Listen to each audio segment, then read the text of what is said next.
The PUBG Mobile World Invitational is powered by Gamers Without Borders and is brought to you by OnePlus, the official smartphone provider, Nemo TV, the official streaming platform, and STC, the official playout sponsor.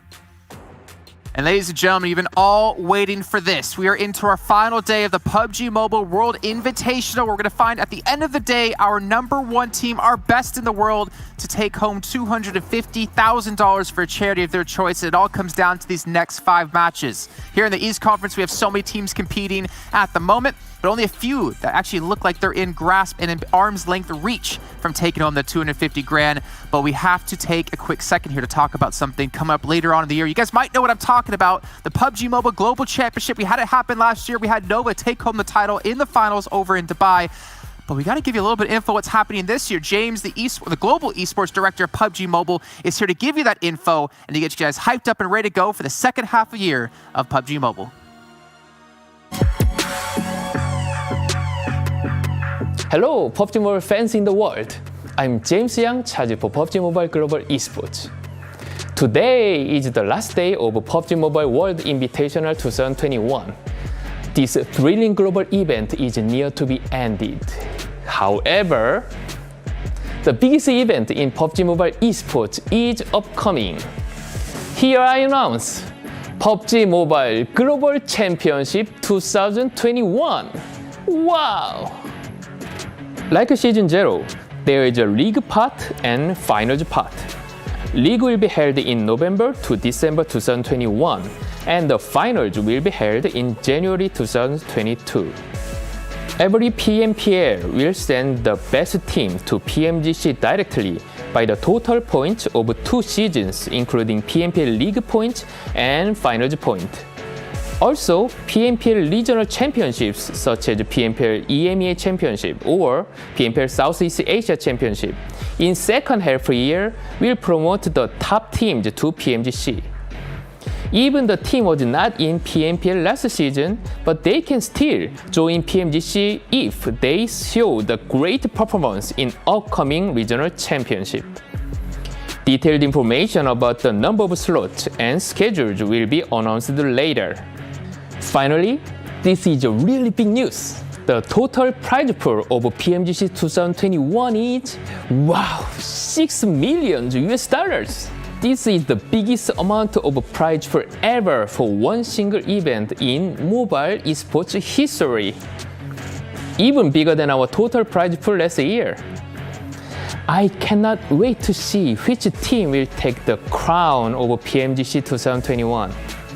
You already have a team in your mind? Please keep on watching them, supporting them in PMPLs and championships. Don't forget, PMCO 2021 Pulse Splits start right away. And more importantly, let's see together who will be the winner of PMWI 2021. Thank you.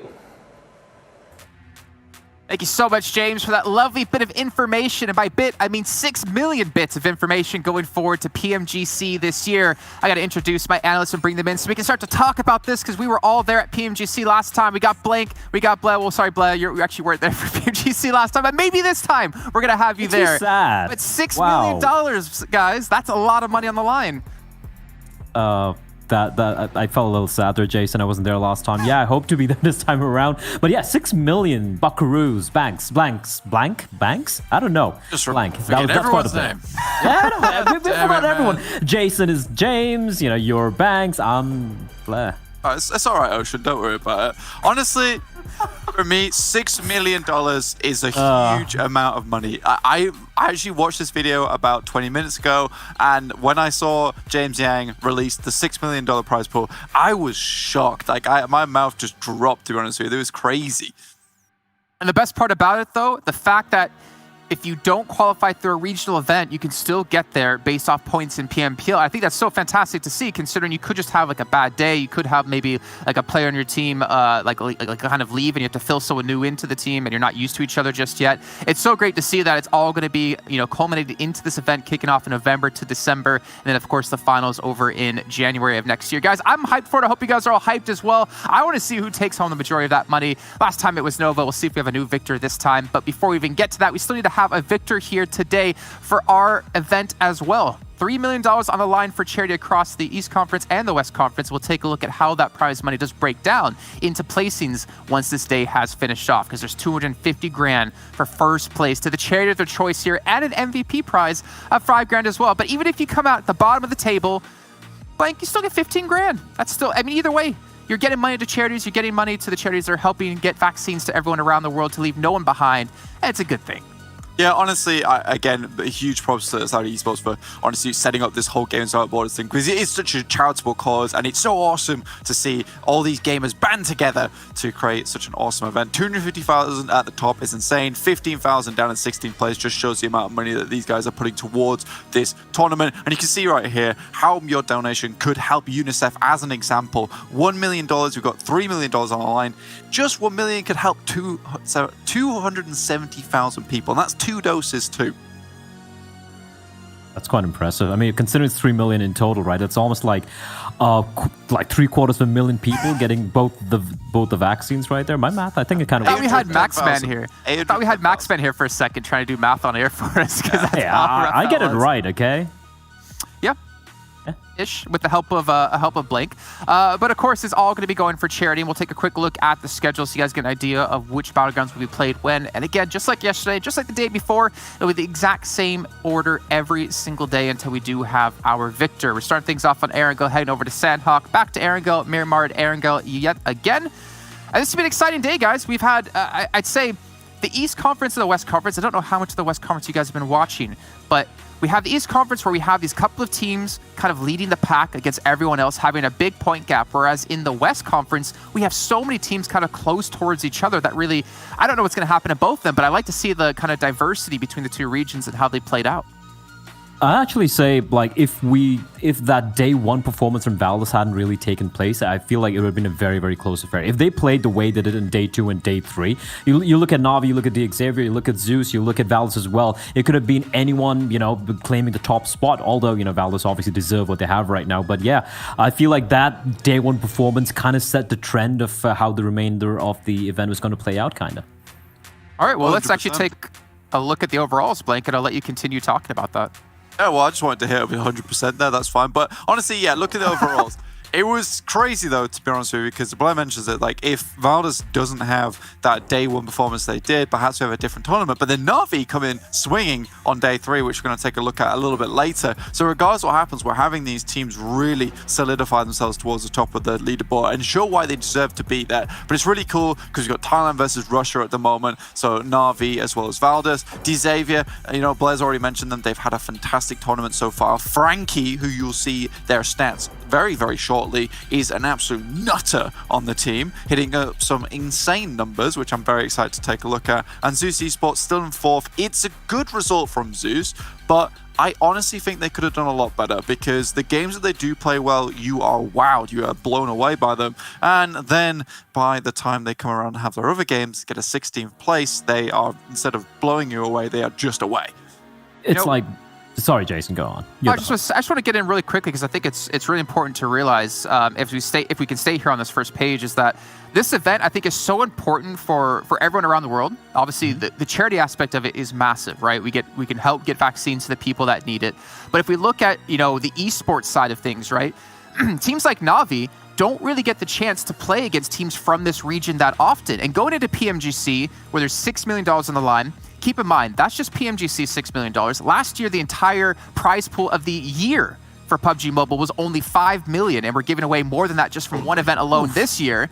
This is important if you want to win the bid bucks getting on to later in the year. So every team here, especially if you're not necessarily playing against teams from this region, need to use this as a time to learn as much as possible, show what you can do going into PMGC. And I feel like Na'Vi, at least yesterday, like you said before, Blake, we'll get into that in a little bit of time, have shown that, Bleh. Oh, yeah, absolutely. And I think you hit the nail on the head for Na'Vi. But even talking about some of the other teams here, like you look at DS Gaming, you look at A1 Esports, for example, let's talk about them a little bit, right? They are pretty dominant, a pretty solid side from South Asia, but then they don't really get to have an opportunity to play officials against other regions that often, right? So this is an opportunity for them to kind of be tested properly. And heading into the second half of the table, the same can be said for a lot of these teams. I8, for example, like as they were playing in the old Org Stalwart, where like a high-fragging, really dominant team in the region. But right now, they're still fragging quite a bit, mind you, but they're not able to quite get his placement points, for example. So it might be a little bit of a harsh lesson for a few of these teams, but it is a good lesson nonetheless, because I'm definitely sure that we're going to be seeing a lot of these teams playing later on in the year, in not just the Global Championship, but other events as well. One team that does kind of stick out like a sore thumb has to be Bigatron Doblank. I mean, we expect, not just us, I feel like everyone tuning in to watch this tournament definitely expected a lot out of them, and so far, unfortunately, they have failed to deliver, apart from a couple of flashes in the pan yesterday. Yeah, I think that for Bigatron, there's been these moments where it's almost been desperate, really, when they come into the circle and they'll put themselves in a situation where they are really struggling. For instance, just looking at Miramar yesterday when they had that Los Leones finish, Na'Vi had set themselves up very well. If the circle went to them, they would have most likely won because they had a rooftop position. But Bigatron are just struggling to get in. They're fighting Valdez, not on their own terms. And in the end, Zuxi has to make a wide swing and try and take out through at the same time. I feel like they're just not setting themselves up for success like we usually see them do. So it's a little bit unfortunate looking at Bigatron, but it's also really nice to see some of these other teams really stepping up to the plate now and seeing what the future of PUBG Mobile holds. You know, I'm going to ask the harsh question here, and I'm probably going to get a lot of hate from it. But at what point do we stop considering Bigatron to be a Titan team, to be one of the teams we expect to do well? I feel like so many events we see them performing like this, at some point it has to give, right? I think right now, I think it's too early to say. I think just over 3 days that we've seen so far from Bigatron, you have your off tournaments, you have your really good tournaments. Sometimes you just aren't playing well, and that's fine. That's the beauty of PUBG Mobile, right? Is that some days you have great days, and we saw that from Valdez and Na'Vi. Yes, Bigatron aren't being consistent. Perhaps they need some new time to get this roster up to speed. Perhaps they're trying some new things, and it's just not working out. Okay, I think that's a fair answer. I like that answer, actually. It does make sense. But now looking at something else that's making sense here for some of these teams as we talk about the star teams that we do have at the event, but let's talk about some of the star players we have at the event as we look at our top 10 fraggers by kills in this event so far, and we've seen some redonkulous numbers already, Blank and Bleh. And Bleh, I'll let you start things off by taking a look at this one. Martin, sitting comfortable at the moment at 32 kills. I mean, okay, like apart from Tyra making an appearance at the 10th position, look at the teams they're representing, right? Na'Vi, 3 members in the top 6. We have, of course, Zeus, Zol, and Godless, despite them being in the 4th place. They are a high-fragging team working out.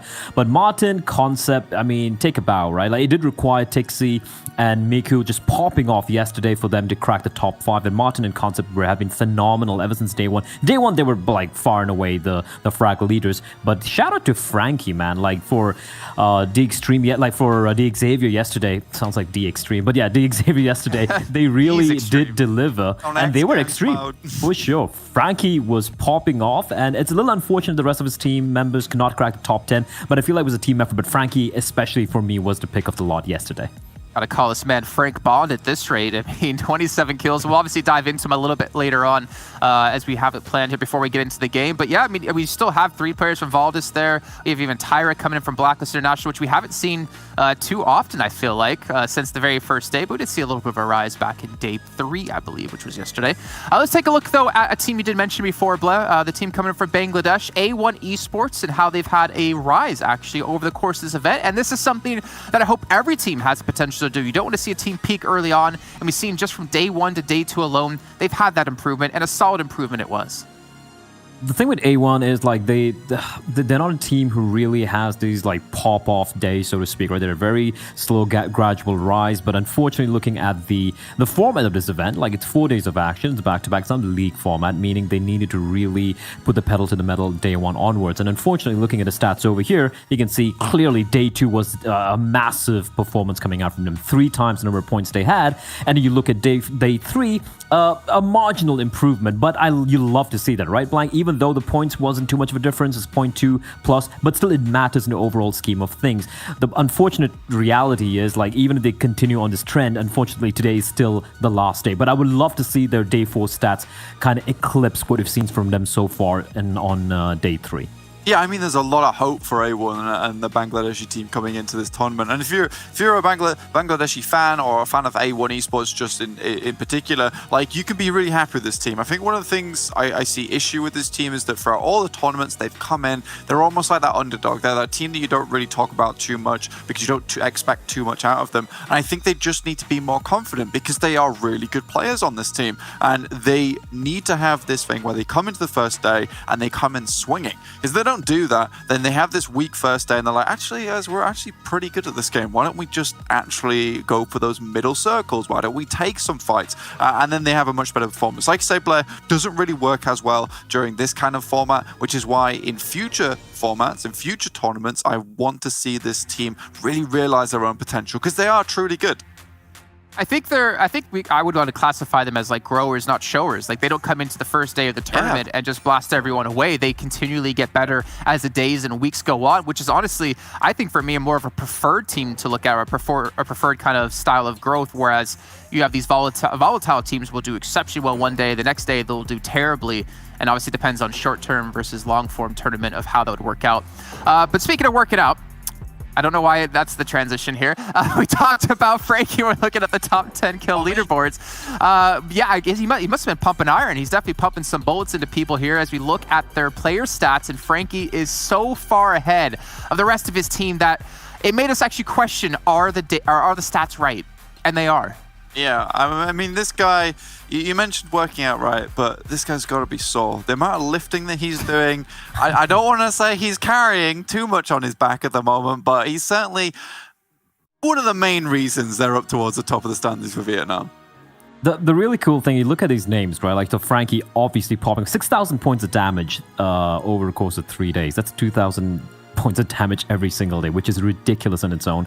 Lamborghini was great, but you just go back to yesterday. We saw Rabbiz in that basically almost 1v4 situation against Na'Vi, right? Sure, he's only got 13 kills, but he's the reason that they were able to kind of run away with the chicken dinner on game number 3, I think, towards Yasnaya. So yes, Frankie has popped off. Lamborghini has been very instrumental as well, but you cannot discount the fact that Rabbiz and GE have been very clutch and very helpful in the team being in the position they are right now.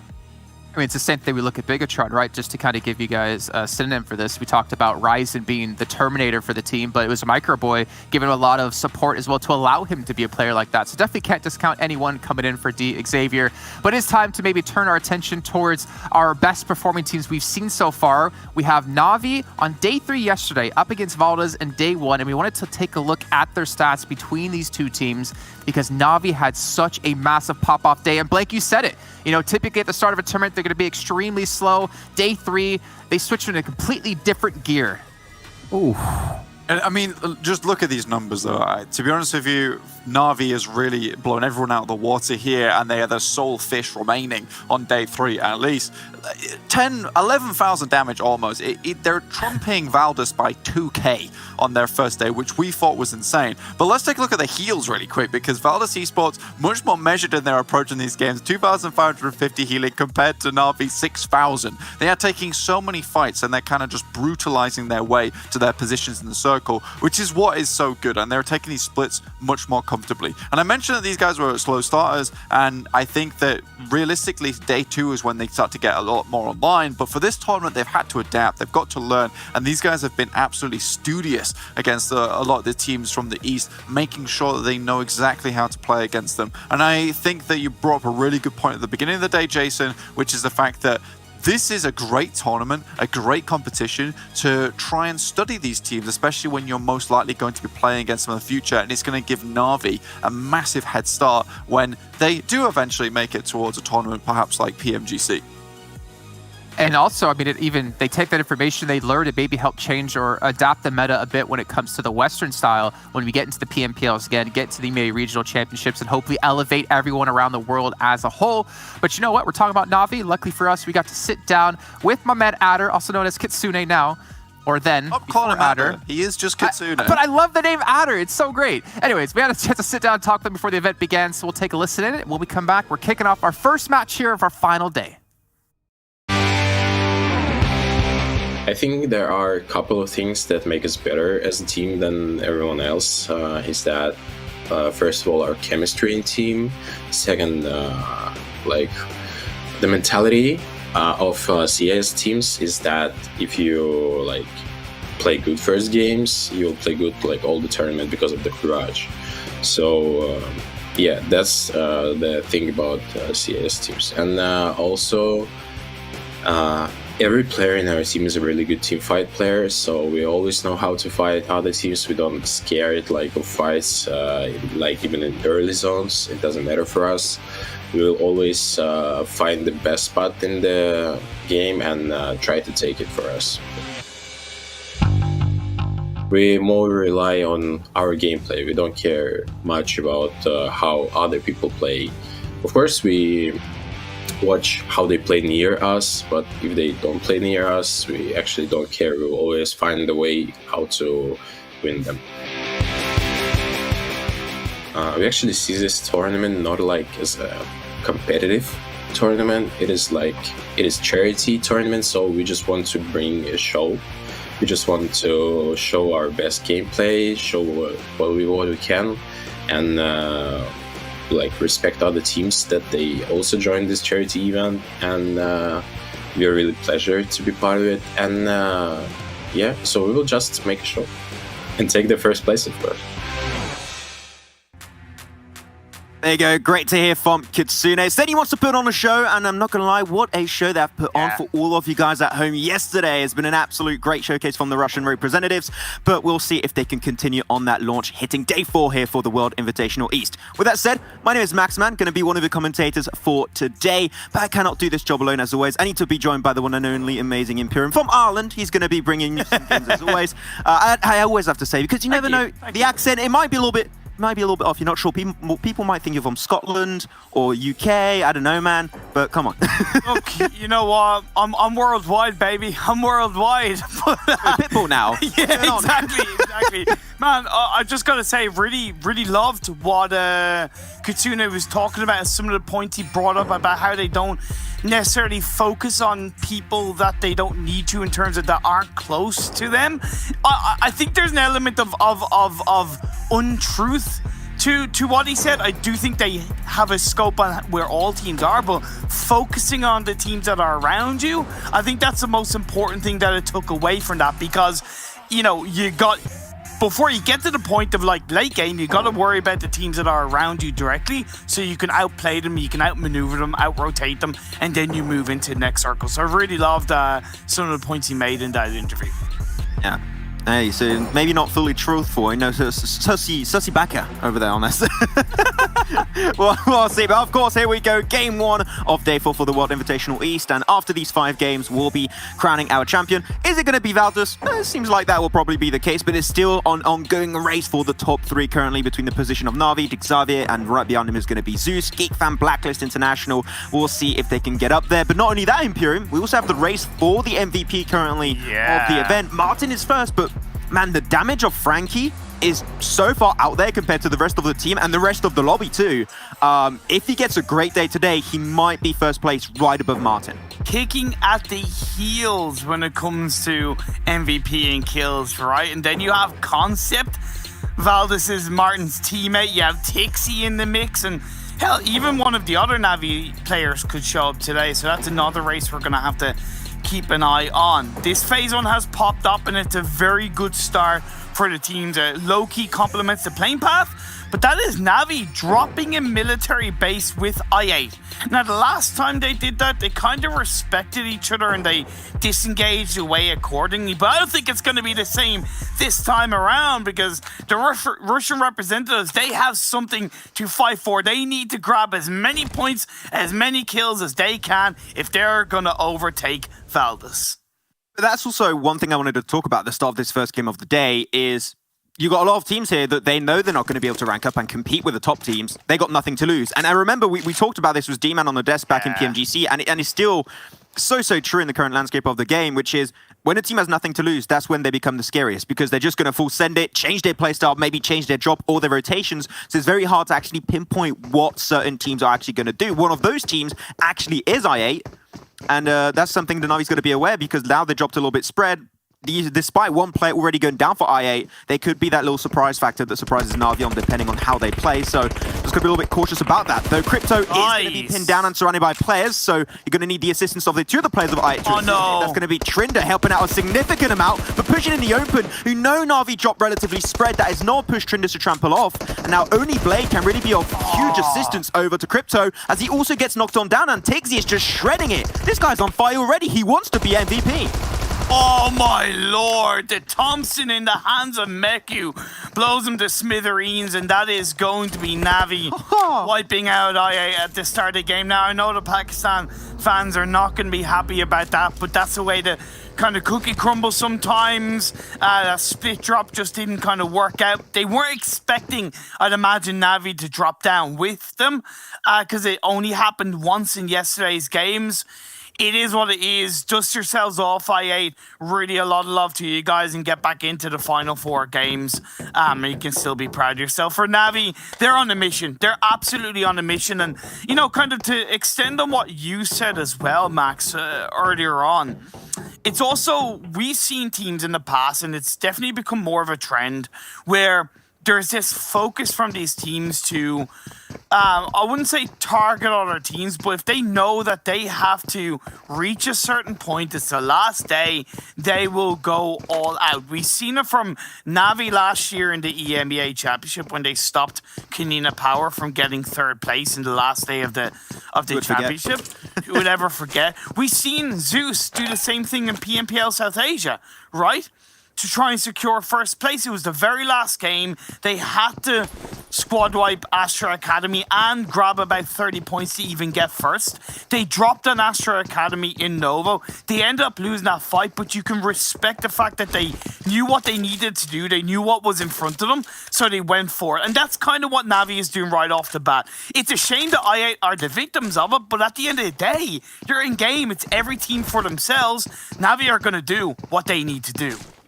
I mean, I agree with everything you said, but also something to also put into the picture, I would say, is that this is secondary drop for Na'Vi, and if you knew that was a southern plane path, which was the case, I should have been prepared. They should not have dropped spread like that. And Na'Vi came in with a plan. And if you wanted the same thing to happen from yesterday, which you did touch upon, I would have dropped into the U-shaped building up north of military base, and then it would have rotated up north into the hilltops and moved out of that current location. For sure. If you have a southern plane path, you should be aware that Na'Vi will drop on you right there. And that's something IA will learn from heading into other tournaments, because this is a team that is relatively inexperienced in global tournaments. It was their kind of first PMCO as a team. It was their first PMPL this year as a team, right? This is a fresh, hungry roster ready to prove themselves on a global stage. The fact that they're here speaks for itself, and the loss of this fight, the loss of the games and the success from the games will all allow them to build the foundations for more success in the future. And I know every single supporter from Pakistan is behind them in this tournament and will continue to do so. So much love to IA. But either way, this game is going on and teams are setting themselves up as we're getting into the blue zone, closing in on phase one. Xavier have themselves set up on towards the hills and spread around the Pachinki area. Zeus on Potato Hill. Remember, Max, they put themselves there on other circles where it was very centralized on the map. And A1 off the back of kind of pushing BTR back a little bit yesterday. They have a lot more space and have put themselves very strongly just to the south of Potato Hill. Yeah, but that's what Zeus like to do, right? They like to be very close to Olympus. They want to be able to smite down the opponents when needed.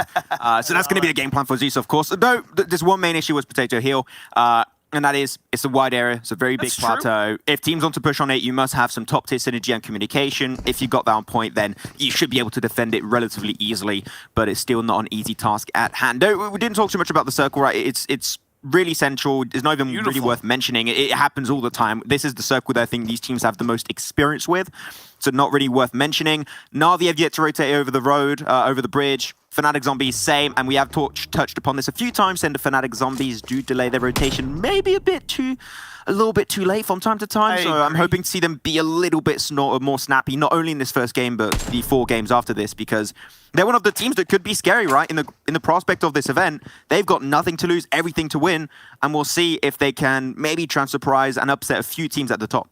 Variables are there. Valdez have yet to also move away from Rozhok.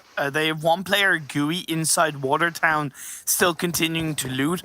I think it's okay. If it was kind of any other team in a lower position, I'd be a little bit worried, but it's Valdez, right? And it's no doubt that they've proved themselves time and time again. It's more the fact that they maybe allowed Nasser to stay ahead of them in towards School of Apartments.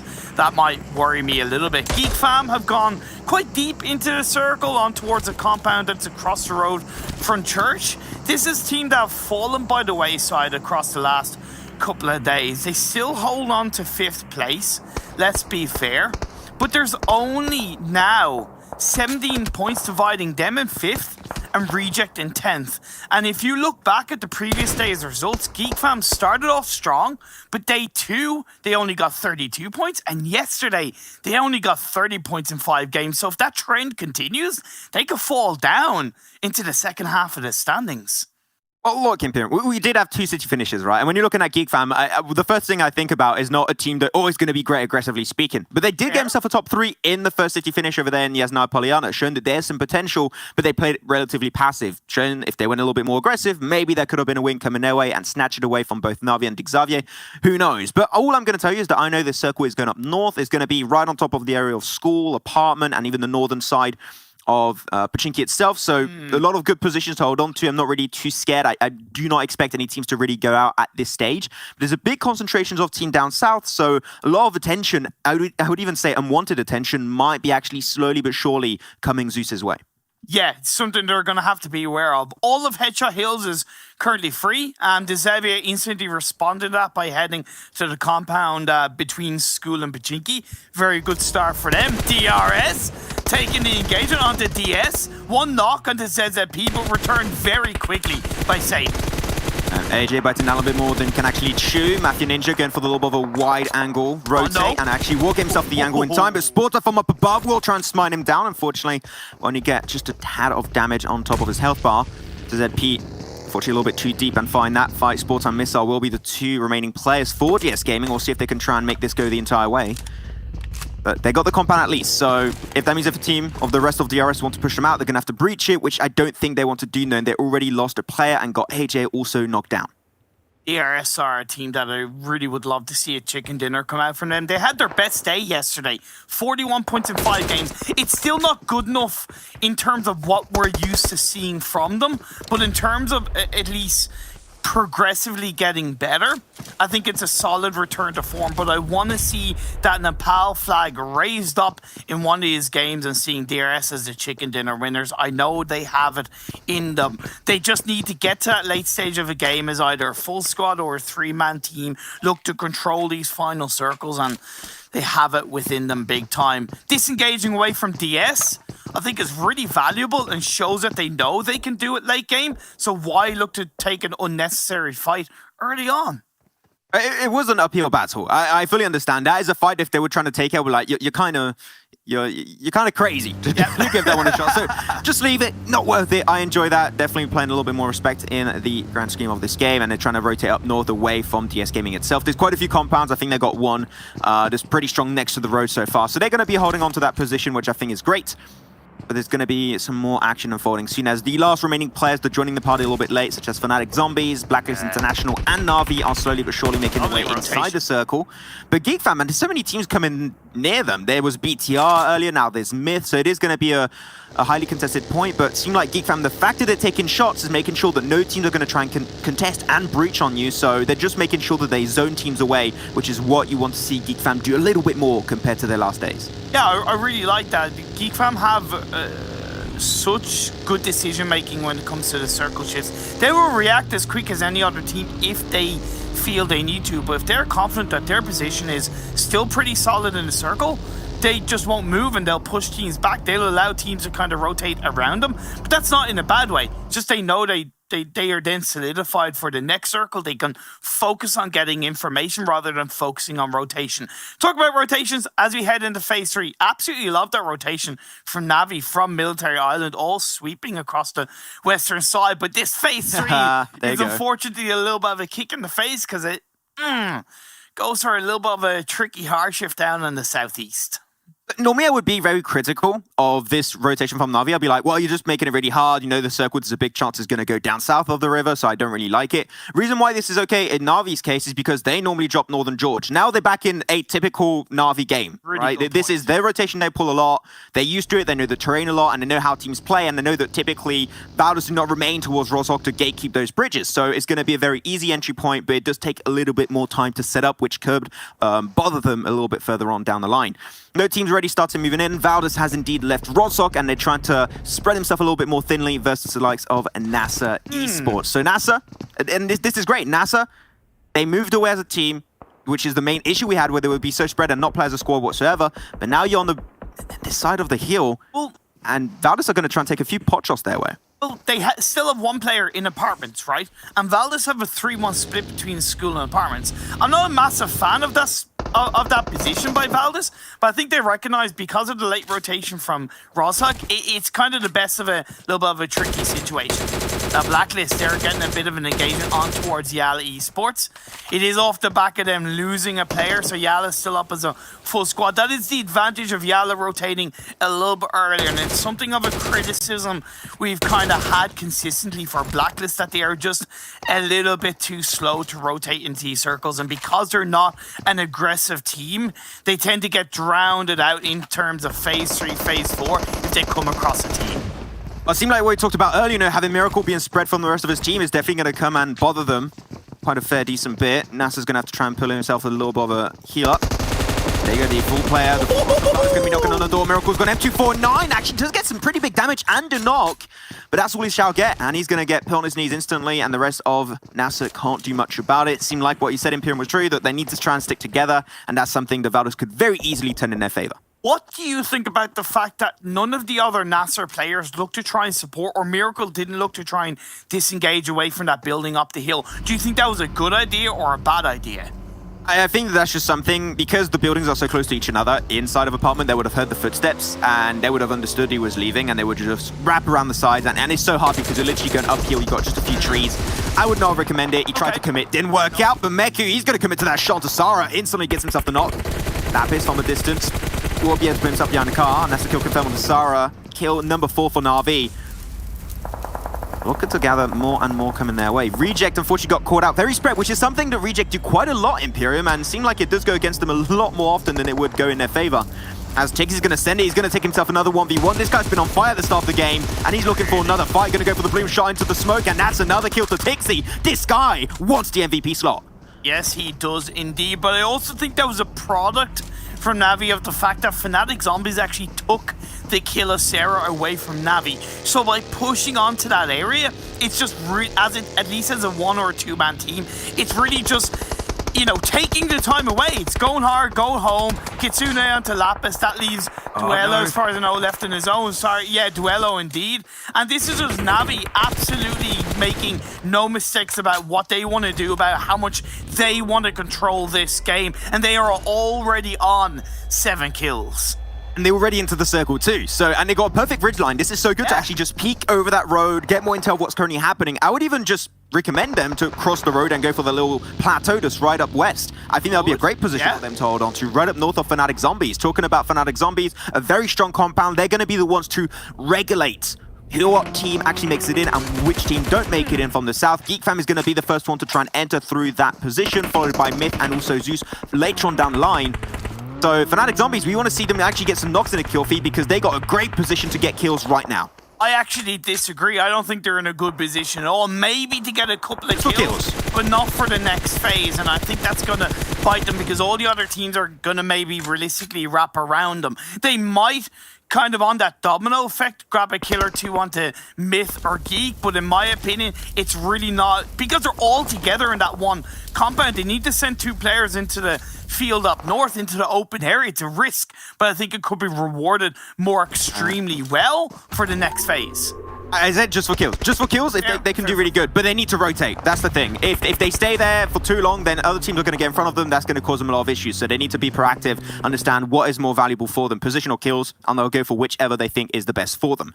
Zeus and A1 currently, they're going to be both locked, pinned down on side of Potato Hill, trying to make sure they can move away. The thing is, whichever team moves out first, you're going to get backstabbed by the remaining team. Seems like A1 is the one that's going to try and move out initially. Myth is eking forward, closer to Geek Fam, but they got a bit of utility and they're going to make a makeshift compound while DS Gaming are just barely above of their current location. And yeah, Myth, unfortunately, you're just surrounded by teams. This is not a position you want to go into. The smokes are now dissipating and Myth are just open to taking all the damage in the world currently. If you're going to rotate like that into the circle, just full send it into the center.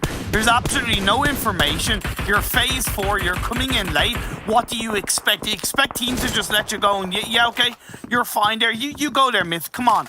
You can do better than that. You are better than that. Proudly representing Algeria, but unfortunately falling short in this game. A1 surprisingly slow rotating into circle, and they're going to have to crash onto the zombies. Oh yeah, they're going for Fnatic Zombies. 6-9 taking a severe beating actually to the hands of Salam. And he's going to be jumping out. I like this. Trying to regroup with the team, potentially actually going to be committing a little bit further. Will remain. 6-9 does get aided away by a boot, and now they're going to potentially try and pull the trigger. This still a 4-man crew. Fnatic Zombies got a lot to live up to, and that's it. The fight just barely begun and it's already over. A1 from Bangladesh out in 13th. 12 teams now remain, but Fnatic Zombies, we said it, a team that has nothing to win, could be scary, and this team is fragging out hard. Great defense from Zombies, but let's be fair, that was a death spread crash from A1. That was more of an, uninformative crash. They had no choice because they were late rotating into the previous circles. Feels bad, man. They've definitely represented Bangladesh in a strong way. They had a really good set of games yesterday, especially considering so many teams around them like Navi, Valdez, Dezevi, all had very good days themselves. A1 still stepped up to the plate. They're going to have to reset themselves for the next game. I think that breach may be a little bit late because they could have done it when there was actually a knock onto the Fnatic Zombie side or when they were heavily hurt. Now they have time to heal up. So this is going to be a little bit of a harder breach. There you go, sending 2 other players, not all together. They're trying to surround and just cluster down to 2 players. It's going to be Salam and also Hamco 5. We need to go for the push together. That's going to be 1 player of Navi down. Matic and Meku also will follow in his footsteps. It's Kitsune and Tixie only find himself 1 knock for their troubles. Salam Caught. Kitsune. Good fight up and ready to go. Kitsune trying to push it a little bit behind that Come on, wall. Tixie. Nothing he could really do. And now only Tixie is left and ready to go. Gets the nade, but nade's his own teammate actually, but gets himself a knock too, so that's going to be huge. Now it's going to be a 1v2, but at the end he just couldn't push it the entire way as Na'Vi get eliminated in 11th. It was a good start, but unfortunately that breach was not the one they should have went for. Fnatic Zombies just being kind of gifted kills here in the taking top first game of the teams day. You know what? That compound seemed to be a golden spot because instead of them going to teams in the open, teams ended up going to them.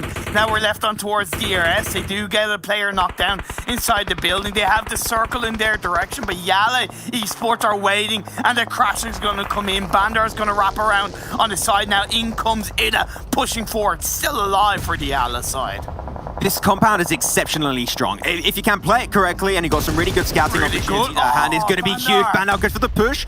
Fortunately, the pre-fire will not really work as expected. Still some utility coming his way, and that's going to give a lot of time for Nemo to actually jump out of the window, regroup with the rest of the DRS squad, and they might just share it, and I think that's okay. When you got so many teams trying to contest it, sharing it is fine, as Valdez bite the dust in 10th place this time around. Now we're down to single digits. 9 teams in the lobby. We're losing another one. It's going to be Fnatic Zombies after a great start in terms of fragging power. Seemed like the late rotation did not go in their favor as you called out Imperium. Great push by Yala. It then gets knocked down. Lovely grenade by AJ to kick things off. DRS, why aren't you kind of pushing on that? You know now you have a... Actually, no, they don't have a body advantage because one of the DRS players was knocked down earlier, so that's why they didn't push him. Powerful gets a knock onto Mafia. Nice smack in the face to Mafia Ninja with that nade from Powerful, trying to get himself a double. Doesn't quite get it, but Bandar, man, the nade game from Yala Esports is out of this world. And now it's only AJ. They're trying to crawl their way back, but you know that that's not something Yala Esports going to allow. They're going to try and find closer to this fight ASAP to have full ownership and control of this compound. It's looking great in the circle. It might even shift their way onto the next phase. And if that's the case, it is definitely worth it. It is going to be someone to the circle. And they get the nade once again. Man, every single player of Yala Esports got some top-tier grenade gameplay here as they eliminate the entirety of DRS, and now they have full control of that compound. Absolutely love that from Yala. I'll kind of talk about that a little bit more, to be fair, because this game is starting to kick off massively. BTR, they have a player knocked down, but if they get that revive off, they still have a full squad up on the edge of the circle. This circle is extremely tricky because it's on a slope on this side, and it's out in the open with very little cover. Xavier also in this one as a 4-man, and they are the ones that are going to be trying to be the thorn in the side of BTR. Look at the nade games. It's so good, and they just got such a good little overhang. They can overlook all of the current position of BTR. They know they're trying to move themselves out of that spot. They know it's scary to stay and remain in that position. You got very little cover to play with. So BTR, you need to try and move away, but it's way easier to say than actually execute. But they're able to get himself over to another stack of trees. So they're trying to get a little bit further out of the nade range of the Xavier as they continuously pushing downhill in their current vicinity. As they push away from the Xavier, they're also getting closer to Yala to have the protection of the compound on their side. Nats are trying to find a way into the circle, but with DS up on high above them, Zeus keeping on the edge of the circle down south, it's not easy for them, and I expect, unfortunately, them to get drowned out by the teams around them. Gonna be a little bit drowned down. We'll see how things will roll out. NASA, though, a little bit scared at some point when we had that push coming out from Valdez right into apartment and school. Still able to make it as a 3-man, so that's big. Could we see this team actually get himself a strong performance to start off the day? That'll be great. A few knocks coming out on Xavier. They're having clearly one of the hardest rotations with DS Gaming. They still need to push downhill. Other teams already into the circle or downhill will have a little bit of an advantage coming their way. So BTR, if they get rid of Xavier, they got almost full control of the north, shared away, of course, with Yala Esports. So this would be a big team for BTR to actually take down. Because they don't have any vehicles, they can't push that right. If they had the vehicles, I'd recommend that they just push on the BTR's space, but because it's by foot out in the open, they can only just tread with caution. Okay, Grows in the hands of Missile. That is going to be a scary prospect to deal with. Hopefully teams will be fully prepared. M24 and also for Lamborghini. Did not play one game yesterday, unfortunately. We'll see if he can try and get himself some good frags coming his way. Circle about to get into phase 7 now. Teams are starting to settle for some positions. Not really those that they wanted in the first place, but Missile getting slowly but surely creeped upon by Xavier. Missile inside the car, I believe, there. He was, he jumped out, made a little bit of audio. gave that audio cue over to gets out, goes for the spray with the Groza, man. The Groza is such a scary weapon to deal with, but the backstab is currently happening. Needs to prone down instantly, and he just got saved, actually. He's just got eliminated. If they stayed alive a bit longer, that was it for the South Korean team, but the Missile will stay up and ready to go, as now only GE is alive, and we said it. His stats maybe not too surprising, but he is doing a lot for the team. Maybe this is his time where he actually ramps it up in terms of kills and actually catches up to the rest of the team. Next circle centers off BTR is still in play. Yalla have to move out of the safety of their compound, and Powerful is going to be the first player to do that for his side. Smokes around the buggy. It's in cover, and there's a little bit of a crate there around them. But what I like about that is because they don't really have the full information, they're not sending the full squad there. They still have a bit of time until that blue zone starts closing in, so they can use Powerful as the anchor point, as a front line to try and get more info. It's getting spotted away. GE also taken down. Now there you go. Out of nowhere, we were up at 4, and now we're down to only 2 teams. It's Yalla Esport versus a 4-man crew here of Bigatron Medallions. 2 teams in Pyramid, by the way, that have got 0 chicken dinners throughout the entirety of this World Invitational East. This is going to be a first time at 100% assured. But which one is it going to be? Is it going to be Yalla Esport from Saudi Arabia, or is it going to be Bigatron from Indonesia? Only time will tell. So happy it's both of these teams. They do deserve it, especially Yalla with how they performed despite a poor day yesterday. They're coming into the final day with purpose as it wraps around. We'll see if the Comeback Kings can live up to their title that they made for themselves in the PMGC finals in Dubai. What's it out? Ida right behind that car. Believe he popped the wheels, making sure he can't get hit underneath the car itself. Oh, gets up for a second, tries to go for the spray. Nice damage onto Liquid, but Liquid's going to be taking some blue zone take damage just to move in. But they're just getting clustered around by that blue zone and between themselves and the players of Yalla Esports. BTR, they're not even smoked up right now. This is so hard for them. That looks like a really good nade onto Powerful. Unfortunately, not far enough. But the idea is there. But Ida, still information is coming the way of Yalla because of Ida's current position being so high up. And that's something that BTR really can't deal with. Liquid's popped down. Nice headshot from Powerful on the DP28. Only 3 players up for BTR. Oh, no. 3 currently, but they lose another one. That's Loka, gonna bite the dust. As Powerful still got that great rock to play from, and it is going to be in circle, but now BTR got a little bit more free real estate to play with. They got more breathing space, they're taking more control. Zuxi's got himself a tree, the nade is so close. Powerful, 1 blue zone tick damage and you're out. You need to crawl in, and there's nothing you can do as Bigatron from Indonesia finally gave himself their very first winner chicken dinner for the World Invitational East. Hashtag Indo Pride, they were coming Let's get back it. yesterday, right? That last game, having the full squad up in the late stages of the game in the top 3, I said it was a joy to behold. The play style change seems to be flowing through for the side, and at the end of the day, they survived the Xavier. They survived the brunt on the sidelines, and they were a little bit lucky, but at the end of the day, they controlled their end result, and credit to Yalla, because I got what they were trying to pull off with that spread. But here's the thing, there's no point in creating a spread if you don't do anything with it, and they just didn't. They got picked off one by one and left with a 1v3. That was never gonna work out, unfortunately for Yalla, but at the end of the day, BTR, their first chicken dinner. I'm still so impressed by how BTR play that. They have literally no cover. They were not smoked up. They had no cover to play from. All they had were prone and the lack of information going the way of Yalla. And because of that, they went for a little bit of a wider spread. I believe Zuxi was playing behind a tree itself at some point, which was a huge position for him to play from. And then they just had information on every single position of all the players of Yalla that were remaining. And the moment they would, the one player of Yalla would go for the spray, find a knock, well, the 3 other players of BTR would spray him down, and because they spray at the exact same time, the synergy is on point, they just get the knock instantly. And there's nothing Yalla could do because the team play of BTR was just so on point. This is the BTR that we know that is so scary. But I have something that I kind of want to bring up. In a positive and a negative for Yalla. The positive is that when they were fighting against DRS, when Ida got knocked down, what I loved about how they played the fight is that they didn't instantly go for the revive. They were like, look, we're going to clean up DRS and then we'll get the revive. That was really healthy. Absolutely love that. But you've got to question all of the utility, all of the nades that they used on DRS.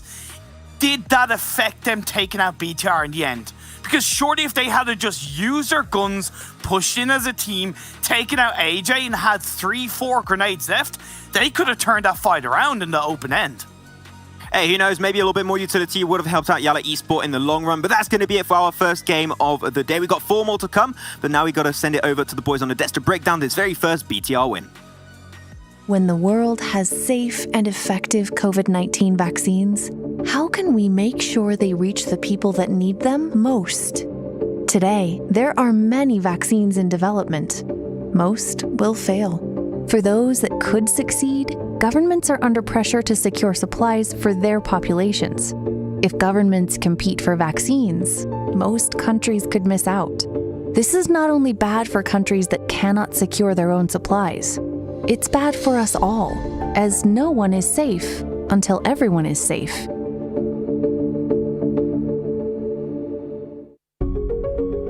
The COVAX pillar aims to ensure that every country gets fair and equitable access to eventual COVID-19 vaccines. It does this by acting as an insurance policy, with the largest portfolio of vaccine candidates in the world. Wealthier countries have a greater chance of gaining access to successful vaccines. And by pooling their buying power rather than competing against one another, they enable investment in factories. So more doses are available as soon as a vaccine becomes available. The COVAX pillar is founded on the principle of equitable access. This means any country, regardless of their ability to pay, has the same access to vaccines. By supporting the development and manufacturing of these vaccines, wealthy countries increase their chances of getting COVID-19 vaccines and ensure the rest of the world gets access too. Ending the pandemic as quickly as possible will take a global effort. We need as many doses as possible, as fast as possible, as soon as a safe and effective vaccine becomes available. 2 billion doses would be enough to vaccinate healthcare workers and other high-risk groups. If we start now, we can save hundreds of thousands of lives, not to mention trillions of dollars. It's not about one country versus another. It's about one world protected.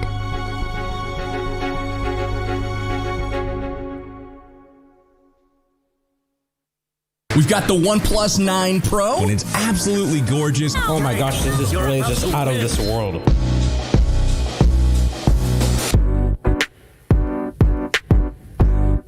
Insane. It's got 65 watts of charging power.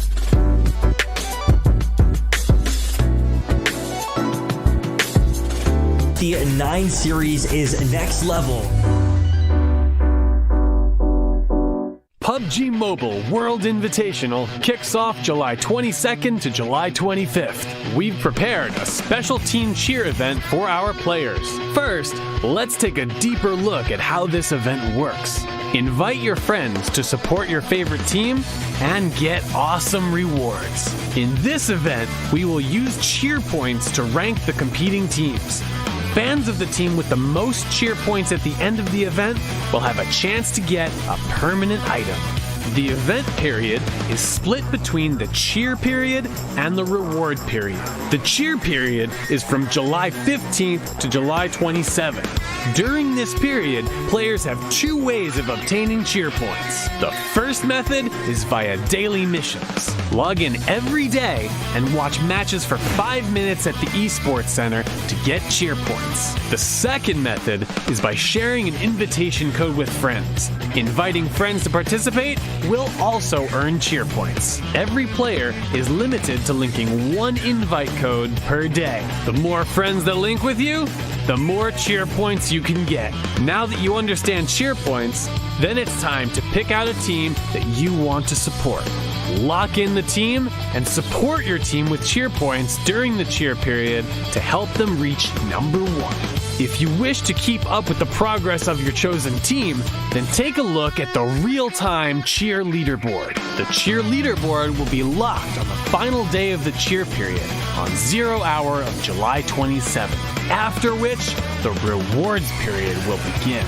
The reward period is from July 27th to July 30th. All fans of the team that reached number 1 on the cheer leaderboard should go back to the event page and draw 5 times for amazing rewards. Bring your friends and cheer for your favorite team. Experience the glory of the highest level of competition. The PUBG Mobile World Invitational is powered by Gamers Without Borders and is brought to you by OnePlus, the official smartphone provider, Nemo TV, the official streaming platform, and STC, the official playout sponsor.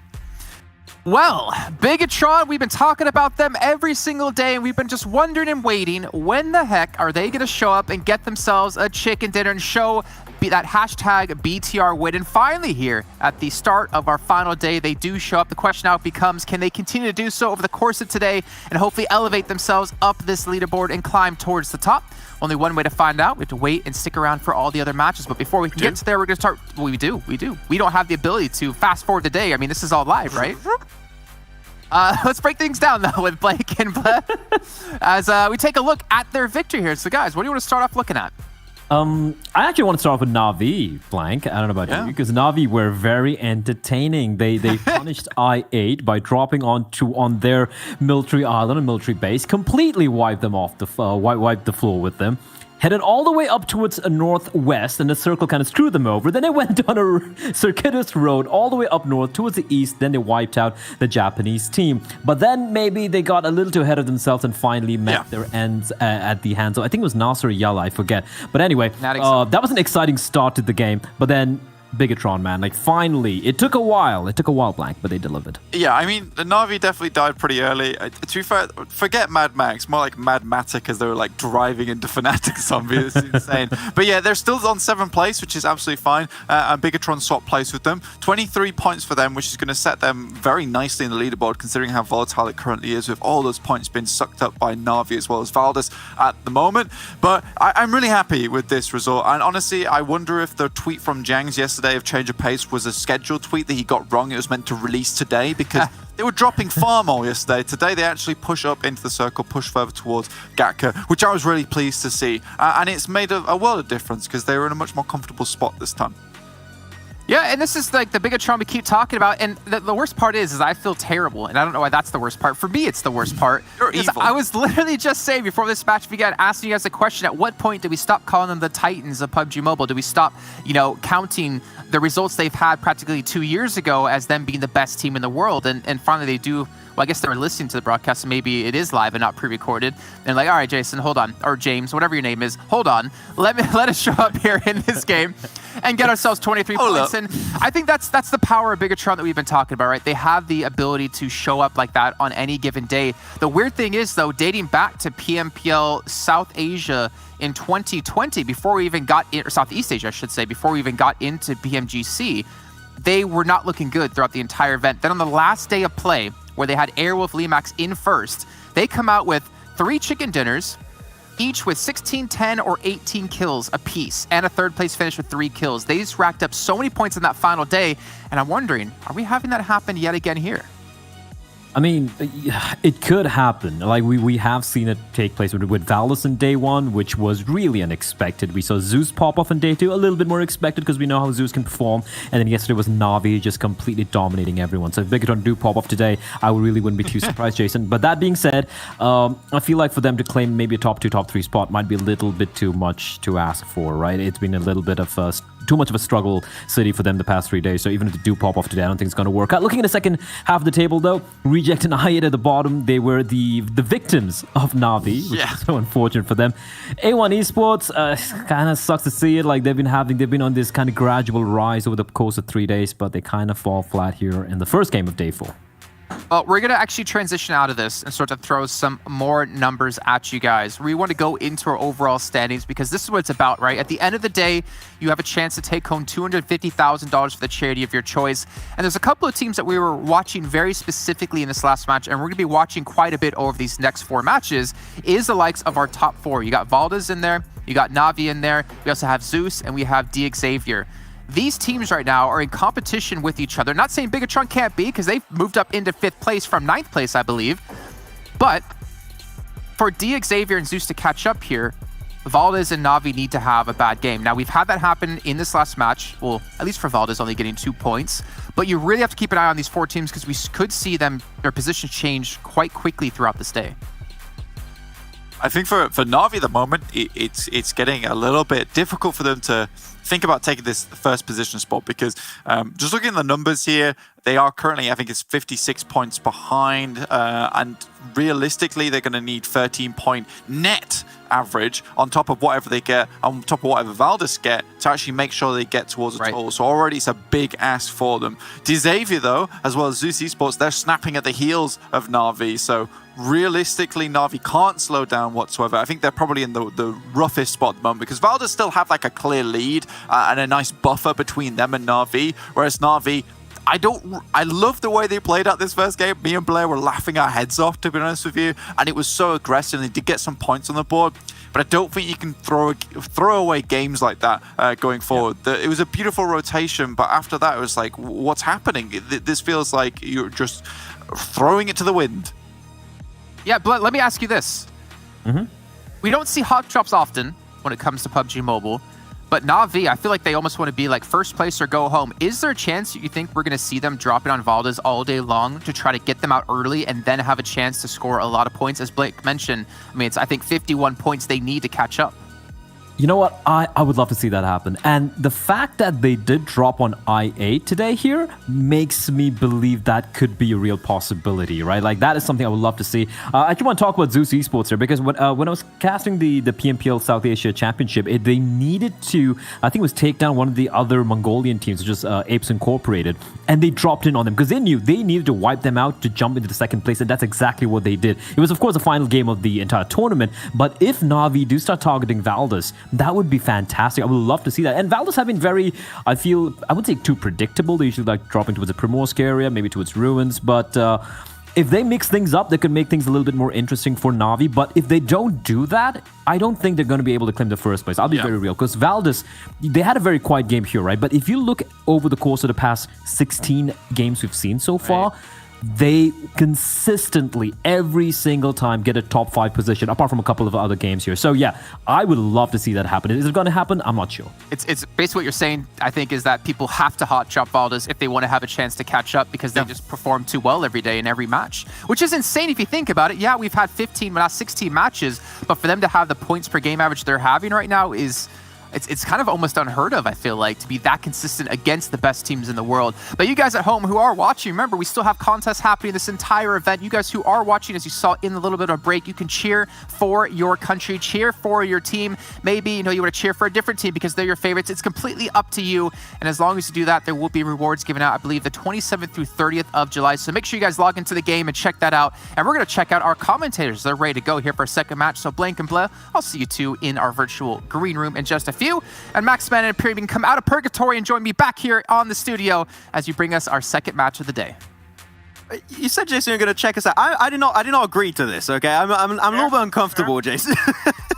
But no, our second game here, and it's going to be our fourth and final game of Sanhok. After this one, we are done with the Sanhok games.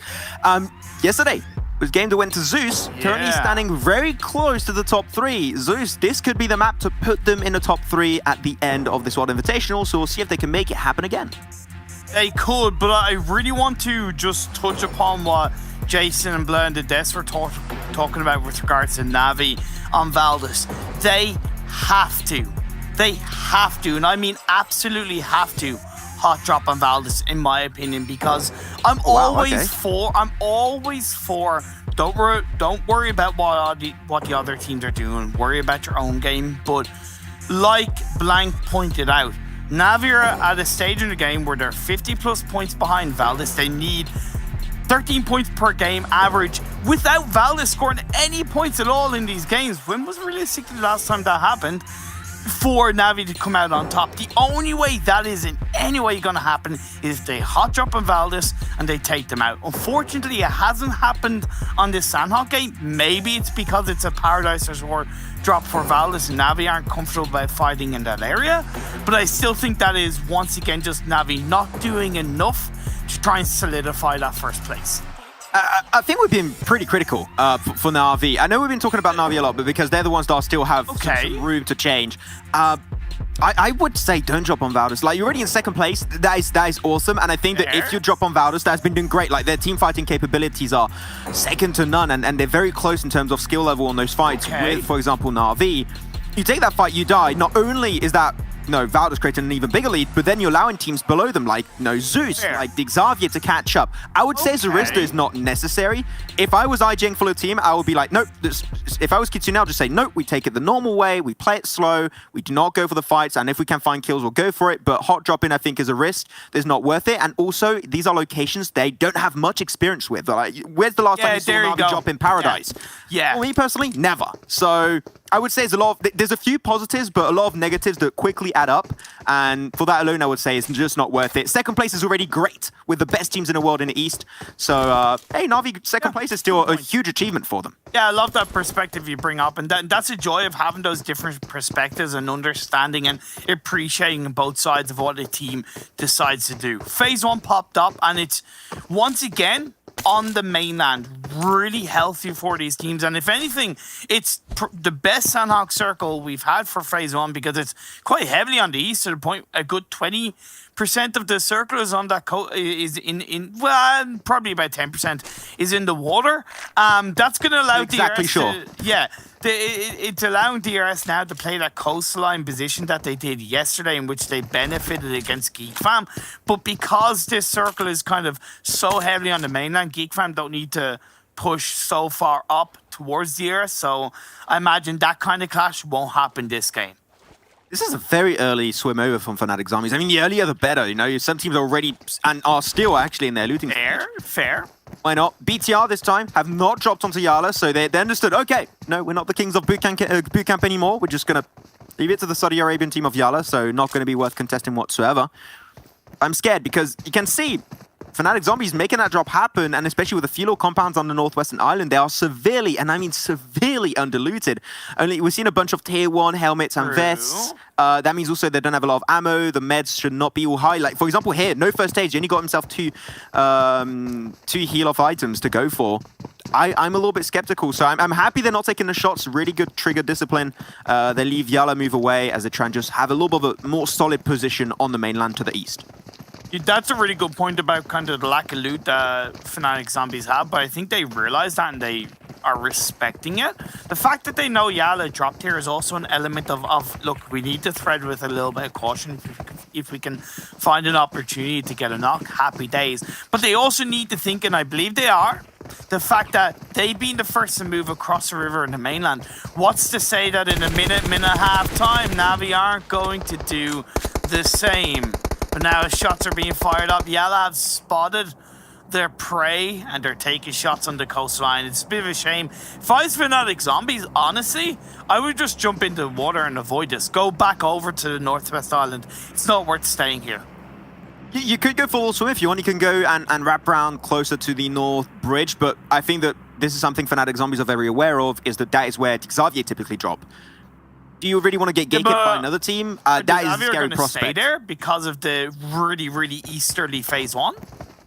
Normally they would. They haven't done it this time, but typically they would. This is the first game on Sanhok where they actually moved very, very early, and we did have a few negative points about that actually happening. This time they instantly rotate towards Paradise, so I think that here Fnatic Zombies are trying to be as careful as possible. They will push themselves into the more warehouse buildings up north of bootcamp itself, which I think is great. They wanted to avoid detection of Yala, but unfortunately they did get spotted out, so now they need to try and hide themselves in a building and just remain there for as long as possible. Just was a little bit worried with I8 being punished by GeekFam, and it's something they kind of should have been a bit more heavily aware of. Look at the spread that I8 have. Are they really in a position to fight?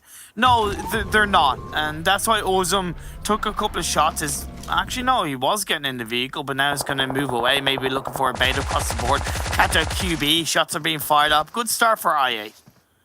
Great spray from user. He's got himself a medkit, 20 bandage. He's not going to have time to use it. Tries to go for a nade, but can't even cook it up. So that's going to have very little impact onto IA. And that's the thing, you have a big T2 spray currently from GeekFam. So they're going to have a hard time really getting some assistance from the rest of their squad. Snipe's going to try and move away to the rest of his team, so I think that's definitely the play to go for. But the kill feed is lighting up with BTR and Blacklist International, and barely begun the game, and there's already one team out. See you later, Blacklist. It was good seeing you. Magic Man, now you see me, now you don't. Desperado, man, BTR are on a mission today. This is what I love to see, right? And it's not that it's a return to old form from BTR, but I think it's just them finding their confidence, finding their cojones, realizing that they need to move through the map with purpose. Because unlike in the past where they would be given loads of room to breathe, it's not the same this time around. They cannot presume that it's all good in the hood. They have to take control, and that's what they've done against Blacklist. They got 4 kills straight through, and they still have a full squad up. Just to clear something out too, we did see Rising get knocked down, but he actually got rezzed up. So this is BTR with 4 kills and also up as a 4-man. So that is big. That is the best out of both worlds we could have hoped for. Remain as a full team and also get 4 kills on top. So they're going to be having some good fun out of that right off the gate, and we're loving it. And it seemed like what Blank said was potentially true, you know, when the coach said change of pace, but scheduled it the wrong day on Twitter. So hopefully we'll get that right the next time around. For the storylines, it'll be better. But interested. Now Zeus, relatively central. We talked about it right at the start of the game. Zeus going to have to win yesterday on this map, and if they can continue with a similar kind of approach to the game, they could be top 3. They could even overtake. I'm thinking Na'Vi, but it's going to require a big day from Zeus. But no, it is not impossible. There's a world where that becomes reality. So Zeus has got a lot to live up to on this game of Sanhok. There's a cluster teams on the northern side of the circle, on a side note. The fight between i8 and GeekFam is still going on, but unless there's any kind of connection issue from Johnny, why is he still in the Quai? He's moving. Like, but why? Why is he still there? But honestly, like, they have a body advantage. The other 3 players are looking to take the fight. Why not use the body advantage instead of leaving what is technically a 3v3 for the time being? I'm really wondering what the situation is on that decision making from i8, because it's just a bit weird to me. I like the fact that they are looking for the fight on the GeekFam, because it's what i8 are known for. They're known to be in a very aggressive team, and they've shown elements of it so far, the PMWI. But make sure you're showing it as a full squad. Use what you have. I think we're going to rename from Lakawi to Lakawai. I think that's going to be the good one for Johnny. So some rotations that are coming out that are relatively interesting. You know, we're talking about BTR quite a lot here. They're doing a very out of the ordinary rotation. They actually went from Painan down southeast of Camp Charlie. They might go for a boat rotation from Cave itself. Not sure what the plan is for them, but they're definitely going for something out of the ordinary from what we initially expect from BTR. So I'm intrigued to see how that will actually pay off. You know what they could be doing? They could be looking to pick off Myth, right? They picked off Blacklist, which have, as much as they've gotten good results, they have looked a generally weaker team when it comes to team fights. Myths are struggling themselves, so why not look to pick off the weaker team, so to speak, and then move into the next phase? That's a piece of criticism we had a lot for Myth, right? Is they rotate way too late on Sanhok, and it does cause them a lot of issues and troubles. That's something the BTR could try and capitalize on, potentially. Circle goes back up north. This circle's ended up around this area quite a lot. I think every single game we've had a normal eastern mainland island. No northwest, no southwest, unfortunately, even though they could be really fun to play with, but this is some of the easier circles you could hope to have on Sanhok itself, so not putting these teams under too much pressure. As Reject are going to start to move in, but I still want to see from Reject, pushing a little bit closer to each another. They got too quickly surprised by Na'Vi that last game on their angle. Reject, I love the guys. Their macro game is absolutely on point, but when you talk about them actually trying to play together as a team, sometimes they do it, sometimes they don't, and that inconsistency is what hurts them a lot in the grand scheme of this event. I totally agree with you. Let's see if they can look to switch things up as Uzum wrapping around on the side. Johnny has joined up somewhat eventually. He's still in the back line, but he can allow to get a flank angle and support Uzum. A lot of utility being used early on in this game from i8, and unless it's rewarded, it could go against him later on in the game. Uzum takes a good bit of damage. Great play by Snipes to go in the open. A bit of a risk. Might work out, but Trinder gets a knock. Look at Johnny, though. This could be the game-changing position from Johnny. If he actually gets himself over to that hilltop position, that could be clutch. Though, there you go. The dust. And now they actually get himself an extra kill. That's going to be Sanes out of the game. Geek Fam down to 2. Damrude and Snipes MVP. Gonna have also got to keep in mind Reject are right on top, so that rotation of Jolly could be heavily shut down, but he's not going to go for the hilltop, which I find very surprising. I think that would have been the play, but it seemed like he wants to join up on his team, which understandably so now, Imperium. They have a 4v2 situation. They want to go full ham into this fight, use the 4v2 advantage. I think that is also a great call for them to do. Wait. Snipes trying to push himself over to the more western side of this compound. They're trying to avoid the fight, but unfortunately there is no escape from I8. Look at just this. going to try and surround you, suffocate you out. The utility is still going... Bingo! Everything to the wall. That's the nade. Nice knock from Wayne. Let's now go! Down to 1. Damrude, there's nothing you can do, and that's I8 picking himself up 4 kills. We were a little bit doubtful of the position early on, but at the end it all wraps up nicely, and that's 4 kills to I8 instantly in this game. Man up, Sipayar Katahun. That is I love you in Urdu for Pakistan. Thank you so much. Love to see I8 rocking it up in Sandhawk, showing that confidence. Well done, guys, but now continuing on. We're seeing this game continue, of course, as A1 trying to get a controlling stranglehold on DS. That's a little bit up north to them, but A1 do have to be aware that their open position is at risk of the likes of Valdez to the northwest of them. Zeus to the southwest of them. They're making a bit of noise. Got to make that count. So how many languages do you speak now with PUBG Mobile? I hear you make references in other languages. I'm like, I don't know what you said, but it's cool. How many now? About 4 or 5. I know bits and bobs here or there. I'm still learning English though. That's my weakest language. Okay, all I know is Pat's a headshot Bolte, and I'll scream it again one day for sure. Nice snake coming out, and that's the end for NASA. They get pushed upon by DRS.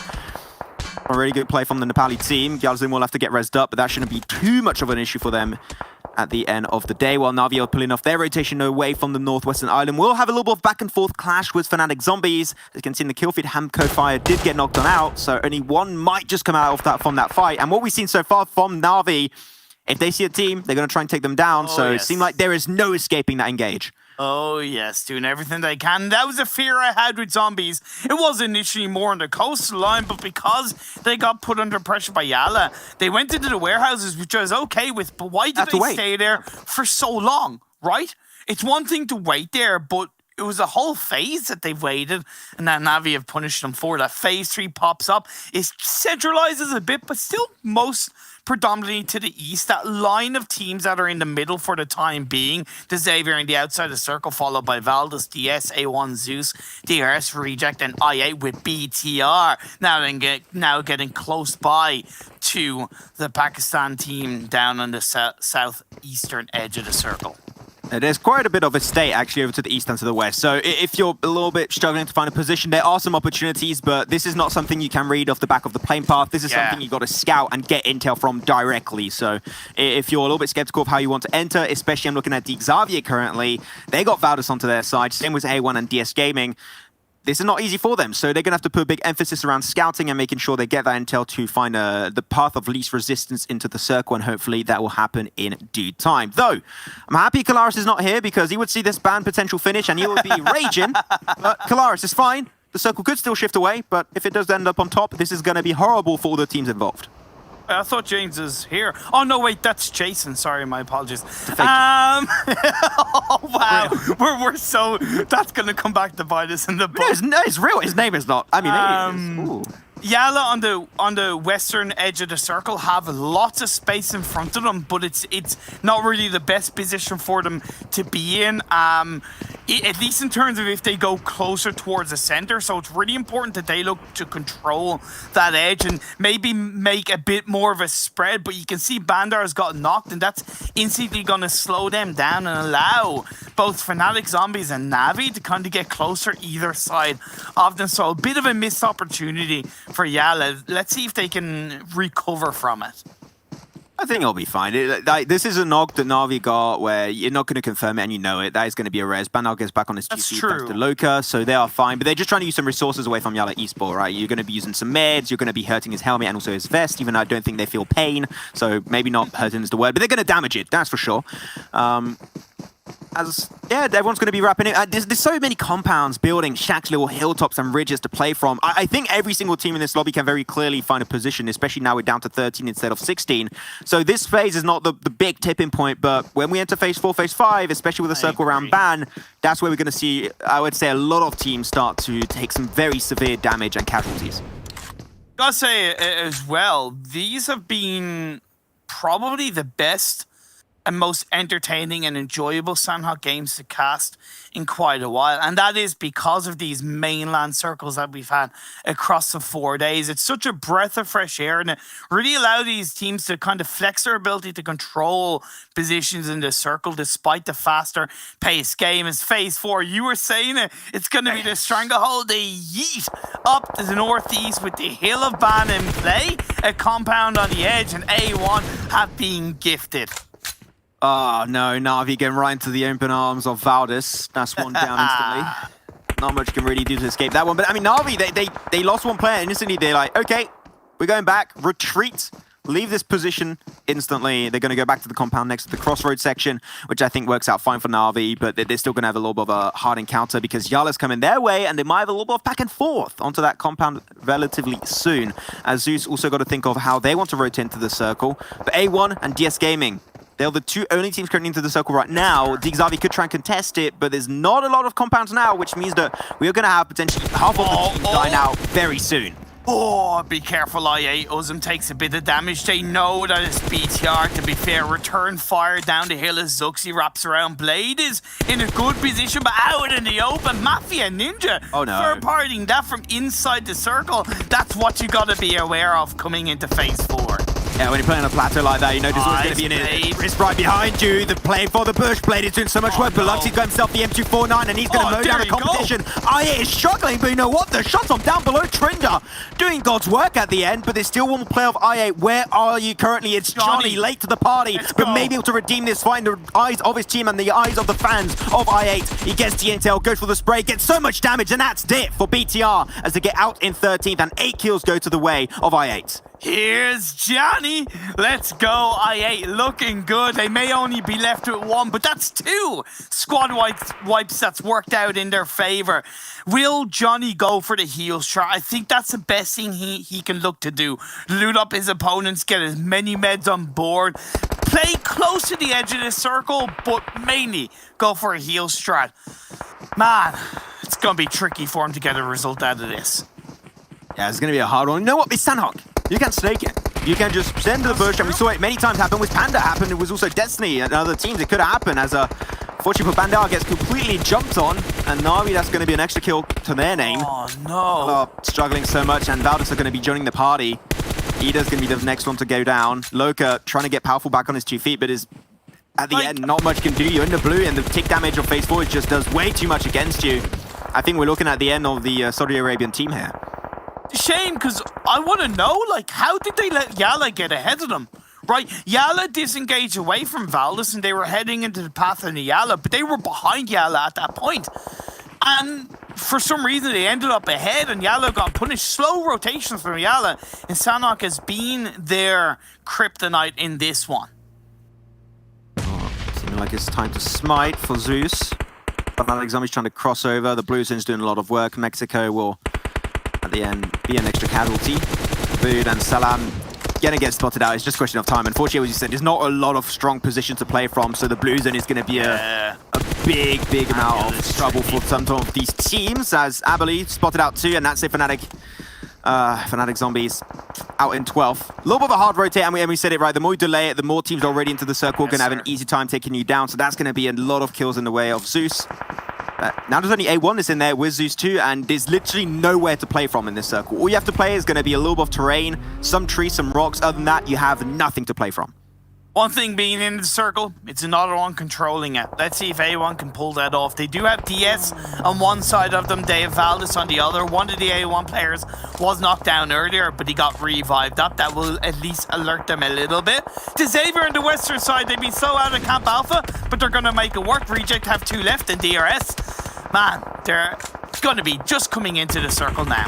Yeah, that's it for Na'Vi out in 11th. Great shots from A1 all around. They got the only strong position to play from, but the circle, there's a big chance it's not going to come their way until, unless I see one of the biggest shifts I've ever seen. But Valdez, no, they want to try and take that fight. Xavier and also DRS are going to be pushing from the eastern side. That's not going to be an easy one to pull off. And there you go, the circle comes up, and it is horrible. it is horrendous for all of these teams. Everyone has to move in. Everyone has to fight to even just barely move from their respective position. This is a hard game on Sandhawk. Also, last player, Myths, just went down. He was going for a heal star. Johnny is doing exactly what I suggested as well. Has barely moved. He's healing up in the blue. So out of the 9 teams that are left, only 8 are realistically close to the circle. And that is a painful one indeed, as you noted. Zeus, the closest team to Valis, going up against the might of A1 with a cheeky third-party shot from a distance of Zeus will slow them down a bit. But in that fight, they have gotten the body advantage onto A1 with 2 A1 players knocked for the time being. Zeus got to go downhill too. They got actually quite a few rocks on their way down, so that would be huge for Zeus to play from. Just go in, scout, get the information, shoot, go from rock to rock, and that's going to be the game-winning opportunity for Zeus to get himself in a strong spot. Though, Valdez continuously trying to go for the assault onto A1, but they're struggling so hard to get the intel. Well, look, Yellow Esports still alive, trying to go for a little bit to get a lot of meds earlier. And might just sneak his way into the circle, but he took so much damage from the blue. 1 bullet from Icy, that's all he needs. Tries to go for the pre-fire, and that is going to be the shot connecting. That's it for Yala Esport, but unfortunately, Icy will be traded his life away. At 6 down below, will get a little bit of a sneaky backdoor opportunity. Sinister from A1 also trying to sneak in, but the blue zone, we said it, is going to be the downfall for most of the teams in this lobby. Only 4 teams currently remain is Valdez, Zeus, and Reject, and also the side of DRS from the POW trying to eke their way forward, but any one player from Reject stand is going to be Divine in a one-on-one versus Mafia Ninja. Really not surprised DRS is still in this game. They are the highest scoring team inside these Sandhawk games, but it shifts towards Valdez down the hill. Are they going to be able to deal with the might of Mongolia as they look on up above? 3 by the rock, but they have Valdez in their sights. I told you, we've got to rebrand it. Is Valdez the circle? That's how we're going to go from now on. They get it at the end of the game quite a lot, but you know what? Can they play it properly? Because Zeus has got quite a lot of utility remaining, and I think that might be the downfall of Valdez if they play that utility correctly. Divine spotted away and was able to actually get Duello back on his 2 feet, so that's huge for the Japanese team. Mafia. Mafia Ninja into the blues. He's got 9 first aid. If I win, I would heal off. I would not push away from that tree. That would be really scared to do so. Great nades from down below. Also, that's going to be Icy knocked away, and Martin actually will get the knock with that M4. Can they get the res in time? Duello will bite the dust, eliminated in 4th position for Reject. Still great position in that Sandhawk is not really one of their best maps. That's just a question of time, and we know this is going to be all between Zeus and Valdez, which will be the team to stand on top at the end. Yeah, see, here's the thing. If you haven't been keeping an eye on the kill feed, Zeus, they could think it's a 4-man Valdez. Could be the case. Mongolia versus Thailand. I think that Zeus has used so much utility, there mustn't be a lot remaining. Icy trying to go for the wide spray. Will get himself some nice damage onto 6. I think Ninja's still healing off. He must be down to 50% of his remaining first aid stack. He's hoping for the fight to break out, but I think, yeah, he's starting to walk forward. He knows that this is not going to be enough to really snatch away a 2nd place. I guess sneaky kill Huppen there, trying to jump on over. I think Ziola got the information above the rock, and he actually makes it in. Got to get a little bit closer inside, and Mafia Ninja does get taken down actually by the blue zone, so kill denied away from Zeus. And now this is confirmed, minimum 2nd place for Valdez and Zeus. But man, Valdez have been just so consistent hitting these top 3s. It's just so impressive, but can it turn it into another win? That's going to be the first knock coming out. Martin gets the head onto Abilene, blown right off. 3v2 currently happening while Zeus have to push down here. It is so hard, and the pre-fires are just so easy to connect for Valdez. Now it's down to 1 onto Ziol, and they get it done. 6, what a play, what a man. As that's another game going away of the Thailand team of Valdez Esports. This team is unstoppable. They had like a 60-70 point lead in Imperium, and they're increasing it once again. Valdez to circle, Valdez to winner, chicken dinner, Valdez to champions, Valdez to consistent. Call them what you like. They are just consistently there. They are dominating this lobby, and I believe the point has been proven. Navi, the only way, and I might think it's a little too late with 3 games left to go, the only way they were ever gonna come out on top is by dropping and taking out Valdez at the start. You give Valdez an inch and they take a mile. They took that mile and they grabbed and got a chicken dinner with it. Such a good performance. Despite the circles going towards them, they took out A1. That was their closest kind of team towards the end. Before that, they dealt damage onto Navi. They dealt damage onto Yala. It is just creating that control pressure around them. In the end, they kept their composure and got the win. That's the thing that I really liked of Valdez in this game too, is we would see them a lot of the time, you know, they drop Paradise Resort. Yeah. And we criticized it a few times where, okay, they rotate a little bit late. That could hurt them quite a lot. But now they started rotating a lot quicker away from Paradise. And because of that, they got prime opportunity to take any position in the circle they really want. And I think that is what has been allowing them to be just so strong and consistently get himself towards those top 5 placings in Sanhok. Really happy with what we've been able to see from Valdez in this game. And this is the last Sanhok, so we're not going to be seeing any more of this map. But they've been able to be so strong on this one that I think this is... next time we see Valdez in an international tournament, we're going to be like, you know what, Sanhok, they do really well. This is a scary team to deal with on the map. Look, every single map Valdez have proven themselves. If you're looking for Valdez's stats coming into today, in terms of maps, 15.1 in Erangel, 17.3 in Miramar, 15.3 in Sanhok. Yeah. You know, like for a tournament where Erangel is kind of the main priority, for them to still have that level of consistency between the other two maps is kind of it's speechless how good it is. And it's quite obvious that coming into the PMG, so presuming that they're going to be there, they're going to be the team to back down. They're going to be the team to come out on top. I just can't speak any more highly of them. It was a good game as well from I8. It was a strong game from Zeus, let's be fair. It was a good game from Sinister at DRS as well. But man, Valdez, they just take the cake. They just take the cake. Yeah, it's so impressive that we were looking at the start of the day. There is a chance where Valdez could be overtaken by, you know, your Navis or even teams a little bit further down. I think this is the game that seals the deal, that sets themselves apart from the rest, and just now this is a competition for second place very, very clearly. There's a lot of things to break down on this Sanhok game and the last Sanhok game here for the World Invitational East, so we're going to send it to a short break, and after that, we'll be back on the desk to break down this final Sanhok game. I've got a difficult mission for you. Who's in? Close to 1 billion people from 92 of the world's poorest countries need to be vaccinated. You'll need to work closely with governments and health authorities, and it will take millions of volunteers. And it has to be cheap. This is a mission only a few organizations can handle. It is the world's biggest and fastest distribution of a vaccine ever. Equipment such as needles, canisters, visors, protective suits, and sanitizer need to be in place first. All of this has to be transported to the most inaccessible corners of the world. The vaccine has to be kept cold constantly. If not, it's all for nothing. And when the vaccine gets close, a population without mobile phones or internet needs to get the message.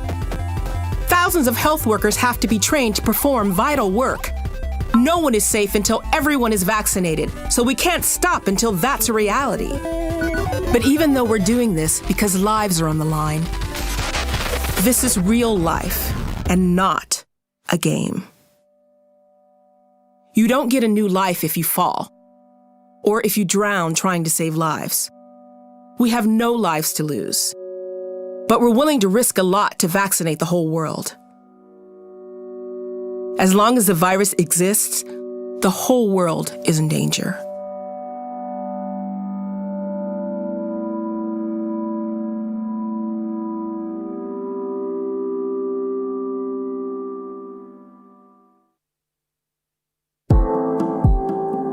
Before we were anywhere near the extent we're at now, Alicia and her team were working tremendously hard to address perceived future drug shortages. The idea with the ICU kit at the beginning was trying to think of a way that we could help these patients that are critical in ICU settings. In this case, it was kind of the next layer of protection for this response. In the kit, we have a few different types of medications, antibiotics for secondary bacterial infections, as well as blood pressure support, so vasopressors. Things like albuterol inhalers, we were learning were highly requested in hospitals. Medications that are used for intubation and sedation that help with that process. Each one of these kits is designed to have about 100 courses of antibiotics and supportive medications. The first 2 are headed up to Northern California in the Bay Area, which is especially hard hit, and the next 11 are going to hospitals across New Jersey, and we'll have about 80 of them going to New York City. In the end, we're just feeling really fortunate that we're able to support our partners with these medications that they need so desperately. The wisdom, the expertise that I think this team has demonstrated in being able to help us as a community partner, but also hospitals and healthcare systems around the country struggle with drug shortages, which are now a reality, I think just speaks volumes to the impact DR has.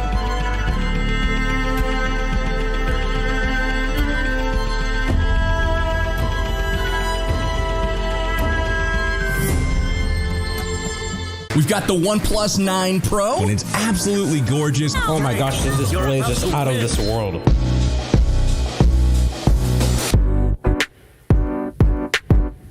Just insane. It's got 65 watts of charging power.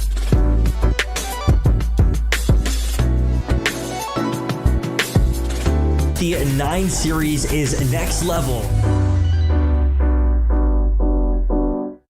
PUBG Mobile World Invitational is powered by Gamers Without Borders and is brought to you by OnePlus, the official smartphone provider, Nemo TV, the official streaming platform, and STC, the official playout sponsor.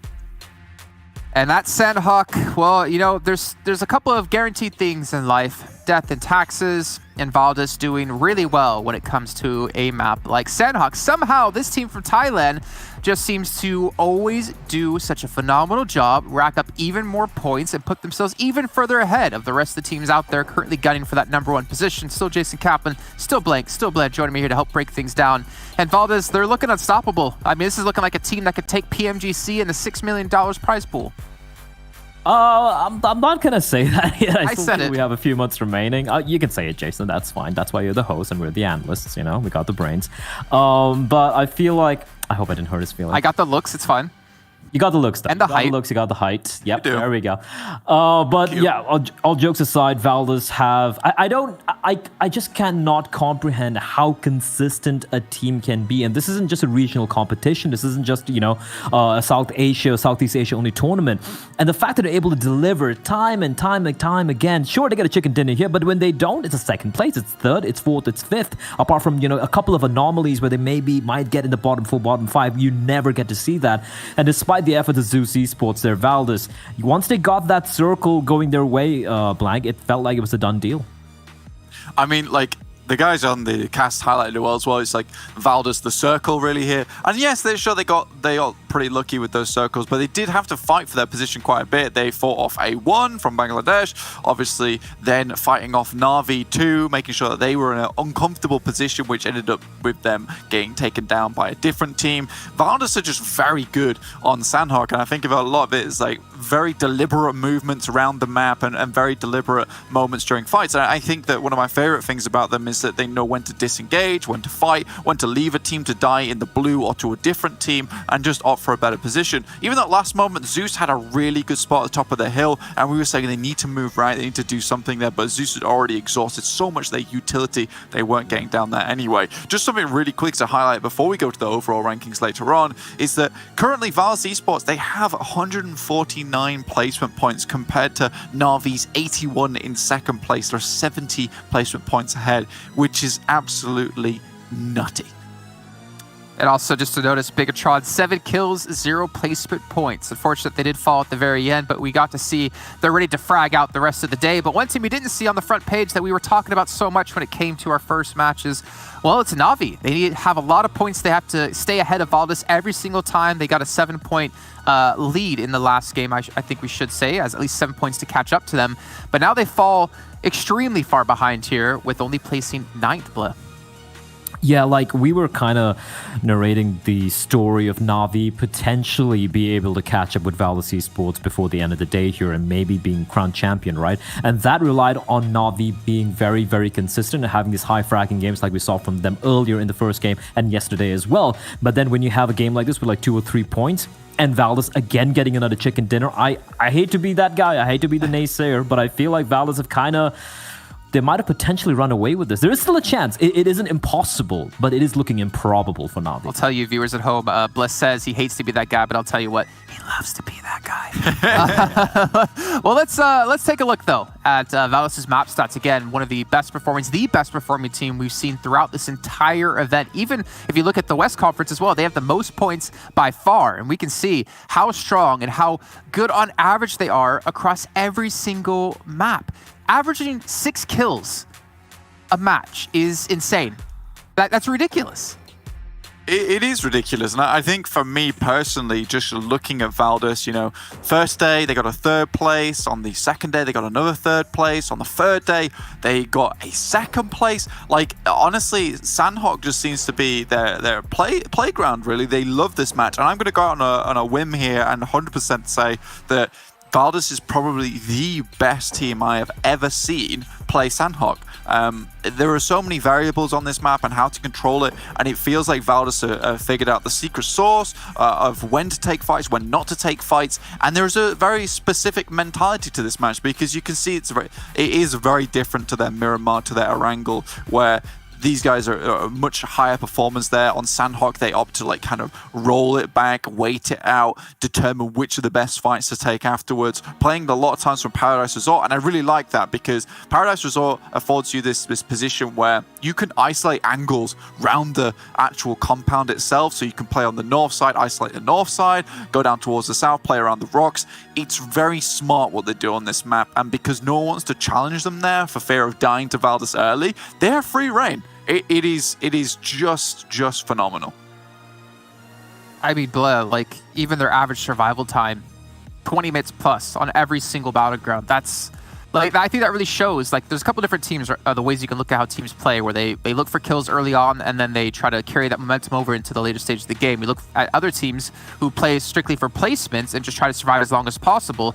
And then you have this team who plays a style of, okay, we're going to get those placement points, but they're also going to get a ton of kills while we're getting those placement points towards those final zones, setting themselves up nicely, as Blink did mention before, to allow them to get as many kills as possible. It's ridiculous stuff, as we're now going to take a look at our overall settings and talk about what you mentioned before, Blev. Valdes just might be too far out of reach for the other teams, and we'll see how many points they are ahead at the moment.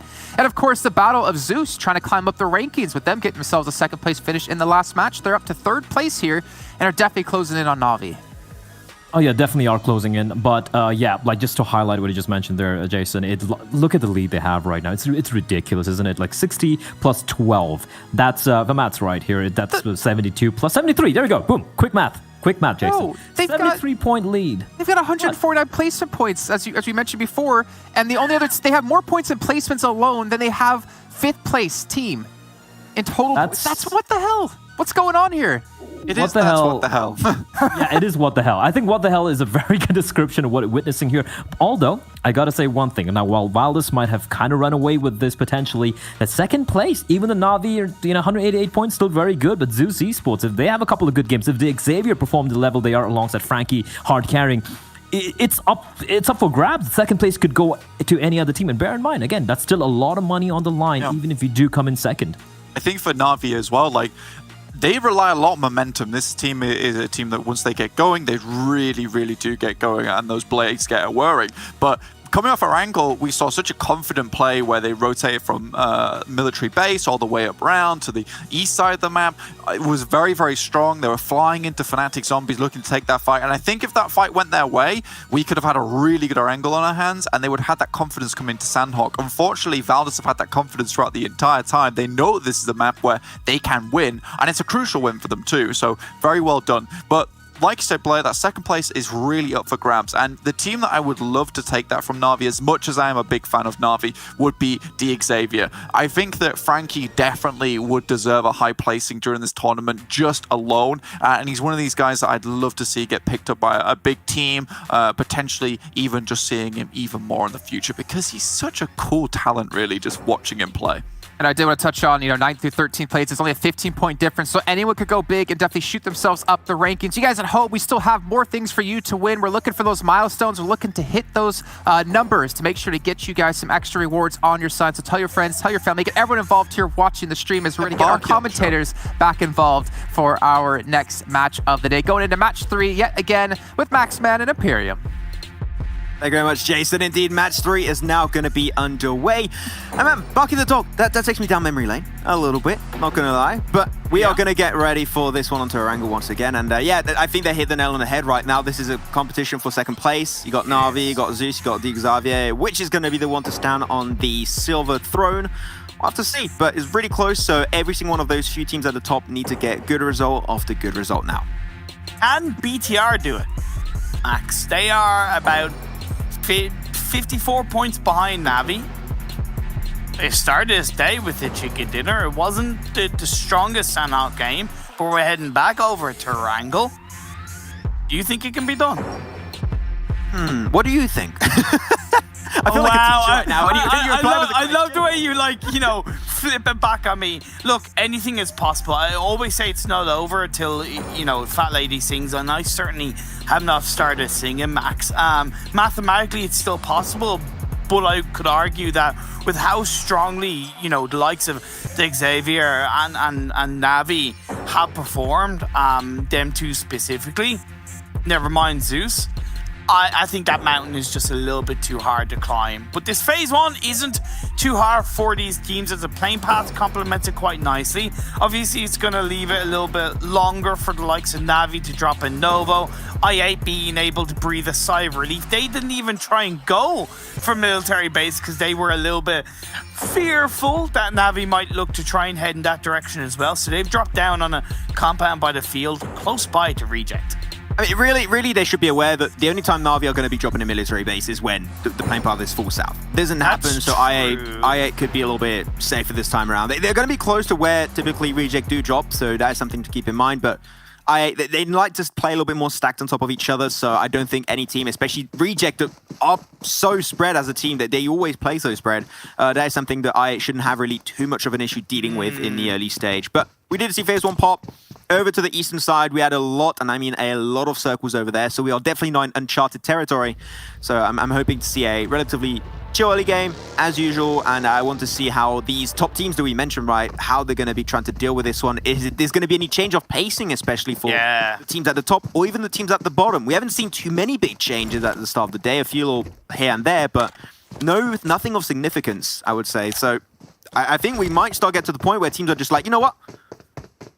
We're going to let all hell break loose. Again, we're going to full send it, and I think that we're slowly getting to that point now. For sure. Look, all of this money, all of this fight, it's for charity, and at the end of the day, and this is absolutely amazing to see. And the chase for second is on for 3 to 4 teams, but to extend a little bit on what Jason said before he passed over to us, it's 22 points only dividing Yala in 6th and I8 in 13th. That's all. So one good game for the likes of DS, Geek, DRS, A1, Reject, and Blacklist, who are in between the two teams I mentioned, could catapult any one of those teams up into top 6 to grab even more money for the charity of their choice. Yeah, of course. That's the great thing that you got to keep in mind, right? Is that this tournament is fully for charity, and you also got these mini tournaments happening on the day-per-day basis. Who could be number 1 at the end of the day to get an extra $80,000 for your charity? We don't know yet. I mean, we already had some good showcases from, for example, Na'Vi. You also got yourself Valdez to go himself the last game. So we don't know. Could also see BTR be the one on the top of there. Though BTR, I'm not gonna lie, got themselves 69 kills. Very nice. If they get one more kill, I'm gonna be severely disappointed. Stick at 69. I think that is the way to go for them. My favorite number. I love to see it. Now, the Xavier dropping Pachinki. They're still in Pachinki, which is on the edge of the circle. Kind of worries me a little bit. I was hoping they would have rotated away from there a little bit earlier.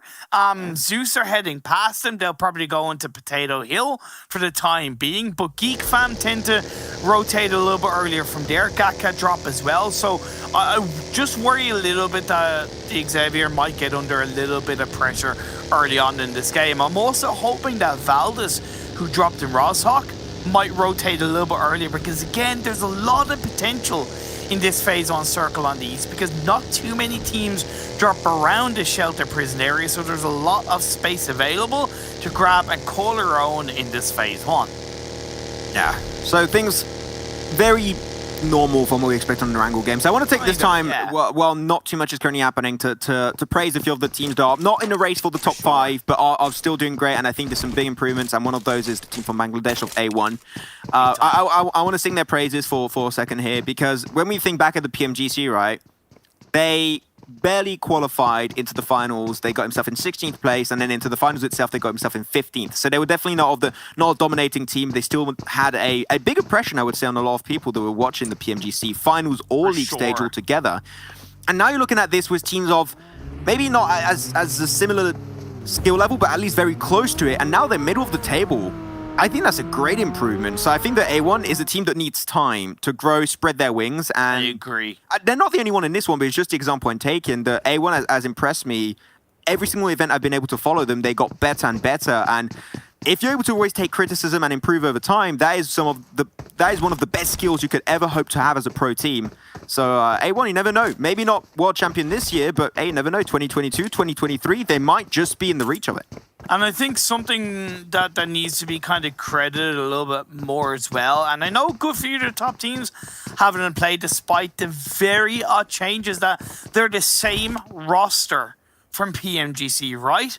They're the same team from last year. So that kind of base of synergy, and sometimes it can be kind of hard to evolve as a team when you're sticking with the same roster, because you know you're in your comfort zone. You maybe, I'm not gonna say trust each other too much, but that level of like comfort is there. But they have all continued to evolve together, and sticking with the same roster also gives them the strength that they know each other. There's the stability there, and they're building upon it layer after layer after layer. So you are dead right, and I'm glad you credited them for it. DRS in Yasnaya only starting to move away now. Maybe it could have been a little bit earlier. We're only halfway through phase 1. But Zeus went for a very deep rotation, which I love to see. I was expecting Potato Hill from them, but they've gone for a lovely 2-2 split in the dead center of this phase 1, hoping that works out for them, because I really think because they were one of the first teams to rotate center, you know, it does give them that stranglehold to get more information and control the teams around them. They are a central team, right? That's just their go-to strat. They're going to be playing central. It's not always been the case, but as of recent times, it is definitely a play style to suited them, and they're just leading into that even more as time goes on. So I'm okay with it. They play it relatively well, and that's exactly what helped them out last game, right? Snatch away a second place away from most of the teams in the lobby, so they're definitely living up to a lot of expectations that people had for them. But otherwise, you're going to have your typical late rotations from some of the teams. Go your Blacklist Internationals, Na'Vi, Myth, Reject. I8 taking a little bit of their merry time down there in Southern Africa Military Island. Same for also Fnatic Zombies, which they started rotating a lot earlier last Erangel, which I was really happy with. But this one they're taking it a little bit slower, and I think that is heavily due to the circle. There's a big chunk of land still available in Phase 1 circle on Southern Africa Island, so they're just delaying it a decent bit. As Hassan, what are you doing over there? There's always one player for NASA that's really far and just gets knocked down quickly. It seems like Nasser just don't seem to be able to find their feet as a team in these games. They don't seem to be able to find their groove for whatever reasons, and I gotta be a little bit harsh. I would put that down to a lack of evolution from the IGL, and I don't know if that's exclusively it. Maybe the players aren't listening to the IGL, but you know, there has to be something that maybe call it just pure lack of experience. But I just don't think we've seen an improvement across the 4 days for Nasser compared to other teams. So just to, you know, as much as I'm still proud of them, just to put that little bit of criticism out there for them, they really need to kind of improve more coming into future tournaments. Yeah, not much is going to happen with the circle. Most of the teams already inside of it. Just Yala really have to move up a little bit. But that's the thing. I want to cut them a little bit of slack to NASA, though. There have been some changes, maybe not the most obvious ones to spot out, and I think it's down to how they rotate and also how they take fights. I think the synergy has improved a decent bit. But you mentioned, and you hit the nail on the head, Sen, is lack of experience. And I think this is a first attempt on a big international stage with teams of this caliber. It is not easy, right? Not every team is going to be the new class DA from PMGC, right? It takes a lot of time to become one of the best teams in the world. So, you know what? Maybe not this time. You know what? There's a lot of opportunities down the line. You know, PUBG Mobile Esports is here to stay, so I'm sure we'll see a lot more of NASA if it's in this team, if it's just on an individual level, if the players do move away from each another at some point. But this is experience that's going to be helping them a lifetime. And not only them, all the other teams in this lobby, like Myth, like Fnatic Zombies, so I'm hyped to see how that's going to go. As talking about where it's going to go, we have a fight going on currently towards Shelter. Zeus and DS, but DS not a fan of early game fights, so they're going to avoid it as much as possible. They've gotten a kill onto one of the Zeus players. Caught off guard, like committing, don't get me wrong. Yeah, don't get me wrong, it's caught off guard, but poor from Zeus. Again, I talked about them, you know, that central position being rewarded for that, but if you allow teams to get close to you, if you're not in a strong central position, like it seems they weren't, they're going to get punished for. Great play by DS to just put a bit of underlining pressure forward, and that's going to send Zeus closer to another team as well. I believe it's the Xavier, if I'm not mistaken. A1 are close by as well, so Zeus in the thick of action, only 10 minutes into this game number 3 of the day. Teams on the outskirts of the circle, you have still I8 and Fnatic Zombies in Military Island, and it's very interesting to know that I8 did rotate back into Military Island to kind of stick to what would be a normalized pathline off the back of dropping in that mainland. I don't know what you think about that. I like it, but I also think maybe it was wasting time in the game. What's your thoughts? I think it's fine personally. Like, it is phase 1 going into phase 2. It's okay for you to rotate a little bit late, but you got to start ramping the speed up a little bit, and I think we saw quite a few teams try and adapt that playstyle, so I'm okay with it as long as you are putting a big emphasis around scouting, because if you rotate late without information, that hurts you. If you rotate late but you prepare accordingly, then you could be completely fine. I'm looking at the teams and how they're rotating. BTR actually not playing Edge this time. They centered up really nicely, right next to Reject, A1, DSK, Zeus. I like that. We know BTR in the longest time have been an Edge team. Now they're going to try and take a little bit more real estate under their control. Hippity hoppity, that compound is now their property. I like it. It's a strong spot. It's good. I have literally no problem with that. But now can they play it accordingly? That's what we're going to have to wait and see. Myth are in a really good compound. It's a small little building that's down the Potato Hill area. So, of course, the trickiness is that the hill above is open. But they do get a lot of information around that area, and it does give them a lot of exit potential on this next phase popping up. It's a little bit similar with DRS. They still have 2 on the edge of Yasnaya, 2 in the fields inside that compound, so they get a lot of information. Navi, I believe, have a lovely 4-man spread as phase 3 centralizes up, where most of the teams are already there, and Yala's maybe slower rotation from Milton Power could hurt them in this phase because there's a lot of real estate, a lot of core areas that are already taken. Maybe onto Shelter could work out because DS are there, and that is a spot that can be occupied by multiple teams. Yeah, especially when you're gonna have Yala just higging forward right behind them, and they're gonna be squashed between a few teams actually. So DS Gaming, if they can try and make sure they're prepared for a team coming from behind, then they should be okay. But Yala actually going to go for a little bit of a wider spread. They're going for a 2-2 split currently around the east. So I'm not a fan of that one from Yala, because if they do have a team mid-rotation dropping on their position, it was exactly what's happening with Ida currently. He's just way too far out their way from his team. That could go against them. So Yala's got to be sure that when you pull a 2-2 split rotation, you actually find some good positions. Here they were going somewhere in the unknown. That could have hurt them, but luckily enough, no casualties, for now at least, have been spotted for Yala. Yeah, for sure. I was a little bit worried about that myself. Reject, just a little bit to the west of BTR, and that kind of roadside hill that can often be a bit tricky to hold on to. But unlike other games, I got to give credit to Reject. They are together as kind of a nice solid 2-2, so I believe it gives them a really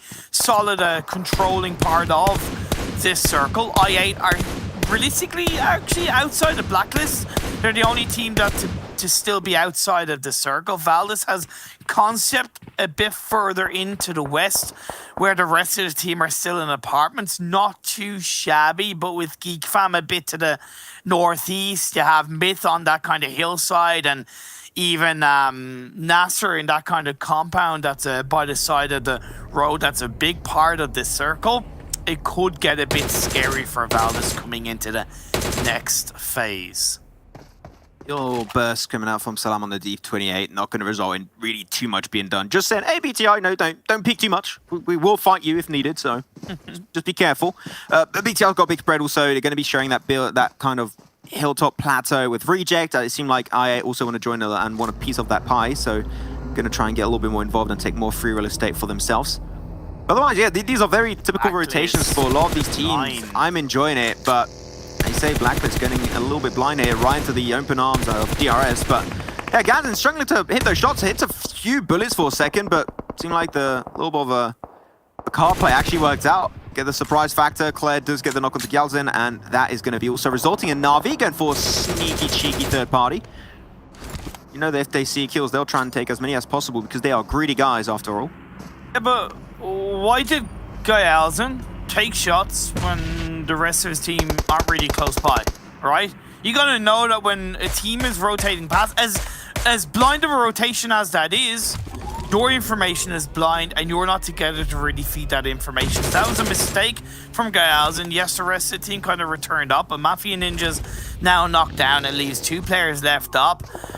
Bit poor decision making from DRS as they're not even inside the circle as well.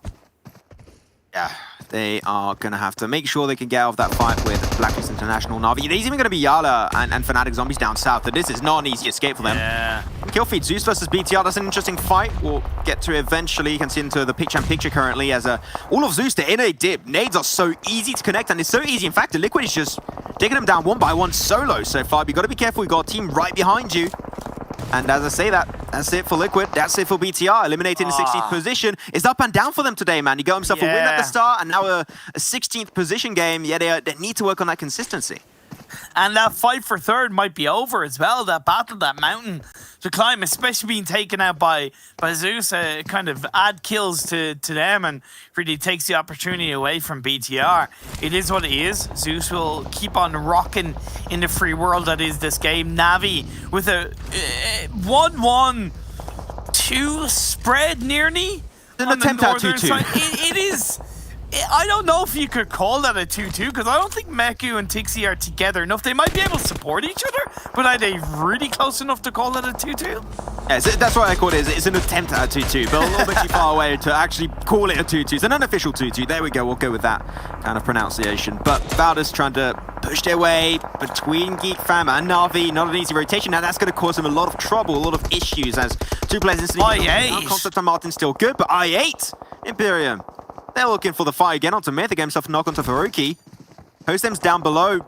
I believe got spotted out. Yeah, that nade is coming out. UserDem has 100% the intel to where Hostem currently is. That looks like a good nade. Could be strong. Doesn't get any damage. I like that. Yeah, send one to the left, send one to the right to make sure that Hostem has no fire, no chance of fighting back. And that's it. That's the end for Team Myth, eliminated in 14th. That has been struggling a really big amount in this event. And also, I recognize in a really good way that I8 were at a point where the circles were kind of going away from them and they realistically had to start to take a fight. Meku's knocked down. Nice play by Tyre. Yeah, that knock on Meku was actually huge. DRS got Mafia Ninja down below. Do you go for the heal or do you try and pop him down? You got to be careful how you peek there, Tixi, because you still have Tira. You got a third party happening so far. Na'Vi trying to be a little bit too greedy on those kills apparently, and that's going to cause their demise at the end. Mafia Ninja is just leaving these 2 teams fight literally above all this current location. He's happy. If Na'Vi goes down, they might just forget about him. And Kitsune is kind of giving over the spot that he had on the northwestern edge of the circle to try and get close to his teammates to get that revive off. Reject going for the crash on the A1. Now, A1 haven't been the best at breaching teams on crashes, but are they going to be successful defending a crash by the Japanese representatives? I'll see. We saw what happened the other day where A1 crashed this exact compound. It did not quite go their way. I'll see if they can try and learn and work on that strong basis they had. Reject trying to move on out. They're trying to push their way into the building. They've still got a lot of utility to deal and spare. While Divine remaining a little bit further behind there, maybe trying to be more of a backbone support, but you want every single player you can in this fight. Utilities coming out, a lot of tick damage dealt the way of A1, especially for Sinister. The smokes are going to slowly but surely start showing the top of their head, and Reject, they're going to be trying to push it in. Sinister trying to push himself out of the building, while 6ix9ine is just in a little bit of a small room over to the right. And I think the Reject are just unaware. They're hearing all the footsteps. They know that a lot of players of A1 left, but do they know 6ix9ine is in that location? I don't think they do. And with the circle shifting up north, both these teams have to start to make a move, but I also think that allows A1 to play on the roadside and utilize the wall to maybe get a little bit of a flank position on Lapis. I'm not saying it's 100% certain, but it could be there. Sinister gets in the buggy. Are they going to look to disengage? 6ix9ine is still on the outside of the building. It could be a bit of a bait, but Reject looking to do the same. 6ix9ine committing to the blue a bit more. Gonna get the intel to Divine. Divine gets prone, and that's it for 6ix9ine, and he gets picked away. Yeah. Out A1. Oh man, they took too long onto that fight. Reject having a hard time. It's a Hail Mary push, trying to push their way out, but there's so many teams they're going to be pushing into. A1 make it over to the side of the road, but that's going to be a huge encounter with I8 right now, and there's only Dante. Dante trying to take all of the kills for himself, but without your team to back you up, that is not going to be an easy feat. Oh no! Going to try and roll him over. Dante, can they make it happen? And see you later, Dante. It was good seeing you. Back to the lobby you go, and back to the lobby all of A1 go, actually. But Reject are not done. They're putting himself towards another fight with I8. You guys gotta calm down, Reject. You're out of your goddamn mind. Come on, Johnny. Johnny's there once again. Come on, Johnny. This guy's surviving all the time. How does he do it? I have no idea. Well, he did it against BTR and Sanok. Let's see if he can do it again. It looks like he's going for the revive, but I think that's a bad idea because Lapis is able to reposition. Although, he's not going for the... But he doesn't know. What is he doing? What am I doing? I don't know. He's having some fun, I can tell you that much. But that's going to be great. Johnny able to make it out alive. He's going to leave his teammate go down. Unfortunately, we had no option. The blue then was pushing against him. Now it's game of survival. Let's see how long he can stay up and go and how long can his health bar remain healthy in this game on their angle. Harry's right behind. One player that's been doing a lot for the team despite not being a huge fragger, but the setups are big from this player. But Johnny's full sending it. Johnny's pushing closer and closer inside the circle. He's not there just yet, but he's right above. And literally right above a few of the players, and that's Zeus already out and might able to pick a few kills onto DS Gaming.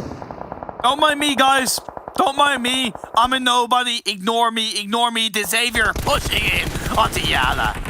There we go. That's another fight, man. Everything's going downhill real fast on this game. Yala Esport losing every single one of their players. Eliminated in 9th. 8 teams still remain. But the circle's about to shift. Imperium Navi's got a huge spread. And they got such an easy entry point to the circle. But Valdatar just barely onto the western side. They can also make it in right after pulling off the res on the teammate. There's going to be Martin. Concept and Martin. That is the deadly duo you do not want to cross path with. I'm with Blank. I want to see the Xavier take on that 3rd place overall in the standings. I am behind them all the way. Man, so close. Yeah, I thought he was going to tramp it into the window, but it seemed like he knew the players potentially pushed out. And he got spotted away by DA Xavier. There's no escape from that one. Frankie, we'll see if he can get the super play coming his way. Would be great from this team once again. Back-to-back wins yesterday in the city finishes, something that is so hard to be consistent about. And yet Xavier makes the impossible possible. Can they keep their dreams alive of being top 3, even snatching away top 2? I think top 2 might be a little bit hard, but top 3 is definitely possible. And Zeus already out of this game. The one really threatening that top 3 so far for them. Navi spotted away. Xavier under the pressure, under the wrath of Na'Vi. That spread of Na'Vi is making sure that no matter where you try and move into, Na'Vi will have the information. There is no escape. Oh my god! Russian team. Lamborghini first to go down. Meku, great angle. Oh my god! They got literally nothing. They're just lining up into a Congo line. Meku, this is fishing simulator, and now he's picking them up one by one. As Valdez get taken out of this game, no more threat to Na'Vi. They are taking the control, and it looks almost impossible to push them out. Man, it's like that cutscene at the end of Snake. It's like, Snake! Snake! It's like, the Xavier, survive! You could do it! But this leaves the circle control in the favor of Navi. You're not quite in there, but when you're talking about the spread, full squad up, all the other teams are on the outside. Kitsune's gonna push forward. The revive hasn't been played off. No! He's being knocked down. No way! Oh, he switches weapon and the car just barely explodes into his face. That's also going to be taking down GE2, so that's not going to be helping out any of these two teams. While NASA Esports from a distance getting involved with all the eternity they have remaining. And I thought Na'Vi had the control. I thought they had the game in the bag, but it seemed like I talked a little bit too soon. The Maximum Curse might be into action. Na'Vi though, Tixie once again get another kill up to 7 so far. Na'Vi want to solidify their position into 2nd place. It's Blacklist International also out in 5th place. Great showcase still from Blacklist International. And now down to the top 4. It's Lamborghini. Can he clutch it out like yesterday? Matic, he's going to full send it also. And that's going to be the fight, and completely taken down, smashed his head in by Matic himself. Xavier eliminated in 4th, still a huge amount of points coming their way, but now it's just clean-up time for Na'Vi. Still up as a 4-man, they're going to try and get Kitsune back on his 2 feet. As NASA, can you take down Na'Vi? Well, hoping to see that come soon. Gonna require a miracle at this stage. Revive's being played off onto Nasser to keep them up as a 3-man team, but that's only allowing the whole Na'Vi to drive on through. Hamza is going to be taken down, but the Navy utility is too good. It's too strong for Na'Vi. Dixie this by getting knocked away. Doesn't really matter. They know this is going to be a 3v1. Great sprint into the smoke. No way movement. They have no intel. Takes a little bit of damage there, down to 50%. Gonna have to reload that DB28, but Moominch is gonna be wrapped around by Kitsune, and Na'Vi make it happen once again. As the team from Russia looks absolutely unstoppable, they're trying to catch up to Valdez. But man, Na'Vi, these last 2 days have been insane for this team. It may be too little, too late to climb above Valdez, but at least in the final day, they're solidifying their second place, and they're low-key saying to Valdez, look, anything you can do, we can do better. You get a chicken dinner, well, we're coming back into the mix. Beautifully controlled game, and it was a game where, let's be fair, they had a massive spread, and I would argue on a lot of other games in Erangel that might hit them a lot harder, but as it happens, between the trend of the circle shifts, there's a little bit more real estate down on the south side, and because of that, their north side position, as much as in the open, there's less teams there, so it allowed them to control that position a little bit more effectively, and they use it to their advantage. It was the fact that they were just so kind of aggressive on that, they recognized they needed to make that work. Yeah, they really did make it work out fine too, because they had a wide spread, and I was a little bit skeptical for some time because they were taking control of the north and it was just low ground, and everything that was down south, and especially down southeast, was going to be high ground. So all the teams coming in from that position, I'm thinking Xavi, I'm thinking NASA, we're going to have a, by default, huge advantage, right? But Na'Vi, what they did is go for spread, but hug also their little cliffside, a little ridge, and just play from there. They knew if they went down, they were going to be instantly given the advantage to the teams around them. So they took control, they knew how to end off that game, and it worked out amazingly well for them. Their ability to remain as a four-man crew was an insane amount of kills their way too. Yeah, I think that this might not even be a fight for second place anymore. This might just turn into a fight for third place now. And look, I kind of get why Xavier kind of sent their three players into circle like that, but when it's so out in the open, I feel like you're just better off playing on the very edge of the circle when you know you don't have control. Just hover with the blue. I respect it, but it just wasn't really the right call to make overall. And even in the end, you know, when Lamborghini was the last player up, instead of going for the revive, I don't know if he had a first aid, but he probably should have pulled that first aid off to at least try and have gotten one kill onto the Navi players. The thing is, Meku had the perfect angle. There was no escape. They tried to send it too. The car did explode inside of GE's face too, but it's so good because we said it, right? Best team in the EMEA is definitely by far Na'Vi. The next thing they want to conquer is going to be the world stage, and it seemed like they are on that path. They were so close back in the PMGC finals in Dubai, and they are once again close on an international level tournament. PMGC at the end of this year, we saw it, $6 million US. This might be the event where Na'Vi actually comes out on top and become the king of PUBG Mobile. It could definitely happen. They're setting themselves up for that. They're sending a message. But real quick before we go for a break, I8, Johnny, Soul Survivor, he got his team into third place, and off the back of 14 points in Sandhawk, Pakistani side, they're making a good name for themselves in the final day. How does he do it? I don't know, Imperium, but you know what? With that said, we're going to head on over to a break, and maybe the desk has a little bit of an answer as to why Johnny's always able to survive so long, so we'll check that out with them right after the break. With COVID-19, no one is safe until everyone is safe. Why do we say this? Our world is more interconnected than ever. Our economies and societies rely on international trade and travel.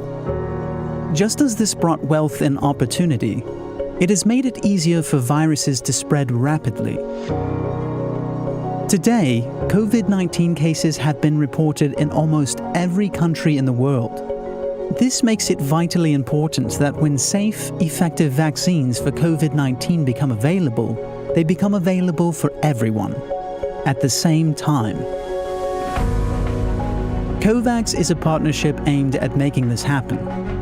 Launched by Gavi, CEPI, and WHO, COVAX offers countries access to the largest portfolio of potential vaccine candidates. By participating in COVAX, countries are not only reducing their risk, but they are contributing to a global solution by helping fund vaccines for countries that cannot afford to do so. By making their population safe, governments can help to make everyone safe. One world, protected.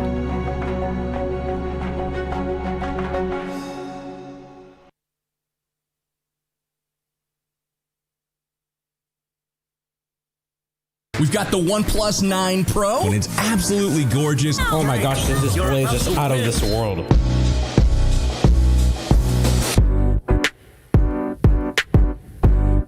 Insane. It's got 65 watts of charging power.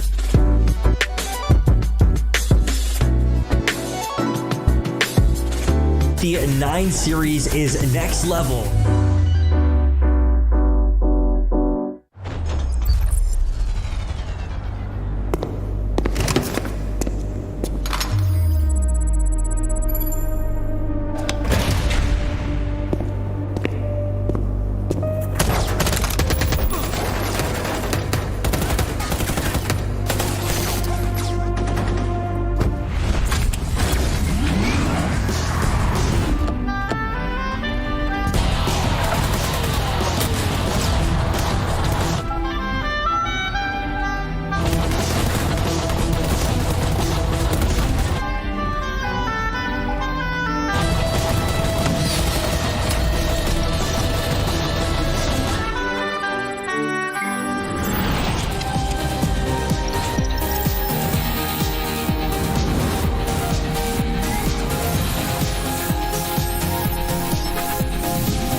PUBG Mobile World Invitational is powered by Gamers Without Borders and brought to you by OnePlus, the official smartphone provider, Nemo TV, the official streaming platform, and STC, the official playout sponsor.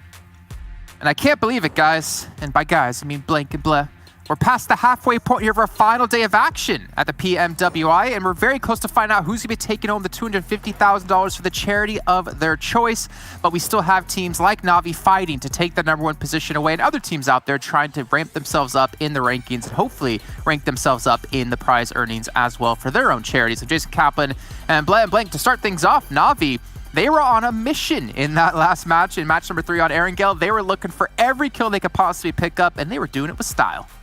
They were looking really, really good indeed. And I just got to point out as well, like Na'Vi, I don't know, Blank. Like, I know you said they were a team to watch out for in day one. They kind of failed to deliver, but the way they've really turned things around is fantastic overall, right? But then again, even when that happens, you have Valdez always still there, still alive somehow, trying to make, trying to get maybe a top 5 or a top 6 spot. As you can probably take a look at the match rankings so you can see how it kind of played out. Shout out to I8 though. Despite what has been a kind of a quiet tournament from the Pakistani side, they did deliver quite a bit, getting 8 kills as well. And Nasser Esports, they were, I won't lie, I was very critical of them the first couple of days, but the past 2 days, they've really stepped it up, not just in getting some pretty good placement points, but getting a number of kills as well. And the Xavier, they're perennially, always seemingly in the top 4, top 5 position. Yeah, I think Xavier really deserves like a lot of support right now on the Vietnamese side, because they're doing very well and consistently up there now, like you say, in that 3rd, 4th position. I think that throughout today, they've actually performed, I think, just a little worse than Na'Vi, despite Na'Vi getting these big chunky wins through. I do think that the first game could have gone very differently and much more akin to this one if they hadn't have just ran it down on Fnatic Zombies. I felt like they had the actual manpower to take that fight, but just a little bit of overconfidence after that last day that we've had where they just absolutely franked out. Na'Vi now, though, need like a ridiculous couple of games ahead of them and Valdez to go out very early, and you aptly put it there, Blair, is that Valdez just don't. Yeah, they just don't. So the problem now comes into, will we see Na'Vi drop on top of them to have that chance? The thing is, not only do they have to drop on top of them, they have to also kill them, ideally with losing no one on their team, and then still winning the chicken dinner to actually be able to catch up. Like, that is a tough ask, but you know what? Go for it. Think of how big of a legendary team, how this would go down in esports history if you're able to pull off something like that. Let's now look at our second page here, and we start the day off with Bigatron taking home a chicken dinner. They unfortunately come back into match 3 with 0 points. We see the likes of Zeus in there as well, 5 points. If they were looking to ladder up or maintain their number 3 position, well, Xavier might be catching up to them now. Who else do we have in there? A1, we talked about the start of the day, unfortunately not having a great time so far.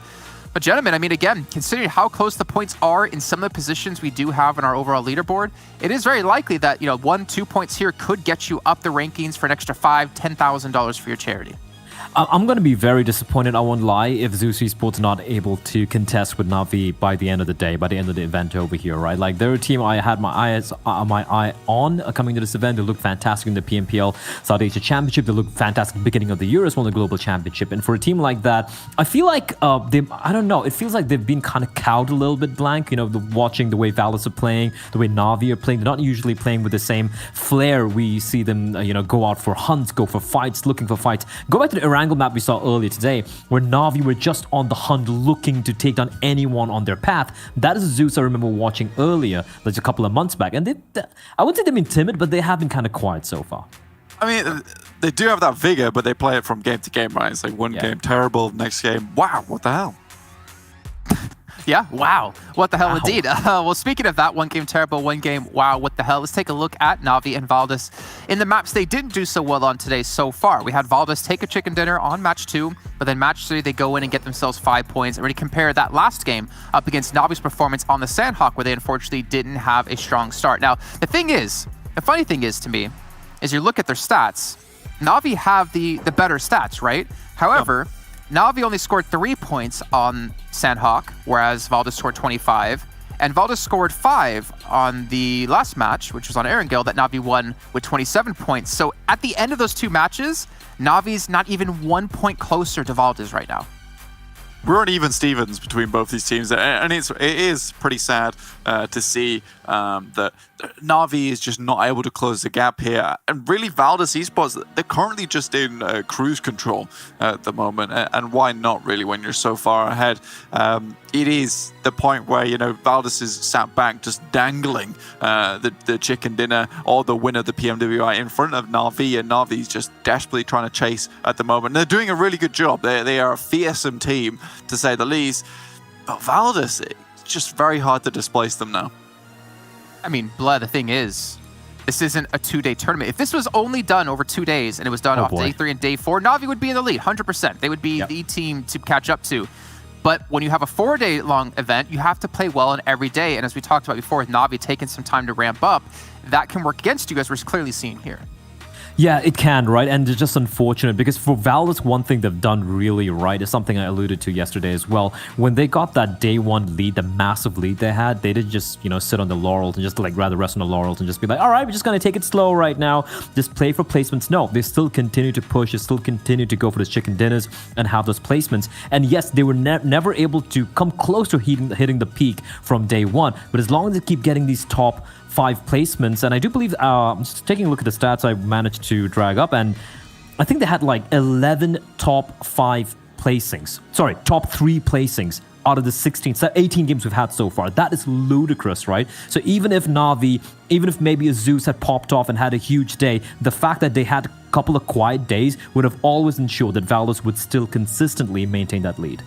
Speaking of the lead, let's take a look at our overalls. You get an idea of the lead they do currently have. And it is 51 points, 266 across 18 matches. I mean, again, they have 153 placement points. They're still ahead of the 5th place team when they have their kills and placement points combined, like Valdez. And I know, I know I mentioned earlier, but I feel like this is easy contender for PMGC if they maintain this kind of form throughout the second half of the year. That's $6 million on the line. It is, and it's a huge amount of money. James Yang was talking about how, in our last year, that prize pool is bigger than the majority of the tournaments we actually played throughout. So it is a ridiculous amount of money that is up for grabs. And with Valdez looking so strong right now and probably getting a huge confidence booster after all this, because we've seen the interviews with Six where they're saying, we've been training so much for this, we're looking for a top 5. I don't think they were at all expecting for themselves to come out so far ahead. And this is going to be one of those moments where they go, actually, wait a minute. We're very, very strong. Exactly. And they're coming into PMGs, they're going to have a great time. Xavier, though, just very quickly, again, huge props to the Vietnam team from them. They're a new team for me, and seeing them third place, I do think they are justified to be here. Zeus Esports, although they're a great team, I think in 4th place is probably where they belong at the moment. Xavier's just been having some much more consistent games, which over a longer period will most likely favor them. I mean, I love this entire event because when we had PMGC happen last year, we didn't know who Zeus Esports were. We had no clue. They were a team from Mongolia. That was about it. But then they put themselves on the map once they finished off in PMGC overall with a 3rd place finish. Now you look at Xavier, and this team coming in from Vietnam, we could see them be the team to break out from the region and put them on the map. I really, truly love having these global events because it really allows us to see these teams we normally don't see, and it gets me hyped up for when they meet yet again. Oh yeah, for sure. And I just want to point out one more thing as well, Jason. It's like, I know there's a caveat that this is still a charity tournament. You know, all the proceeds are going to be going to a very good cause and everything. So that could be something where some naysayers will be like, oh no, they're not taking it seriously. I doubt that. I feel each and every one of these teams are trying their very best to get the win because, like you pointed out earlier on, they don't really get a chance to play against other regions that often, right? So you can see Na'Vi really trying hard, some of these more unknown teams. So definitely, I don't think the fact that this charity event is going to be a caveat at all whatsoever in this event. Everyone's giving their best. And for me, seeing this, some of the newer regions really pop up has been just a fantastic experience, just watching from the sidelines. Yeah, I mean, all the teams want to get that W. They want to get the win here in the event. And you at home can get your own form of a win as well. It might not be a chicken dinner, but the win is in the form of player cards going on within the game. They're not out just yet, but make sure you guys stay tuned for more information coming in the following days of how you can snatch up every single one you possibly can, as we're going to snatch up our fourth match now. It's our second to last one of the day. You don't want to miss out on this action. It's all going to be brought to you by Maxman and Imperium. And we're definitely not going to be missing out, Jason. Thank you very much once again. But Imperium, I really enjoyed the points that they brought up on the desk, you know, back on PGC about Zeus. You know, nobody knew too much about Zeus on the international stage, and then they become this huge star-level team in PUBG Mobile Esports. And hey, Xavier living up to the expectations, and they might be the next team to follow in the footsteps of Zeus. They're exceeding expectations, let's be fair. And that is the joy and the beauty of the evolution of PUBG Mobile Esports. Because let's be fair, PUBG Mobile Esports is still only in its infancy, right? It's only 2 to 3 years old, and we're seeing a consistent evolution, growth, exposure to so many teams around the world, and for their stories to be told, the grind that they've done to get to the points in their career. And when you're heading into an upcoming PMGC with a $6 million prize pool, by God, all of these teams and many more are going to be fighting for the spotlight, for the money, for the limelight. So I'm so looking forward to seeing the Xavier in the future. I'm disappointed in Imperium that you didn't put your pinky to your mouth and said $6 million. Who's to say I didn't? Did you? Nah, I don't believe that. No, I did not. Nah, you won't give me like that, Imperium. Nah, there's no intonation behind it. You need to back it up. Can I go again? Nah, you lost a chance. You'll do it another time. Nah, too late. But I want to say, so we got our event now where we got ourselves Valdez, Na'Vi. They're so solid up to the top. Yeah. Where does your attention drift to now? Are there other teams that are like, hey, never know, they can maybe breach top 5 in the last minute, hey, maybe overtake the likes of BTR that are currently in that 5th spot? Are there teams that you're like, at the end, hey, they could just cross the finish line at the very end? Yeah, 110%, because at least when you're looking from 6th to 13th, there's only 15 points dividing those teams. And then when you add BTR into the mix in 5th, that's an extra 3 points. So that's 18 points dividing so many teams. So yes, as much as I'm focusing to see if the Xavier can hold on to 3rd, if Zeus can breach, if maybe one of them can overtake Na'Vi, the fight for the top 5 for that 5th place is there for the taking. Oh no, that's the start of things going downhill for Myth. 2 players down, Foroki and Flex. As they're just getting, okay, well, wow. That's something that happened. Blacklist International, 4 kills already. Aeon's getting knocked down, but that's going to be a very, very easy rest to go for. And now they got all the loot of Chuma set up for themselves. So an amazing start for Blacklist International. And now we've got to wait and see what that leads them to. And I hope that gives Blacklist confidence going into not only the rest of this game, but the rest of the final game. Because they're a team not known to be either looking for fights or necessarily the strongest in their fights, unless they are in the absolute late stages of the game in a controlling position. So this early fight for a team that are currently in 9th place, only 11 points behind DS in 6th. Come on, build it up. Being so proud of what this team has been able to show us in the game so far across these 4 days. But when you're looking to end on a big note, Blacklist, and shows what you got, because taking that fight against Myth, as much as Myth has struggled, does show that Blacklist can win team fights confidently. I mean, at this level, it very rarely happens where you would start off a game of Miramar with 4 players still remaining and you got 4 kills, eliminating a team instantly. That doesn't happen often. Exactly. So it is one of the best ways for them to start it for Blacklist International, so big heads up. You said Blacklist International, one team you're interested by. I'm especially impressed with DS Gaming. I remember back in PMGC, the only South Korean representative we had were Archer, and I remember me on the desk with Jason and D-Man, especially me and D-Man. We were going after them quite a bit. We were like, okay, this team is too stubborn. Oh, fluff. I'm hoping not. I'm hoping all the teams in South Korea play like that, because it wouldn't make a lot of sense. But it goes to show that it seems like the South Korean meta has changed quite a bit, and I think also DS Gaming has also taken home a lot of this experience and knowledge that they gathered from this event back in their own home region. I think South Korea could be a big surprise hitting the PMGC if we have one of the teams actually going up there, because hey, they're impressing me. They're literally just 3 points behind BTR in 5th place. They could snatch away a 5th place at the very, very end, just above BTR if they perform well. So yeah, DS Gaming is the team personally that I'm going to try and look forward to seeing if they can perform well in these last 2 games. Getting back into this game, the Phase 1 circle is quite heavily on the east now.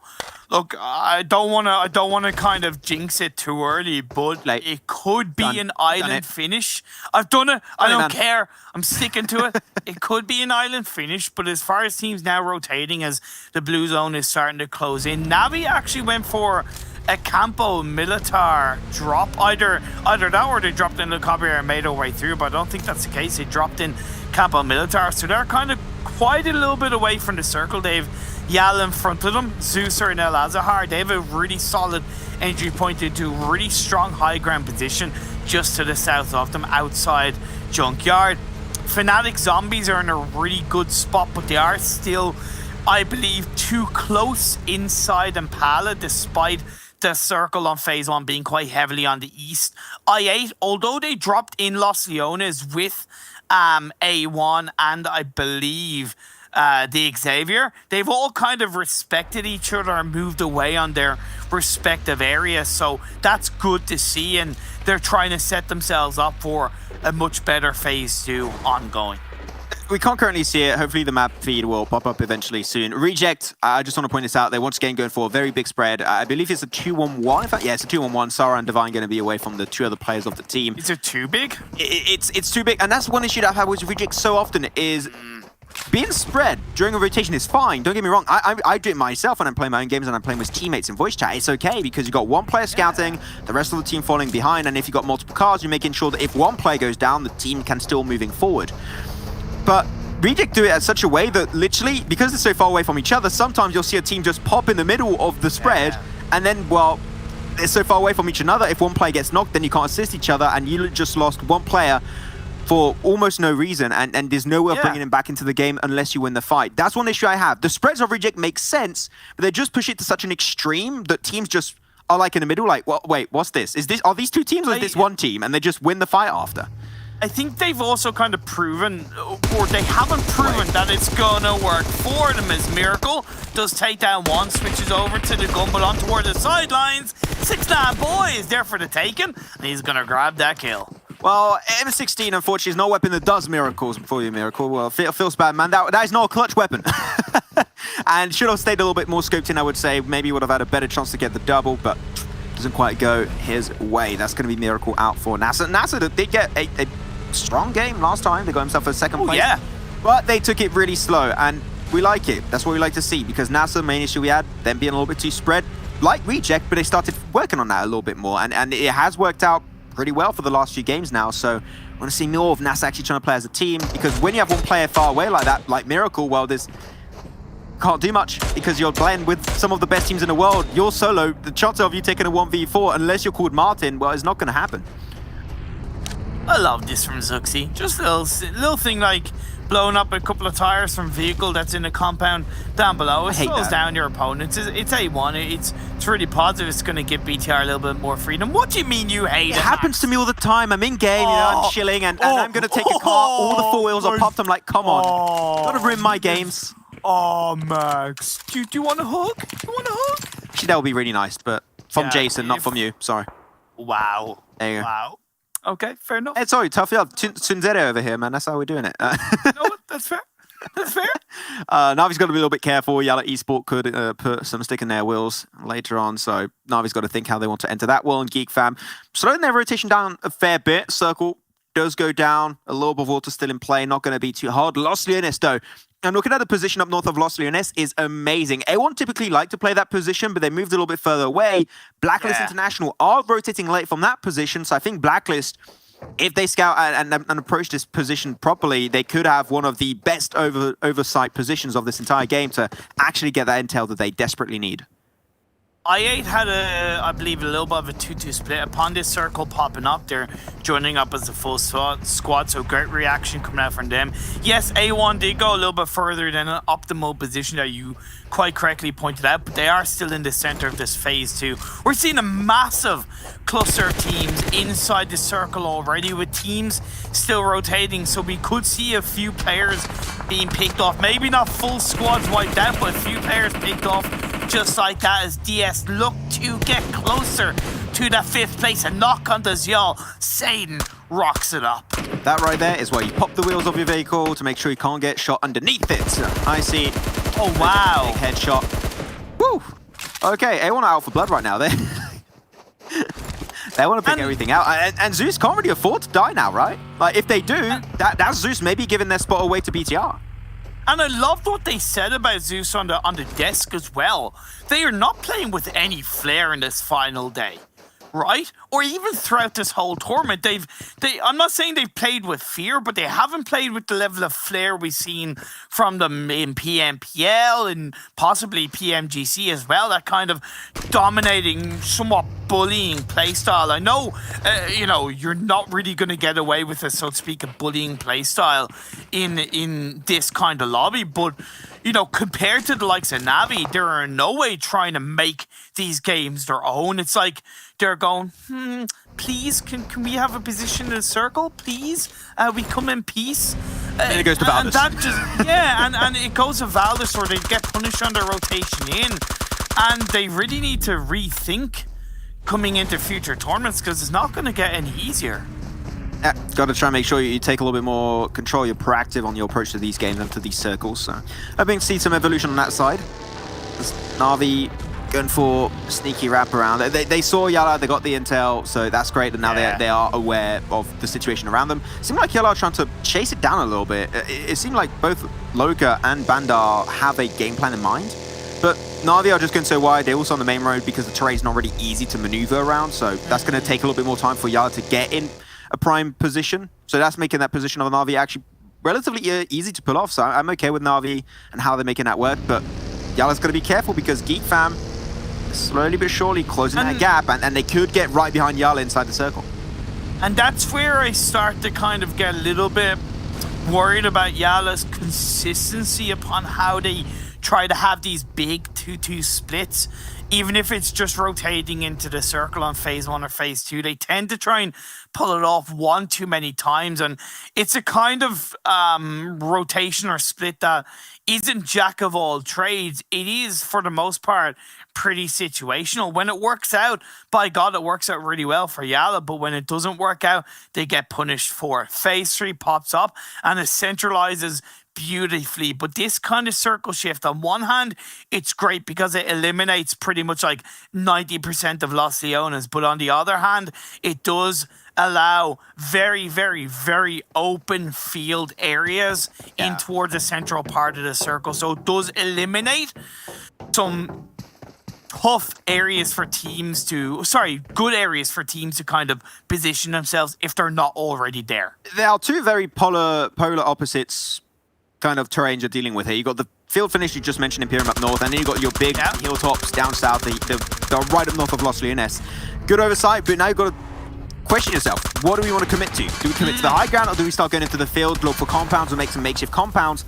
That could work out fine, but it's not going to work out for Loka because he had nothing to play with there. Straight up, he's going to be one of the early casualties in the fields as Na'Vi play it for themselves. As Mega's going down, but you should be aware that was a knock. There could be another player around. He just crashes his way forward. Luckily, he does not lose his life in the process. And he gets joined up by Matic too, man. Meku and Matic is the deadly duo. I love seeing him play together. But I love the fact that my point is proven, because even though Navi had a bit of a split, that split is enough that they're able to join up and support each other. Yeah, they lose another player correctly off a team that you mentioned, Geek Fam, and now they're left with one. Ironically enough, it's Ida. Normally he's the first to go down, but he's last player standing. But with Kitsune throwing out the nades, boom, job done. Yala are out in first. I saw it. The writing was on the wall with how they were rotating into these circles. Well, look out the turntables. Seemed like Yala thought they were in control, but no, it was Geek Fam all along. They were the sneaky main guy that just actually was shown to be nice at the first episode, but okay. At the end, he's the big plot twist, and he actually ends up being evil. Well, that was Geek Fam right there. And Navi just like, well, now we know Geek Fam's there because they just took care of the last few players of Yala, and they just boom, instantly wrap around the eastern side, and we're trying to find an entry point through there. I love Geek Fam. They're just so proactive. They see the opportunity. They try and set themselves up beforehand too, which is why I love this team so much on how they play around their macro mechanics. So really good setup from them. Picked up a few kills, but Alex Zombie's got to be careful. You're taking a little bit of time as Navi could set up a little bit of a gatekeeper later on. Oh, he makes it over. Get out of the car right now. Gets out in time. Takes a little bit of drop damage there, but the rest of the team could easily pick him up. I tell you whose rotation I love is DS, because with Lavadita being on the northwestern edge of the circle, it does open up for that crater to be occupied by a team, because you can peek up and down the ridge side, and it has a much higher elevated position onto the likes of Nasser down below, Valdez a little bit to the south of them. You can see it right now, and they're not even committing fully to it, which I even appreciate even more, because they're setting up for potential circle shift in a different direction, ready to react. But as it happens, it does center up once again with Nasser and A1 having two of the really only core compounds in play, with Valdez is just on the edge. Mafia Ninja, they lose. He gets taken down. Oh, DRS, they tried to full Senators Fanatic Zombies, but get nothing for that except a big fat L on their forehead. BTR, I love their oversight position too, and Valdez, you mentioned, it was on the edge. I think that if they play their cards correctly, they could transition and transfer that into a lot of kills, so that's big. Nice nades onto AJ. Second nade might just be the hole-in-one they need. Right behind AJ, and it's an absolute banger from Mexico. Well, Hanko still in the distance, trying to get as much intel as possible. Going to try and confirm that kill. They don't know, is it just AJ? Is there another player? Oh my Better off just making sure we confirm that kill. So that's AJ out of the game. And DRS, yeah, got a little bit too close to the flame and unfortunately burnt themselves severely. Yeah, it's just Nima that's standing. He moved away, but he's going into the open, loving arms of Blacklist. So out of the fire pit and into the fire. DS can still hold on to that crater field area, but it's not as within the strength as the previous phase. But with the blue zone hitting the floor, Nima is going to take a chunk of damage. Blacklist are avoiding it. Nima gets caught out. Another kill for Blacklist. There are 5 already, but they do have to enter this circle, and they're going to go up against the Pakistani team that have definitely proven their might when it comes to team fights. Yeah, but the fact that they lost absolutely no players in these fights and these skirmishes makes it so much easier for them to have a chance and an opportunity and a shot to get into the circle. So I think that that's a great opportunity for them. IA got himself in a also... I like this spot, but unfortunately the fact that they have to cross over the road makes this go so hard for them. But Na'Vi, there you go. That's going to be the clash going back and forth. Reject also going for a spread. They're wrapping around this fight. They could try and suffocate both Na'Vi and Fnatic Zombies, so they got to be both aware. Third party is just above the horizon. Mexico had some banger nades early versus DRS. Can he get some banger nades versus Na'Vi? Nice. That's apparently a yes as an answer. They're going to get it done. There's Reject on the other side too. They're going to be taking care of the 2-2 spread of Na'Vi. This is hard. I don't think the Russian team has an easy way out of this fight as Tixi gets knocked down once more. Meku and Kitsune, the two remaining players. Kitsune, do you really want to join the fight? I would leave if I were him and try and find a little bit of a hole to hide into and hope to get some extra positioning points. Divine trying to cross over. Get some intel with that third-person perspective, but cannot get the exact pinpoint location of Meku. Nice on Duello. Fnatic Zombies, yeah, they're just going to be leaving. Ooh. Yeah, but I really like this from Reject, getting into the thick of the action, using the dip that they have by the side of the road to their advantage. Salam and Mexico looks to reposition across the way. It's a boot is going to be with them as well. Navi are taking out Miramar. Has not been their fortitude inside these 4 days, right? They came in to today with an average of roughly about 7 points per Miramar game, and going out in 13th place with just a pocket of kills just kind of proved that they struggled in this map in the PMWI. You see, this is what triggers me. Look at Reject. They're playing together and they're playing it so well. The control from that red line is so on point. It's literally 10 out of 10 execution. They're making sure they're taking care of Fnatic Zombies. They're also taking a fight versus IA, I believe, for some time. Oh, no, Blacklist International it was. And even got rid of Na'Vi. This is what I want to see from the Japanese team of Reject, as now Fnatic Zombies trying to force Sende. He's going to have a fight versus Divine. Divine actually gets it. He was down to 50%. Nice. He was not supposed to win that. He gets it done. They're still up as a 4-man squad and already 5 kills to their name, and they got a few more available on the remaining players of Fnatic Zombies. This is the Reject I want to see all day, every day. Yeah, but now they're going to have a bigger mountain to climb as the circle has shifted to the west. And guess what? It's all open. Just a couple of hay bales in form. BTR have the only kind of compound in play towards the high ground, overlooking everybody in the fields. A1 will have to move away from their fortitude. DS are going to wrap around on towards the northwestern side, which they'll come across Valdez. So definitely with 10 teams left, 32 players alive, Geek Fam are eliminated and the Xavier are doing their best to keep themselves up as a 3-man team. Yeah, Geek Fam bite the bullet. Those shots from Zuxi. Yeah, Zuxi, I think he had a Mini 14 I saw earlier, and yeah, he's going to have himself the Mini 14, so he's going to be able to take himself some really good engages. Okay. Yeah, Fnatic Zombies, they're out. There's some extra kills to Reject. Man, 9 kills already, but 3 knocked. Lapis, you're not going to get everyone back up. You have to leave, man. I'm sorry, mate. That's going to be the end for your teammates. Blacklist International. So it seemed like the focus was so heavily onto Fnatic Zombies. Blacklist International were just able to ruin a lot of their chances to play. So it's going to be claiming them one by one. What's the plan? He's going to try and heal. He's got 3 first stage. He can't stay here for too long, man. It's phase 5. That one tickles a little bit more too much than you would initially expect. Get in the bike and run away, but Blacklist are moving away themselves, so he is able to pull off a first aid. I like the fact that A1 sent Sinister into the circle as some kind of anchor point with 6ix9ine boy knocked down. It is slowing down their push as the rest of the full squad. One of the Blacklist players gets knocked down by Darth Dante. The Xavier GE just can't do anything about the Mini 14 shots being laid down by BTR, the gatekeepers of this circle, as phase 5 Blue Zone closes in. Yeah, Tiro is one of the top players for a few days, actually, in this World Invitational event, so trying to live up to the expectations. With that luscious hair, we'll see if I'll be able to take down A1 Esports. But it's a 1-3. Not going to be too easy to pull off. Though, the west side, that's the big threat for a lot of these teams, right? The overside, the overhang is so strong for DS Gaming, Valdez, and even Valdez actually going for a relatively big spread, a 2-2 spread right now, trying to put focus on both DS Gaming and also BTR. That makes sense. I think it's okay, but it's depending on how you execute it, because if you try and take those fights, that 2-2 spread is going to go actually heavily against you. I think it's just not putting all your eggs in one basket, right? That's fair, yeah, that's okay. Yeah, you're just trying to spread out to find any kind of position, even if you're left with only 2 players up, and it makes sense. As A1 still trying to hold on, Sinister is inside the circle, BTR have the high ground. The circle does shift in A1's favor as the Xavier are taken out, so are Reject. I think the Xavier died just after. Yeah, they died just after. That's going to be I think it was a 7th place for the Xavier and a 8th place actually going away of Reject. So that's going to be actually a little bit of a point difference coming out in positioning points. Go Valdez. There you go. Going for the fight. I didn't think they were going to push it. Nondo had actually a relatively wide spread, but it seemed like Valdez are trying to regroup. They want to fully commit their way towards BTR. Liquid going a little bit further back to make sure he can actually pull off that first aid. Seeing some big nades happening between both DS Gaming and NASA Esports. Utility. Don't go for the revive. Don't go for the revive, Martin. Allow yourself to try and take that fight. It is being pulled off. It's fine. BTR aren't really pushing it. I think this is fine. Reason why they did a lot of damage onto Liquid, they know that this is they're trying to now move back, and I think they heard the footsteps of them trying to leave. So I think that res is actually completely okay for them to do. But what's going to be the game plan after? That's what we've got to check out. Hamza, what was that?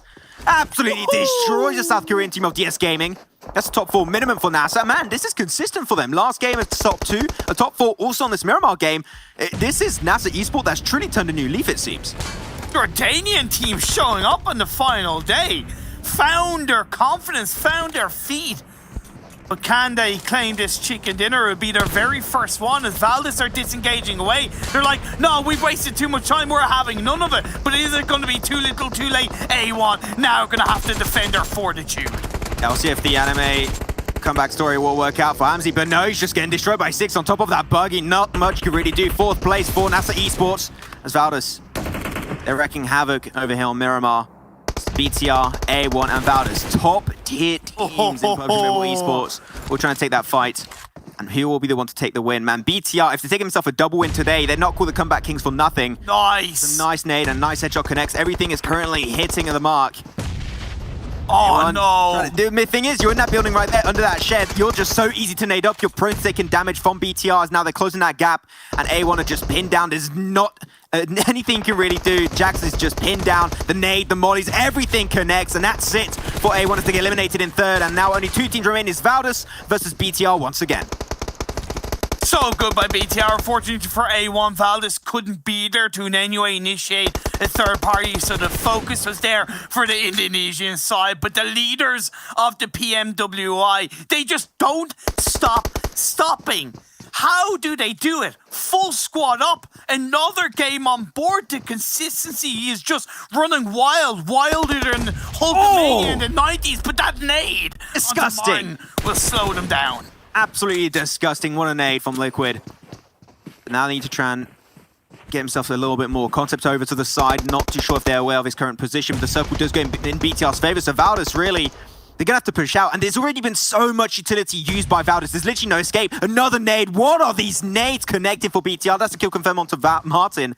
No more information being given by that player. You're seeing sneaky Liquid and Luxy as they're trying to get more intel, get some extra loot. Never know, could find a few more nades and mollies. Nice. This makes it a one-on-one trade. Luxy taking a severe beating too. Then you got 2 more players. Concept trying to push on top of that heal. Does get prone in time, but that's going to be the follow-up from Liquid. Actually, that's going to be helping tremendously. Only Gooey, your path triple delay will try and get that fight, but it's BTR. This is their game. This is their day. This is their day 4 here for the World Invitational East as they get themselves their 2nd win in the event. They are truly stepping things up in this event, Imperium. And the kills too, how they took control is absolutely top tier. Like, credit to both Valdez and BTR, because let's be fair, at one point they were fighting against each other and it seems like they both had the same idea at the same time of, look, we're not really winning if we both continue to fight. Let's both go for the circle, and indeed they did. Unfortunately, A1 were the victims in that moment, and when it came down to it in the end, those grenades from BTR were so good. First Martin, then onto Concept, and then it was just between an M249, UMP. It just didn't matter. The weapons in the hands of BTR came on in and claimed that chicken. They are so good. I'm still so surprised and impressed by the pinpoint accuracy of those nades and those mollies. They were so clean. And the circle, of course, going a little bit towards BTR's way. It just forced Valdez into a corner. And BTR did not wait for the fight to come their way. They were like, okay, we're getting knocks. We've got the nades start connecting. We're going to push it to the next level. We are going to be trying to assault you and push you down. This is the BTR that we expect and see. No, the BTR that takes it pretty slow early game. But the moment they start getting to the late game, that's where they get more and more scary. And I think it's what a lot of people were expecting from them at the start of this event, but they slowly got himself into a good spot. They ramped things up, and now this is the BTR that people were hoping to see. So they're back on the board. Yeah. Sure, it's a little bit late for top position, but they need to hold on strong to that top 5.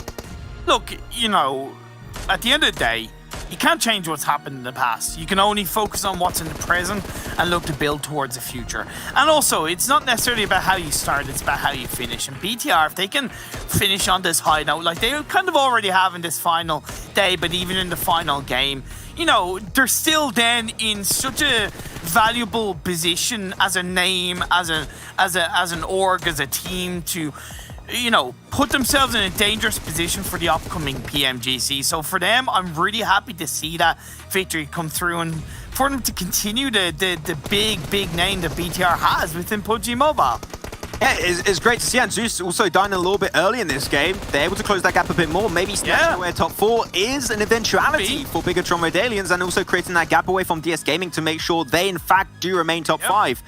This is amazing from Bigatron Redalians, and truly, once again, keeping that title of the Comeback Kings. But it's got only one more game remaining, Imperium. We are just about to reach the finish line this time around before we do crown our champions here for the PUBG Mobile World Invitational East.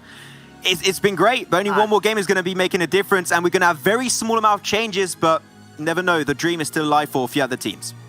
Yeah, and look, A1 got a solid return to form, to be fair, so it's nice to see the Bangladesh representatives at least come into this final day on a high note. And just real quick, Ami Tumak Valaboshe. It's I love you in like Ali. So a lot of love out there for the Bangladesh fans. I think you should be a teacher. You know, you can teach a lot of people some language, because I have no idea what is happening a lot of the time. But you know what? I'm sure he's saying really good stuff. So good for you guys. But that's going to be it for our 4th game of the day. And as I said, there's only one more game remaining. You definitely don't want to miss it. So we'll be back right after this break.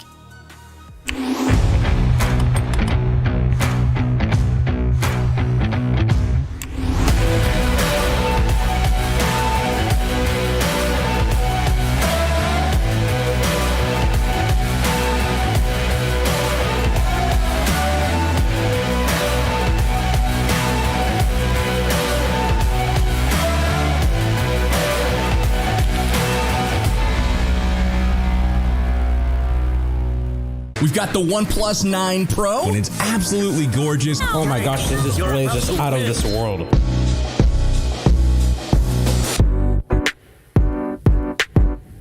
Just insane. It's got 65 watts of charging power.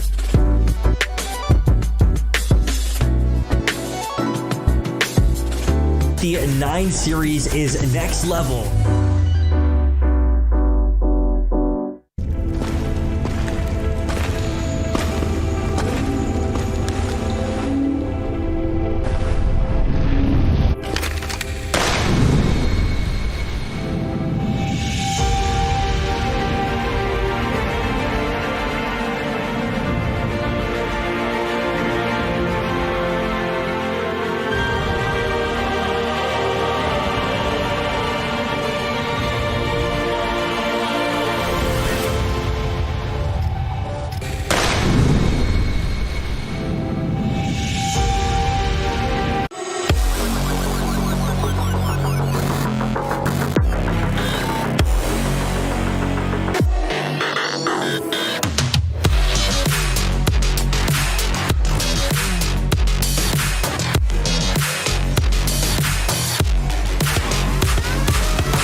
PUBG Mobile World Invitational is powered by Gamers Without Borders and is brought to you by OnePlus, the official smartphone provider, Nemo TV, the official streaming platform, and STC, the official playout sponsor. And Bigatron are just playing out their opponents here with their second chicken dinner of the day. It just leads me to wonder, where have they been the rest of the event? Bigatron, I believe, currently in 5th place. Could have been much higher if they had a better performance over the first 3 days of action, but at least they're showing us they're still a Titan to be dealt with as they pick up, like I said, their second of the day and their second of the event. To be fair, I'm Jason Kaplan, still joined by Blank and Blah to break things down in this last match. And there's honestly a lot of things we could unpack. Na'Vi going down early, Valdez still surviving to the very end. I don't know where you guys want to start with, so I'll throw it over to you, Blank. Where do you want to go? I'm just sad for Na'Vi. Fnatic Zombies 2 days in a row now where, well, 2 games in a row where they've just ruined their chances. And it should be so easy as well. I think Na'Vi is just struggling with this team. And I think I know what's going on, which is a case of like Na'Vi is being very, very aggressive and they want to take position. And perhaps these fights, they're overcommitting at times. It is upsetting to see. But honestly, all props to Na'Vi regardless. I think they've had a fantastic run here. I think the major thing for me at the moment is Zeus Esports and Xavier. Who's going to hold on to that 3rd spot? Because currently, Zeus is only 5 points behind. They've not had a great game. So they're actually in store for a great game on Erangel coming up. But speaking about like this particular game though, like yeah, it was a bit of a disappointment for Na'Vi, but Bigatron, like you said, Jason, I don't know where this Bigatron was the first couple of days, but it looks like they're not going to be going out without a fight, right? They're going to be making as much noise as possible and being very, very impactful as well. I love the way they had that final fight against Valdez. Valdez again, Valdez the Murder, Valdez the Circle, Valdez the Survivors, whatever name you want to add on to theirs. They're just so very good, just staying alive at till the very last circle. But Bigatron, some of those nades coming out blank, those were just pristine from the Indonesians. Yeah, well, I mean, Indonesia, as well as Bigatron and Red Aliens in particular, have always been known for these nades. Zuxi and Luxi kind of really invented the game when it came to nade play in Southeast Asia. I mean, we saw China like really reinventing the actual wheel when it came to utility, but I think before that, it was definitely all on Bigatron. There's been some insane nades right in tournaments, and I think that this is more of the Bigatron that I'm used to. I mean, pushing A1 as well in that final fight where they saw that they've got a few knocks onto Valdez, like, okay, fine, now we're going to take your position. Those hay bales are surprisingly easy to nade from that position the Bigatron was in. For Valdez, it's a lot more difficult. So Bigatron set themselves up for massive success in this game, and sure, they deserve this. Now they're really contending for that 5th spot, that 3rd spot. If they can maybe get there with another chicken dinner, I'm gonna say it because it's not that unlikely considering we've had a Valdez day, we've had a Na'Vi day. Perhaps today is Bigatron's. Perhaps. I mean, obviously we still have the last game to go, and Bigatron are looking to still try to move themselves up in the rankings. Let's take a look at our last teams though in this match and see how they did, because there's a couple of names lacking, as we mentioned. Na'Vi not going to be there. Zeus, unfortunately, not there either, with only the 4 points. And Geek Fam, you know, maybe this team we could talk about really quickly. This team I thought would do much better than they're currently doing at the moment. After day 1, they looked pretty promising, I think finishing 2nd overall. But as we talked about with Flash in the Pans, I feel like this team might have been just that, unfortunately. I feel like Geek Fam, the first couple of days, like they didn't really have some insane days like some of the aforementioned names, right? Like Zeus or Na'Vi for that matter. But I feel like they were very good at being consistent in the top 5 position, getting a decent number of kills, a good balance between placement points and kills as well. But it feels like they kind of ran out of steam at the very last couple of days, right? It's been kind of like a slow downhill journey for them, and that's kind of unfortunate. I felt like they were looking very, very good, but I guess when it comes down to it, Blank, when you really need to step it up and you need to like really go for certain fights, they seem to be lacking in that particular department. I never understood that phrase, a downward kind of thing, because I feel like you pick up momentum if you're going down a hill, and it's actually tougher to go up a hill, right? But it could be a rocky downhill, you know, with a lot of rocks and trees. Yeah. It depends if you're playing Takeshi's Castle. I mean, we've all seen that muddy slope where you need to get to the top. You know, Jason, I'm just bringing in my own obscure references now to I know that one. Your own. Oh, you do know that one? Yeah, okay, there it was rebranded to MXC in the US, and it was there you go. A comedy show. Exactly, so they're slipping down this muddy slope at the moment, unfortunately not getting towards the top to get towards that final little battleground there. And for Geek Fam, yeah, I would 100% agree with Blair. Like, it feels like the steam has run out and they're just not able to take the fights like they used to be able to. Again, though, I think for the top of the leaderboard, Dear Xavier deserves a huge shout out.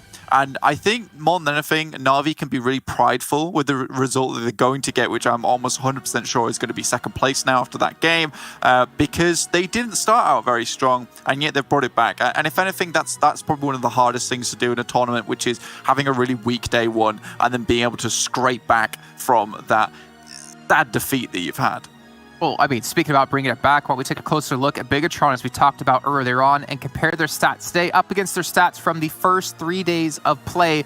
Because turning around is something Bigatron have done. They've done it in the past, and they're doing it yet again here. The unfortunate part is it might just be a little bit too late for them to get higher than they currently are in the rankings, but we're going to find out. And what we can see, massive amount of damage increase, kills increase, points increase, everything is on the up and up for this team. That point increase is absolutely insane.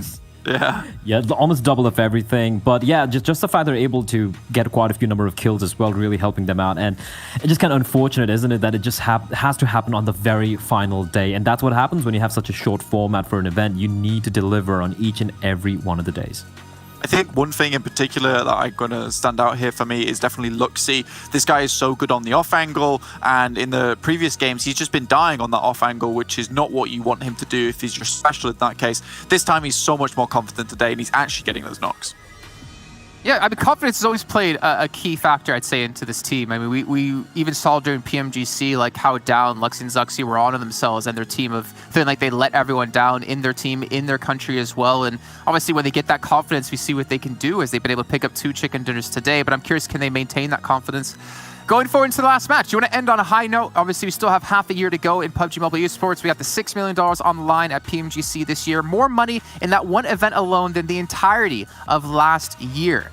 But we'll see as we're about to head into our final match. I think we might go into overalls really quickly to set the scene for how close some of these teams are from ranking up here and potentially getting more money when it comes to our prize pool to donate to the charity of their choices. And yeah, it looks like basically a done deal here. It looks like Valdez will be able to close out as 1st place.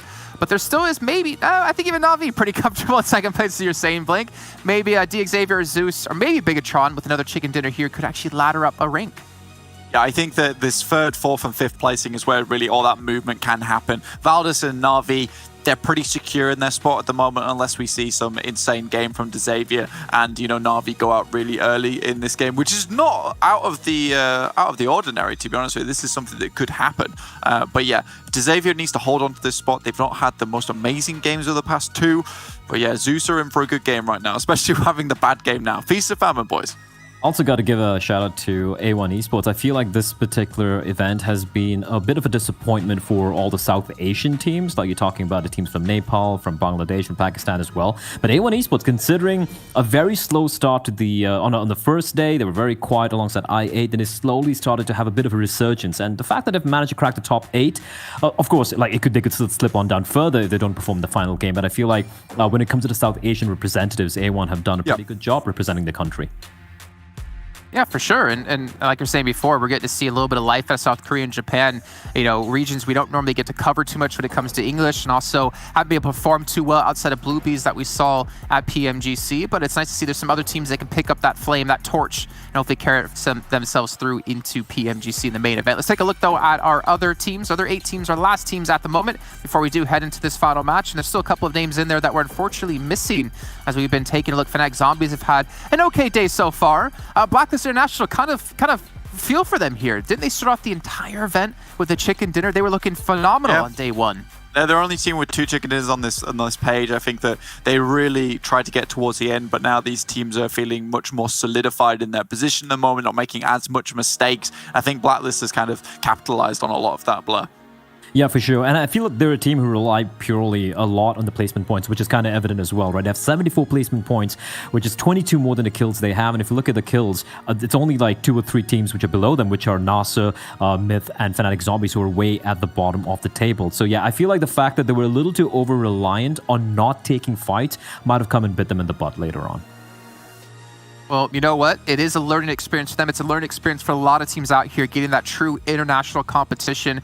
And hopefully for them, they take this back to their own regions. They, you know, think about what to do better, how to improve themselves, and then coming into the next event, they can blow us all away and really put out a standout performance. I mean, still, any experience you can get from this event is fantastic. Of course, it's for a great cause as well. All the money going over to charity to help vaccinate the world and leave no one behind. And we're not going to leave our commentators behind either. The game is about to kick off here, our final match of the PMWI. But before we get to that, once again, going to remind you, the milestones. This is your last chance to get everyone in here to the stream to hopefully hit every single one to get you guys all more rewards at home. Don't say we didn't do anything for you guys. We're trying to help you out, so help yourselves out by getting more people here on the stream. Let's bring our commentators in now. It's the final match of the entire shebang of 4 days of action of $3 million on the line. It's the final day here of the Gamers Without Borders in total. And what a better way to end it off with these 2 fine gentlemen here. Thank you very much, Jason. Man, it's already been 20 games. Last game on the menu this time around, and after that we'll be crowning our champion. But in the words of Blank, and he said it right, now we're really and heavily going to be focused on that 4th, 5th, 6th place position. See if the teams in the last moment, in the final stretch, can actually make a difference on the overall rankings. Anyway, we counted BTR out, to be fair, after that's always the mistake. 2 and 3. We counted it out, but that 4th game, they just put themselves back up there. 25 points. Well, 26 is going to realistically be required, and that is a chicken dinner plus 10 kills, so by no means is it easy, but that mountain is climbable. They have all the gear on, and they're ready to put up a fight. But just gotta say, like, 16 countries being represented in the PMWI East, 32 across the East and West completely, $3 million all for charity. It's a pleasure. It's been an honor. It's been absolutely insane to be covering this with you. And into our final game, just want to say thank you to all the countries, all the fans, all the supporters, all the players, and everybody behind the scenes for putting it all together. Yous are absolutely amazing. Same for the boys on the desk doing a fantastic job for this whole event for the World Invitational, especially Jason. He's been doing East and West. This guy's mental. He's out of his goddamn mind. You know what? We're going to be out of our minds at the end of this game, Imperium, because we are going to be dropping on the battlegrounds for the very last time for this World Invitational East. And we'll see who's going to be able to close it off with an absolute bang. Who will find great closure to their World Invitational event and adventure. We'll have to see, but man, can't wait to see how things are going to come out. Are we going to see something out of the ordinary to find closure to this one? We'll see, but so far it just seems pretty standard with a more southern eastern playing path coming on through. So teams like Na'Vi, George Paul, not going to be there. So I8, you be careful now, okay? Because you could get hot dropped on.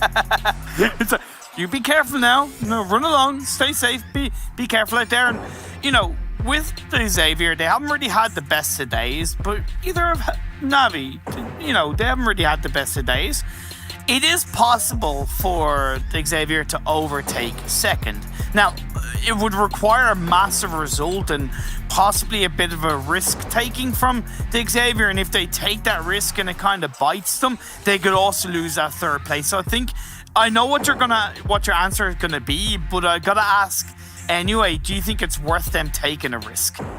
I'm always for a risk at the end. I think it's great content in general, and you know, content, that's what we're here for. We want to see some fights, we want to see some teams going at each other's throats, but it depends where you are. If you're in a strong position and you have a risk of, if you have something to lose, then do not go for it. If you're Valdez and you're so comfortable, you can go ruin chances of teams down below and do whatever the hell you want. So I would say mostly it's what position you're in. Yeah, for sure. Not only do we have a hot drop between Na'Vi and I8, but we also have a hot drop between Fnatic Zombies and Myths. Now, Myths, I haven't seen them drop in Novo at all. Is it just because it's the last game of the day and they want to have a bit of fun? But they're dropping on Zombies. They want to have the fight in Nova. Till we move on over to that one, gotta have a look, obviously, at the positioning of Na'Vi. They have a bit of a 2-2 split, so I8, they seem to at least recovered from the first game of the day where they maybe got caught out by Na'Vi. Hold on, Johnny, he's taking a bit of damage. Unfortunately, Meku hits the window still and can't connect all those shots. Hey, look, not gonna lie, we have two tournaments happening right now. Tournament currently at the top for first, and we also have the tournament at the bottom. See, it's going to be 16th, and that's between Fnatic, Zombies, and Myth. So we'll see how that goes. True. They're going to be peeking through that corridor, but there's not much Meku could really do. UZM going to be chasing it down with that shotgun and back. That's the kill confirmed. See you later, Alligator. It was good seeing you. Back to the lobby you go for the very last time as Na'Vi down to 3. I mean, hey, at least it does seem like I8 learned, right? And then okay, they're going to drop on us because of the playing path. We're going to drop on top of each other to actually be prepared to get the man advantage in these fights. They got the first one. Now they're going to be putting the focus potentially onto Kitsune. Well, it is important that they take that body advantage and they look to push with. Of course, they don't want to overstep their mark and they want to make sure they have relevant information. But the important thing is that they look to stick together and cover each other's back. Make sure that if one knock comes through, you're able to counter that instantly. Up the stairs, the nade comes through, nearly connects on in through the smoke. Does tickle Kitsune down to about half health, but he's able to breathe a little sigh of relief. Tixie, he's in the back line by that long tower. He could get a bit of a backstab and create an opening for the rest of his Na'Vi teammates. That's the thing, they got such a good wraparound. One player to the east, one player center, one player to the west, and I think that is a good way to play it out. Kitsune, luckily enough, though, no one's going to be trying to push him on top of the roof. And he's just waiting. This is so smart from Na'Vi. I'm loving it because he knows that if he plays on the roof, the only areas you can really push this location from are from the staircase over to the east and the one to the west, which are covered by both Tixie and Matic. So there's literally 0% chance you're able to push it if you do not get rid of those two players beforehand. So I'm loving how this setup works out for Na'Vi. Despite not having the man advantage, the setup is just 10 out of 10. What is Uzum doing? I'm sorry, but he's prone down in the building, and I gotta wonder, he's on his own, that's one thing, but why isn't he looking to have a look on the back line? I understand he's in a position where he can't join up with his teammates, but he has to start being proactive, creating a bit of a distraction, because he can be the reason, although he might be a sacrificial lamb, he can be the starting point for IA grabbing a much stronger hold of this team fight and potentially wiping out Na'Vi, but until then, in this moment, this situation, he's a bit of a dead weight. And I know that sounds harsh. It can hurt a little bit. I fully respect that coming out from that fight. So NASA, when will you learn? When will you learn that your actions have consequences? Being spread, trying to peek it out. Valdez, I mean, they're dropping Rozhok / Sunken City split. You should not try and peek that position. There's always going to be something coming against you. Yeah, there you go. NASA always losing one player early, but it seemed like they like to start. They want to make it easy for the teams around them. We're going to give ourselves a handicap. Then we'll be down to 3, and we'll truly have a challenge, even though, well, Well, they're not top 3, so I don't know. No, maybe. I don't know. It's a weird challenge. By the way, zombies and myths, they actually avoided each other, and they're both disengaging separately. So maybe it was one of those things where myths didn't think zombies were going to drop in Novo, and they thought it was going to be free. So that's something to kind of think about. Another knock, by the way, Valdez onto a member Nasser with a bolt action sniper, so it's nice to see that being pulled through. Other teams inside the circle, which does hover towards Military Island. We could see our very first and only Military Island finish in the PMWI, but Geek Fam are still on that kind of split area around Gaka, which I think is okay considering where that phase 1 is. A1 had that coastline mainland position to drop close by. They didn't have to move forward, and they're able to get a lot of information by that western bridge.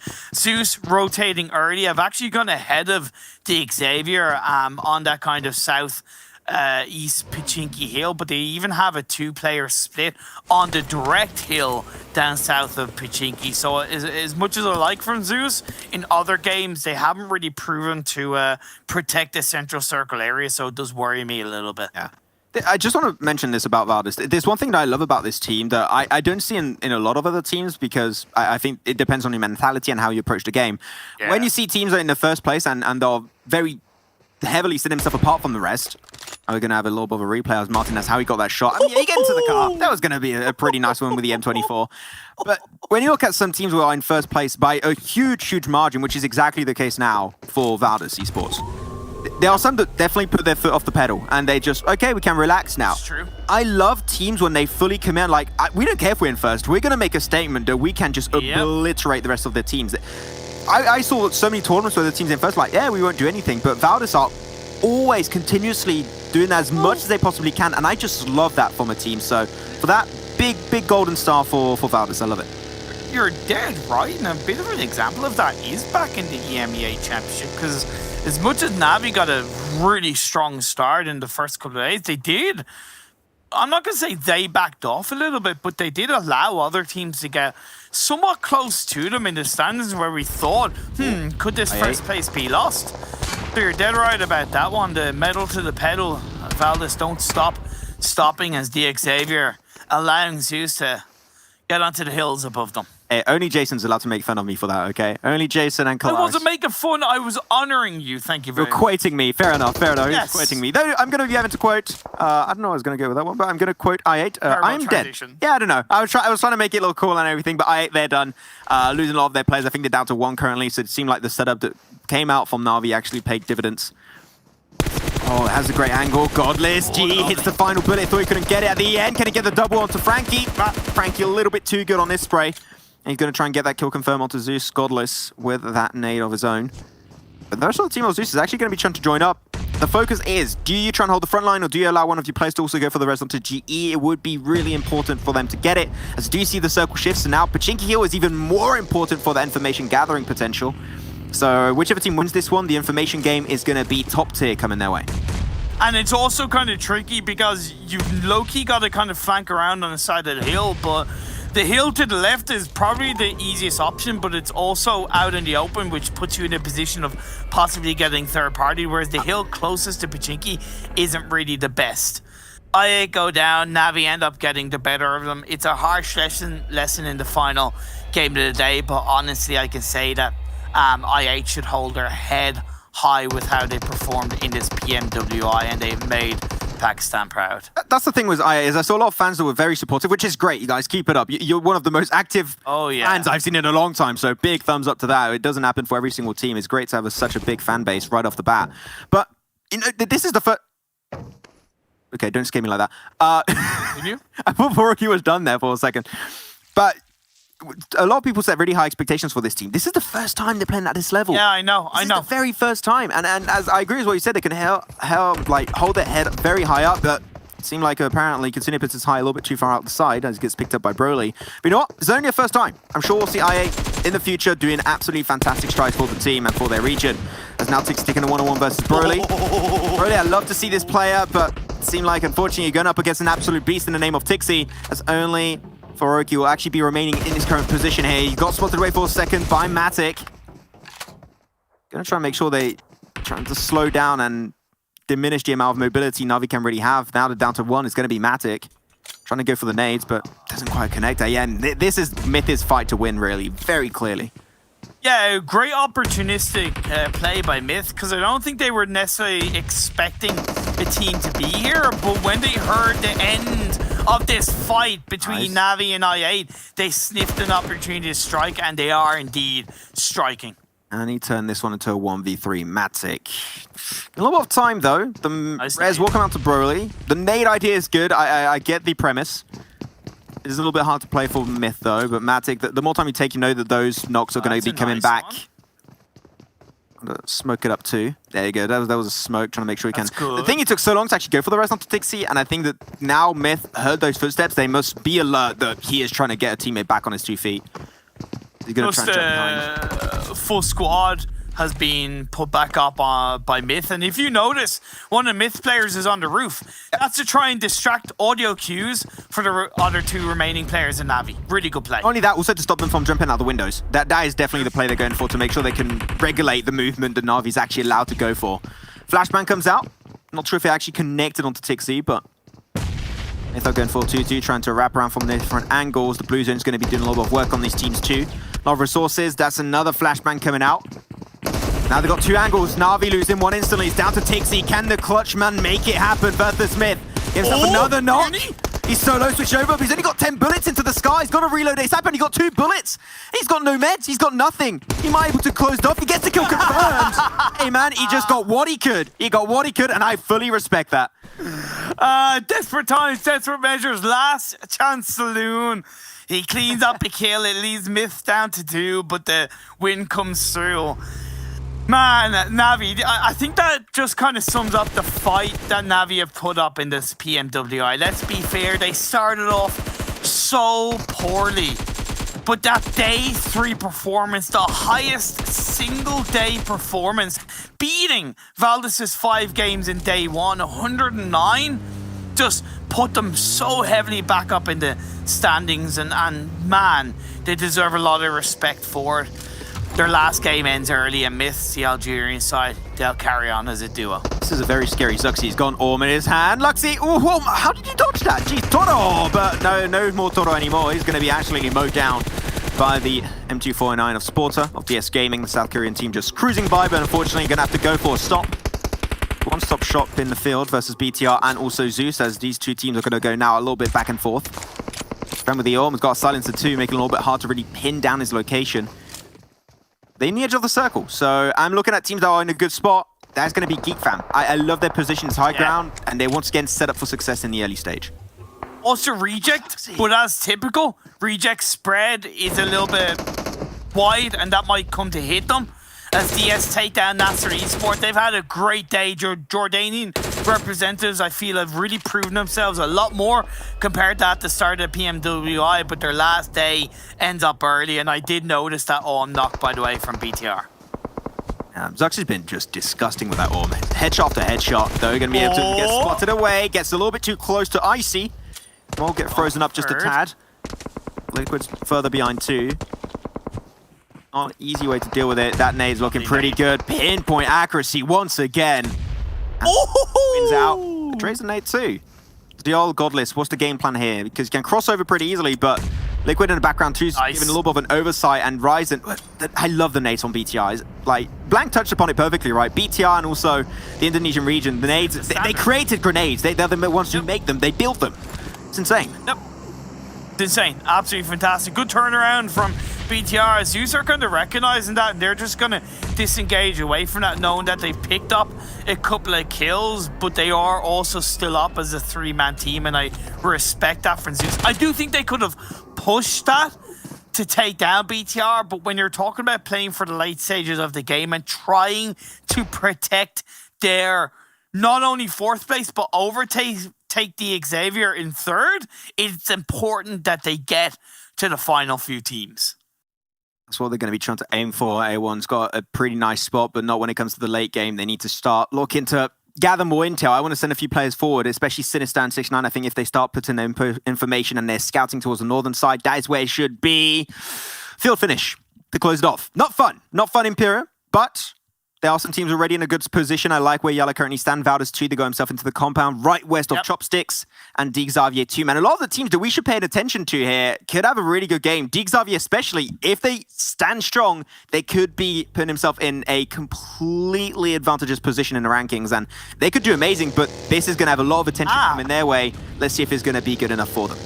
It's a big ask, but could they still overtake Navi? They're out, although Navi did get a few kills on board. I wonder if it's possible. It's going to have to start by taking out Zeus at least, but push them back. Zeus are going to go for a deep rotation in center circle. I think it's way too early to try and pull that off, Zeus. You're going into the unknown.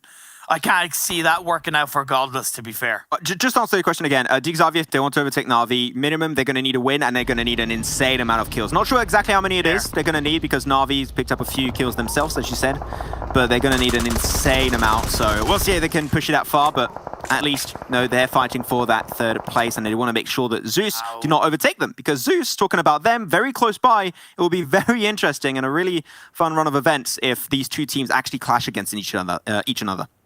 Man, and that's the thing, like, this is the thing with Reject. I highlight their solid position in the previous phase, but because they were so heavily separated, they allowed A1 to get ahead of them, and now A1 have an overall better position. Now, can RC turn this around? Yes, they can, because they've gotten a couple of shots and a kill on the Reject. Max spotted away, car explodes, boom. Boom goes the dynamite, boom goes A1, eliminated. See you later, Bangladesh team. Was good having you guys. Still, we have to say for A1, it's been a big ramp up for the last few days. They started slow and they've been ramping up really strong, and we talked about it last game, right? How A1, I think, could be very clearly one of the top teams in the next PMGC if they make it there. So hopefully that'll be the case. I'm sure we'll see a lot, especially of Darth Dante. That's the man that he's going to be memeing up next time we're meeting in LAN. He's going to be making a lot of jokes at our expenses. Fnatic Zombies, getting 2 players instantly knocked on down into submission up against BTR's 2 players of Ryzen and Liquid. 2 players that have definitely been stepping up heavily in this event. Liquid 2. Everyone's just pushing their way forward, and Fnatic Zombies are just cruising by, avoiding all of the fights. Yeah, we're out of here, boys. We're just going to push deep into the center circle. I also got to say, that push by Zeus, I don't know how they didn't get punished for, but by God, it worked out. They're in the open, they're in the field, they're by a hay bale with a couple of vehicles either side. They just got to pray that the next circle stays in their favor. Yala, I love the separation, and normally I'm kind of critical of their 2-2 split, but I think in this kind of situation, they're setting themselves up really nicely for the next circle, which in this kind of circle is kind of important, but when this next phase pops up, they really will have to join up as a full squad. That's going to be the name of the game for them. Get back as a full squad. You might just have a chance to make things work out in your favor. Fnatic Zombies going to lose another player. That's going to be Salam. Hamco Fi still up and hoping to just snake his way forward. But DRS, a lot of information. Same for Rejects. We'll see if they can make the most out of it, depending on where the circle goes. It should normally center up into the fields. It could go to the compound down south for GeekFam, but really the odds are definitely not looking in the favor of those positions actually being taken into account in the next circle.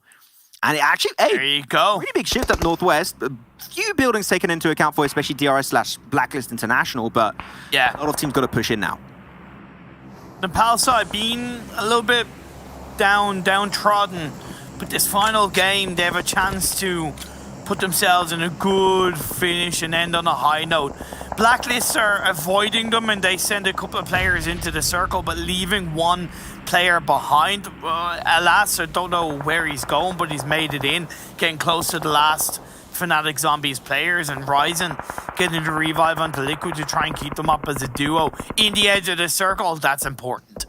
It'll be very important for them to keep that in mind. D Xavier just going to be cruising by, avoiding Zeus altogether, but Zeus, they seem in like a lot of trouble. This is going to be super hard for them to move away from that position. It is. GeekFam going to be able to spot one. Lamborghini bites the dust. The rest of D Xavier just continue by. I'm sorry, mate. They just can't go and save you out. This is not going to be a saving soul to Lamborghini. They just can't afford to do that this time around. Oh my God. They're going to try and just huddle up into a position to the circle itself while keeping information, while Reject is just right above them.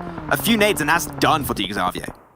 I don't know what Divine's doing. Cero's knocked down, which, look, fair enough, because there's a whole cluster of teams and players around this area in the southern edge of the circle, out in the open, just trying to use your boogies, your vehicle smokes, give you a level of protection. But DRS, down up on the hills above, just throwing the grenades forward, trying to pick apart the players of Xavier one by one. I thought Reject would be the one to pop those nades, but seemed like DRS were the ones to take a little bit more control, trying to take a little bit more kills up in the final moments, but everyone is so spread right now. This is a very hectic way to close off this World Invitational. ZZP just cruising around. Hamco Fire trying to peek out of the smoke, trying to get the fight, but ZZP's going to be dropping on down. He's going to M249, go for the spray. There's no chance.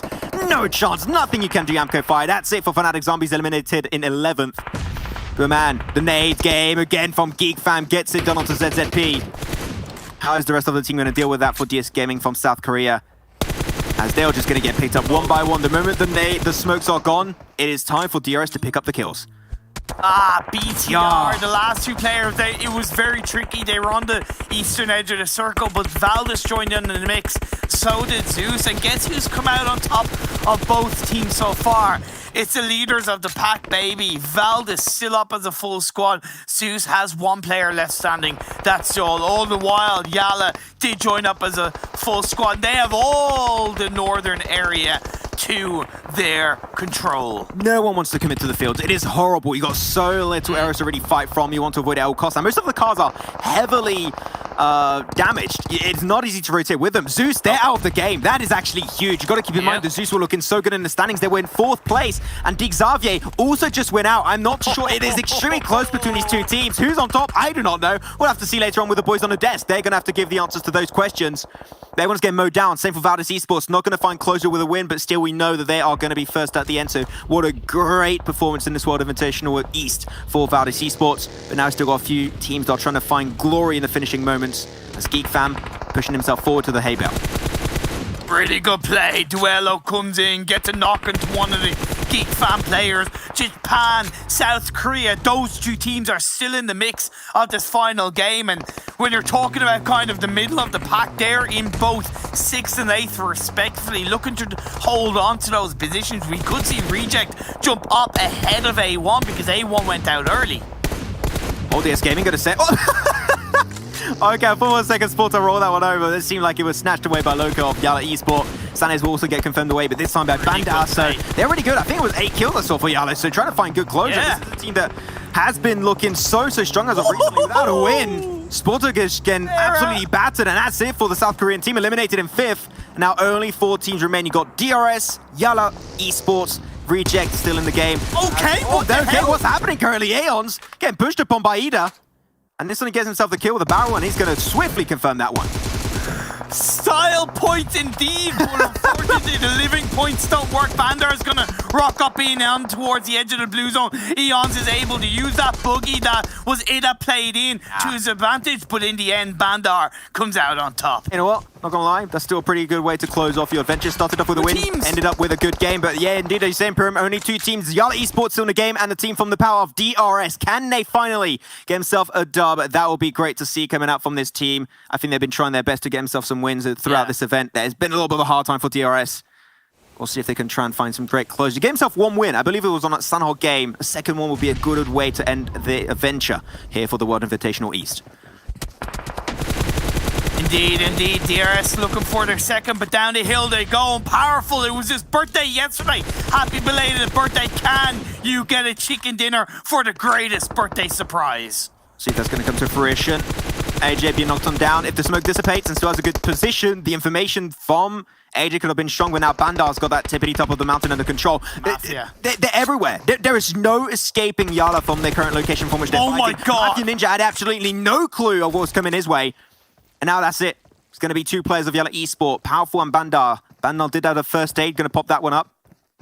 Oh, DRS got AJ back on his 2 feet. It's a 3v2. DRS from the POW. The Saudi Arabian team of Yala Esport, who will be the one to find closure here for the World Invitational East. Things are slowing down just a tad, but the circle going heavily away the rest of DRS. Powerful has the game-winning position right now. He does, but he's on his own. And Bandar needs to try and really work together with Powerful to coordinate a beautifully played attack. I wonder if Mafia Ninja's still giving information on where Powerful stands. If they get rid of Powerful, that's great. Oh, they get it. That's huge. That's immense. Bandar trying to move away from that position. It's 3 pillars of DRS just throwing everything they have on top of Bandar. He gets to the crate just in a nick of time. But DRS, are we going to close it off with a Nepali win? That'll be huge. Spandar gets the first day once again, up to 75% health, trying to go for the sprint to the open. Gets them solo onto Galton. But now they're trying to wrap around Nemo's. Just Solo has to switch weapon too. He's getting pushed upon, and there's not much he can really make happen as we close it off with a DRS win on game 20 for the World Invitational East. But at the end, Imperium, it doesn't matter because we know who the champion really is. It is going to be none other than Valdus Esports from the side of Thailand. What a great showcase from this team. Valdus has been absolutely on point from start to finish, and they truly deserve the trophy. This might just be the next world champion at the very end. Man, Valdus Esports may have dropped the murder, but they certainly added that to the battlefield. Controlled, dominated, damaged, brutalized, you name it, whatever word you want to use. It was their tournament to win. Right from the offset, 105 points in day one. It speaks for itself. And then day two, day three, even today in the final day, they were always up there. Consistency personified. They didn't let up, and they fully deserve to be crowned your PMWI East champions. Okay, that's going to be it. We're going to send it back to the boys on the desk to break it down to see exactly how the top teams position himself at the very end. Boys, take it away. Well, that was well-deserved out of the team from Thailand, taking home the $250,000 for the charity of their choice. And honestly, I think it couldn't have gone to any other team but them. Blank and Bled, this team has played so consistent the entire time. They have shown to be such a dominating and unstoppable force when it comes to PUBG Mobile. And I have high hopes for them now going on to the events later on this year. Looking at day one, I mean, I guess many people could be forgiven for thinking that Valdus, all right, they're just having one of those days where nothing seems to go wrong. There's no way they're going to be able to sustain this level of performance. And they weren't able to maintain the level of performance. However, even their normal level, their average level is just so very good, Jason. I mean, look, they played 20 games. 11 of them were top 3 finishes. 15 of them out of 20 were top 6 finishes. I mean, Blank, we talk about consistency, but this is something else altogether. It really is. And I mean, look, coming from the Germanic origins of the name Valdus, powerful. And why haven't they been powerful this entire tournament? Every single game has been ridiculous. And although, yes, powerful maybe sums them up in some ways, but also survivors. And Blair, I think you've been saying this throughout the entire tournament, that these guys survived to the very end of whatever map they're on. Sandhawk has been the most wild ride for me ever, watching a team like Valdus actually get pretty much top 3 positions every single Sandhawk map. It's kind of unheard of, and it's something that I don't think I'll ever see in a tournament again, that kind of consistency on such a volatile map. Absolutely. I mean, we talk about Sandhawk, and I like calling it the great equalizer, where it can sometimes be so random, right? Like, you have some really good teams who fall off early on, but like Blank said, the fact they're able to get such consistent high placings on even a map like Sandhawk, I mean, I think we're running out of adjectives to describe how bloody good this team is.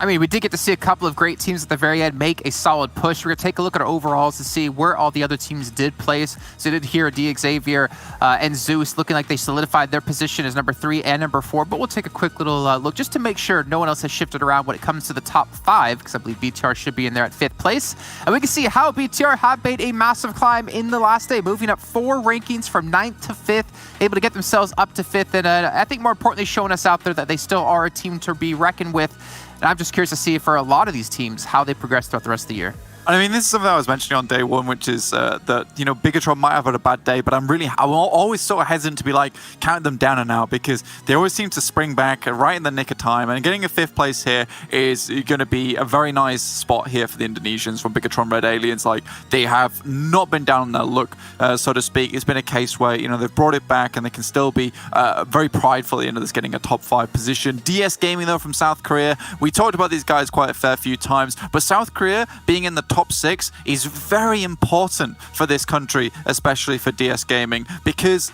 this is not something we see before, and we already know that all the teams towards here in the top 6 side are incredibly powerful. South Korea in here is probably a huge wild card for a lot of people they didn't expect, but we got to talk about these top 3, Blair, because they all deserve to be there. I'm kind of happy that our picks of, like, you picked Na'Vi the beginning of the day, right? And I picked Zeus Esports, where, like, yeah, these are the 2 teams we're going to be keeping an eye out for. And both of them had a bit of a slow start, but they're able to get a 2nd and 4th position. With faith.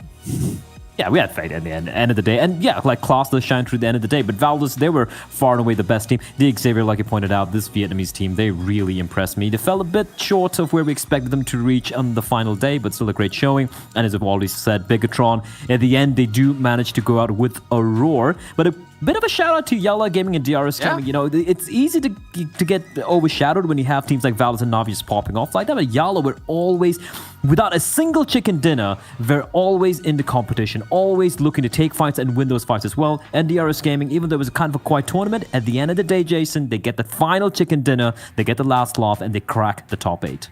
Yeah, they do, and obviously get some more money for charity of their choice. And I love how you brought up the fact that Yalla, 0 chicken dinners, able to get into our top 8. I mean, you take away 30 points from DRS, and where do they drop to? Probably outside the top 10, if not a little bit further than that. We'll take a look at our second page now and potentially see they're at 144 points. If they lost out 30, they'd be at 114. And yeah, they would actually be in 14th place. So that's pretty insane stuff. But again, Reject, we talk about teams that impressed you. The team coming in from Japan, showing what they can do. A lot of money in the scene there and a lot of great teams. They able to get a 9th place. I think that's very respectable considering the caliber of teams we had. I think that for Reject, like, considering how far they've come throughout the entirety of the PUBG Mobile journey, the esport itself, like, it's very nice to see them here in 9th place. They constantly come back, and I think that they're a team of sheer will and determination. And I think that the more we see them, the more they improve, the better they look. And I think that, yes, before in other tournaments, I've thought to myself, you know, Reject's kind of like that throwaway team that I don't really have to focus on. But every single other tournament that I have casted or analyzed or been on, it has been a case where I think to myself, wow, Reject is just getting better. Unfortunate for A1 there, dropping down to 4th place, but I don't think this is the last time we will see Bangladesh. A1 really showed us throughout those 3 days what kind of performance, what kind of improvements they can make. So I'm excited to see them in the future too. Well, we did have our money, our $250,000 for Valdez going to charity, but we still had one more amount of money to crown to someone, and it's our MVP of the entire event. Before we see it, hopefully, I would like to get some predictions from you two of potentially who it would be. I think we're all going to agree that it's going to be the same person, and we're just going to see. Why don't we just say on 3, 2, 1? I want to say 3, 2, 1. Go, Jason. Give the count. Oh no, he's already there. Yeah, it's already. We all knew, didn't we? It was going to be Martin. It was going to be Martin. I mean, 400 points of damage, 399, fine. I'm just going to run out to 400. Every single game is quite ludicrous. Yeah, it's ridiculous. It really is ridiculous. And 21 minutes average survival time. You know, if you had this man just as solely, he was getting these kind of numbers, you know, you'd have a team of one man who would be breaking around about the 120 points margin, which is kind of nutty in of itself. But yeah, Martin has just been a standout player throughout the entirety of this tournament. I think he's kind of fallen off towards the end there, but that really didn't matter so much to me because it felt like the rest of his team was stepping up. And I think that's one of the worries we had was the case of, oh, it's just Martin, and then Concept came online, and then Six came online, and you have all these fantastic players all over Valdez Esports who really are making this team shine as a whole. Yeah, honestly, I feel like there was quite a few different players we can talk about individually, but obviously Martin taking home the MVP. Talk about Frankie as well. I mean, the amount of kills, the amount of damage he had more than any other player in his team was phenomenal. But hey, Martin playing all around. I mean, 2 average kills per match. There was 20 matches. That's 40 points alone he's putting up for him and his team. That is a ton of points considering how little matches we've had played, and it's really hard to kind of match up against that. And as you mentioned, obviously survival time is huge. But guys, we obviously had our prize pool when it came to our finals, but we also had a prize pool coming into our daily winners, to the teams that scored the most points within that day. We'll take a quick look in and check in on who won $80,000 for the chair of their choice every single day. And we're going to have Valdez taking things on the very first day, Zeus taking day 2, Navi taking day 3, and BTR at the very end there taking day 4. So Valdez going to be donating their money over to the International Medical Corps. We have Zeus and Navi donating over to UNICEF, and BTR donating over to Gavi, the Vaccine Alliance. So every charity getting a little bit of money, and obviously a lot of other teams have donated to charities as well. Well, they have to. That's the whole point of the event, right? But we're not going to go through the list of who they donated to, but it is still great to have the $3 million in total from this event going over to them to help vaccinate the world. 100%, Jason. I think that, you know, we have so many really good charities here with us today, and Gamers Without Borders, you know, set up by Saudi Esports, like, we're just so pleased to be here. Or at least I'm very pleased to be here, supporting like a very charitable cause in what is probably one of our greatest times of need in the 21st century. Oh yeah, for sure. Like not just the level of competition we've seen so far, but the fact that already it's great for me to be working an event like this. First time I'm working with you as well, Blank, and I'm obviously excited to be part of this event here. Jason, I'm just going to ignore Jason right now. But the fact that we're doing this for such an important cause, like I said, it's an unprecedented time in modern human history, and the fact that video games can do so much of good, just to be a part of this is just magnificent. Well, luckily for us, Jason is not here. It's James, remember. But no, you're very, very right. Obviously, with all the people working from home and spending more time at home, video games is such a great escape for people, and to see video games be able to do such good in the world is phenomenal. But I think that's going to round it out. I want to give you two a quick little chance, though, to say, a nice little goodbye if you want to, before we do close things out, and then get things ready for the West Conference coming up next. Blank, let's start with you. Well, it's been lovely being here. Honestly, I couldn't be happier to support a cause like this, Tournaments of Gamers Without Borders. My first one, and it's my first time with Blair as well. And honestly, Blair, it's been an absolute pleasure, man. And Jason, I don't think you get enough credit for the work you do. And thank you, everyone at home. Stay safe and stay protected, and we'll catch you very soon. Yeah, I think you pretty much took the words out of my mouth as well there, Blank. Absolute pleasure to work here. Jason, jokes aside, you do a lot of work. The fact that you're working like both the East and West back to back is quite insane. I don't think I'd be able to do it. I don't think I would survive. But jokes aside, I think it's, again, I did another event earlier for Gamers Without Borders, and the fact that I'm coming back for a different game altogether, for me, I'm very honored to be a part of this event. I'm of course very happy as well with the work that Gamers Without Borders are doing. And also shout out to all the players as well, looking to be a part of this event, so that they know, this prize money is going to a very good cause, right? So the fact that they're willing to not just play just for the heck of it, but put in so much of effort, play for pride, and also play to help out a lot of people around the world, I think it's fantastic. So yeah, thank you for having me. And Blank, yeah, it was great working with you for the very first time. Yeah, I love it, guys. I love the brotherly love we got going on in the show. And obviously, got to give a big shout out to MaxBet and Imperium as well for being on the show to bring you all the action when it came to the actual matches kicking off. But once again, big shout out to ESL here in Poland as well. They've been working 6 weeks straight, no days off, trying to make sure to bring you the best action they possibly can. They deserve all the kudos in the world. And obviously, last but not least, all you viewers as well have been tuning in, but you cannot stop tuning in just yet. We still have the West Conference to come up. Right after this, we're going to crown another $250,000 for our #1 team out of the West to go to charity, and that'll be kicking off in a few minutes.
It is truly an honour to have joining me on Gamers Without Borders His Royal Highness Prince Faisal bin Bandar bin Sultan Al Saud. Thank you so much for joining me.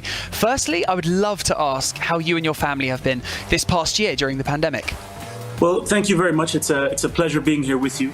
It's been a long year or two.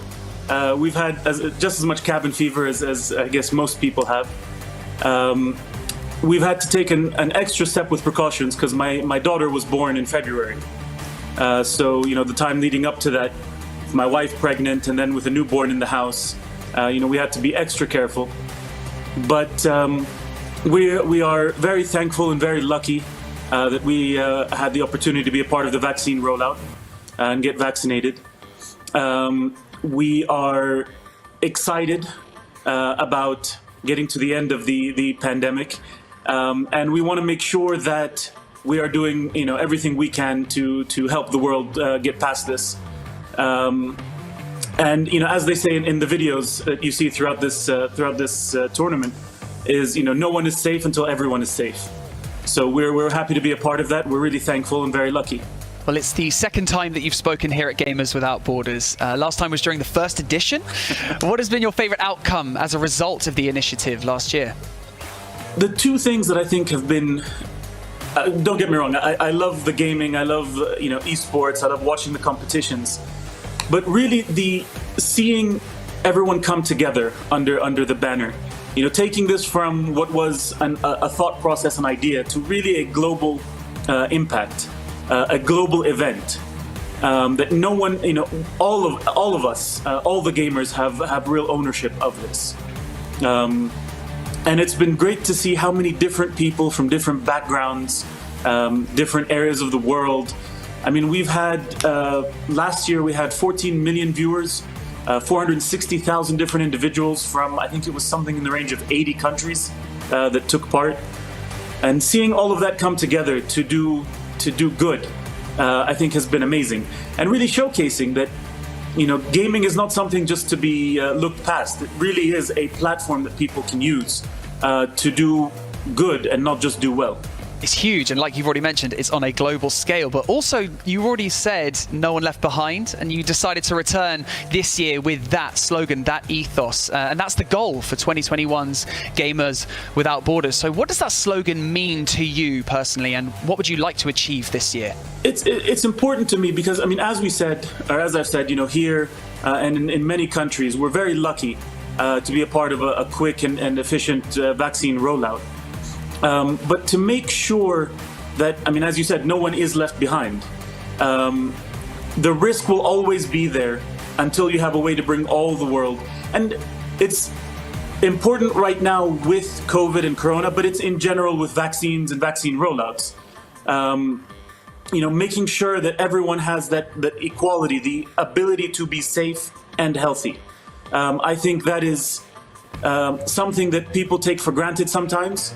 And I'm so excited about the number of athletes that come out and said, during these podcasts, during these interviews with you, do your part, get the vaccine, let's keep the world safe, and let's get through this. I would love to talk to you also about the Saudi Esports Federation, because year after year your ambitions have grown with huge initiatives like Gamers Without Borders. So what are some of the other projects that you're currently working on? Well, we've had a few launches in the last year or two, which has been interesting during a pandemic, to say the least. We've launched our local leagues. We're launching a regional league. We've launched a university league. And the idea there is we want to move past just events. Previous to the last 2 years, we've been doing a lot of events. We do an event here and an event there. We want really to give our athletes and our community a chance to be a part of something on a regular basis, be a part of a pathway to international participation. We just had the launch or the announcement of the Global Esports Games that is going to be hosted here in 2023 with the Global Esports Federation. So we're a part of many exciting things. There's a lot of things that are happening, a lot of growth that's happening. And there's a few exciting things coming in the next, few months, which I'm not prepared to announce yet. I don't like to announce something until it's, fully cooked and baked. But keep your eyes open. There's a few exciting things coming. Oh, you've got me all excited now. I'm getting excited, nervous. I don't know what to expect. Well, I absolutely love your passion for gaming and esports, and I can only imagine how busy your schedule is every day. But I have to ask this question, okay? What is your current game of choice? Well, again, with a lot of work recently, with a newborn baby, and then and a little bit older son. My son is 5. Trying to keep him busy while and not be jealous of the new baby. My gaming time has taken a big hit, and you add on to that, I generally tend to play story games and RPGs. But I am also a bit of a completionist. So I do tend to stick with games a little bit longer than I should. So there is a few things. I'm still got a few things going on Assassin's Creed Valhalla. I know there's been a lot of talk about missing fish, and I still have about 3 different fish that I'm trying to find. You can see I still have my list on my desk for easy access, my bream and but and I do have a few games in the pipeline that I'm looking forward to playing. But right now it's a lot of playing with my son, so it's a lot of Nintendo, it's a lot of Super Mario, trying to get him excited and trying to get him in slowly, with as much as we can get approved by my wife. An eclectic mix. I love to hear it. And I love to hear that you like to collect all the trophies. That is such a great piece of info. I love it. But Prince Faisal, as we approach what seems to be a world without social distancing and a safer environment globally, we're not entirely out of the woods yet. So what would you like to say to the viewers of Gamers Without Borders? I'd really like to make sure that they understand that they and you are the reason why we have been able to do so much good, why we've been able to get so many of these charities involved. It's because of you, the gamers, the viewers, the athletes.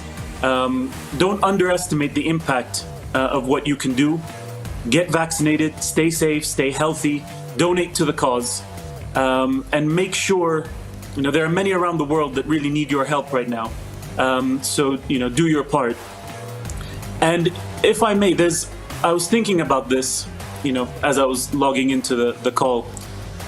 And I find, many people, a lot of our viewership, a lot of our athletes are young. And many people call the youth, the leaders of tomorrow. And I find that complete nonsense. You are the leaders of today. Don't wait for anyone else. Make your voices heard, make your actions felt, and lead this world out of this pandemic and into better days. Well, thank you so much for joining me here on Gamers Without Borders. I know you have a very, very busy schedule, so I really do appreciate it. And best of luck with the remainder of 2021. Absolutely. Thank you very much. It's been an absolute pleasure being with you. And thank you for all the work you're doing with us. Thank you very much.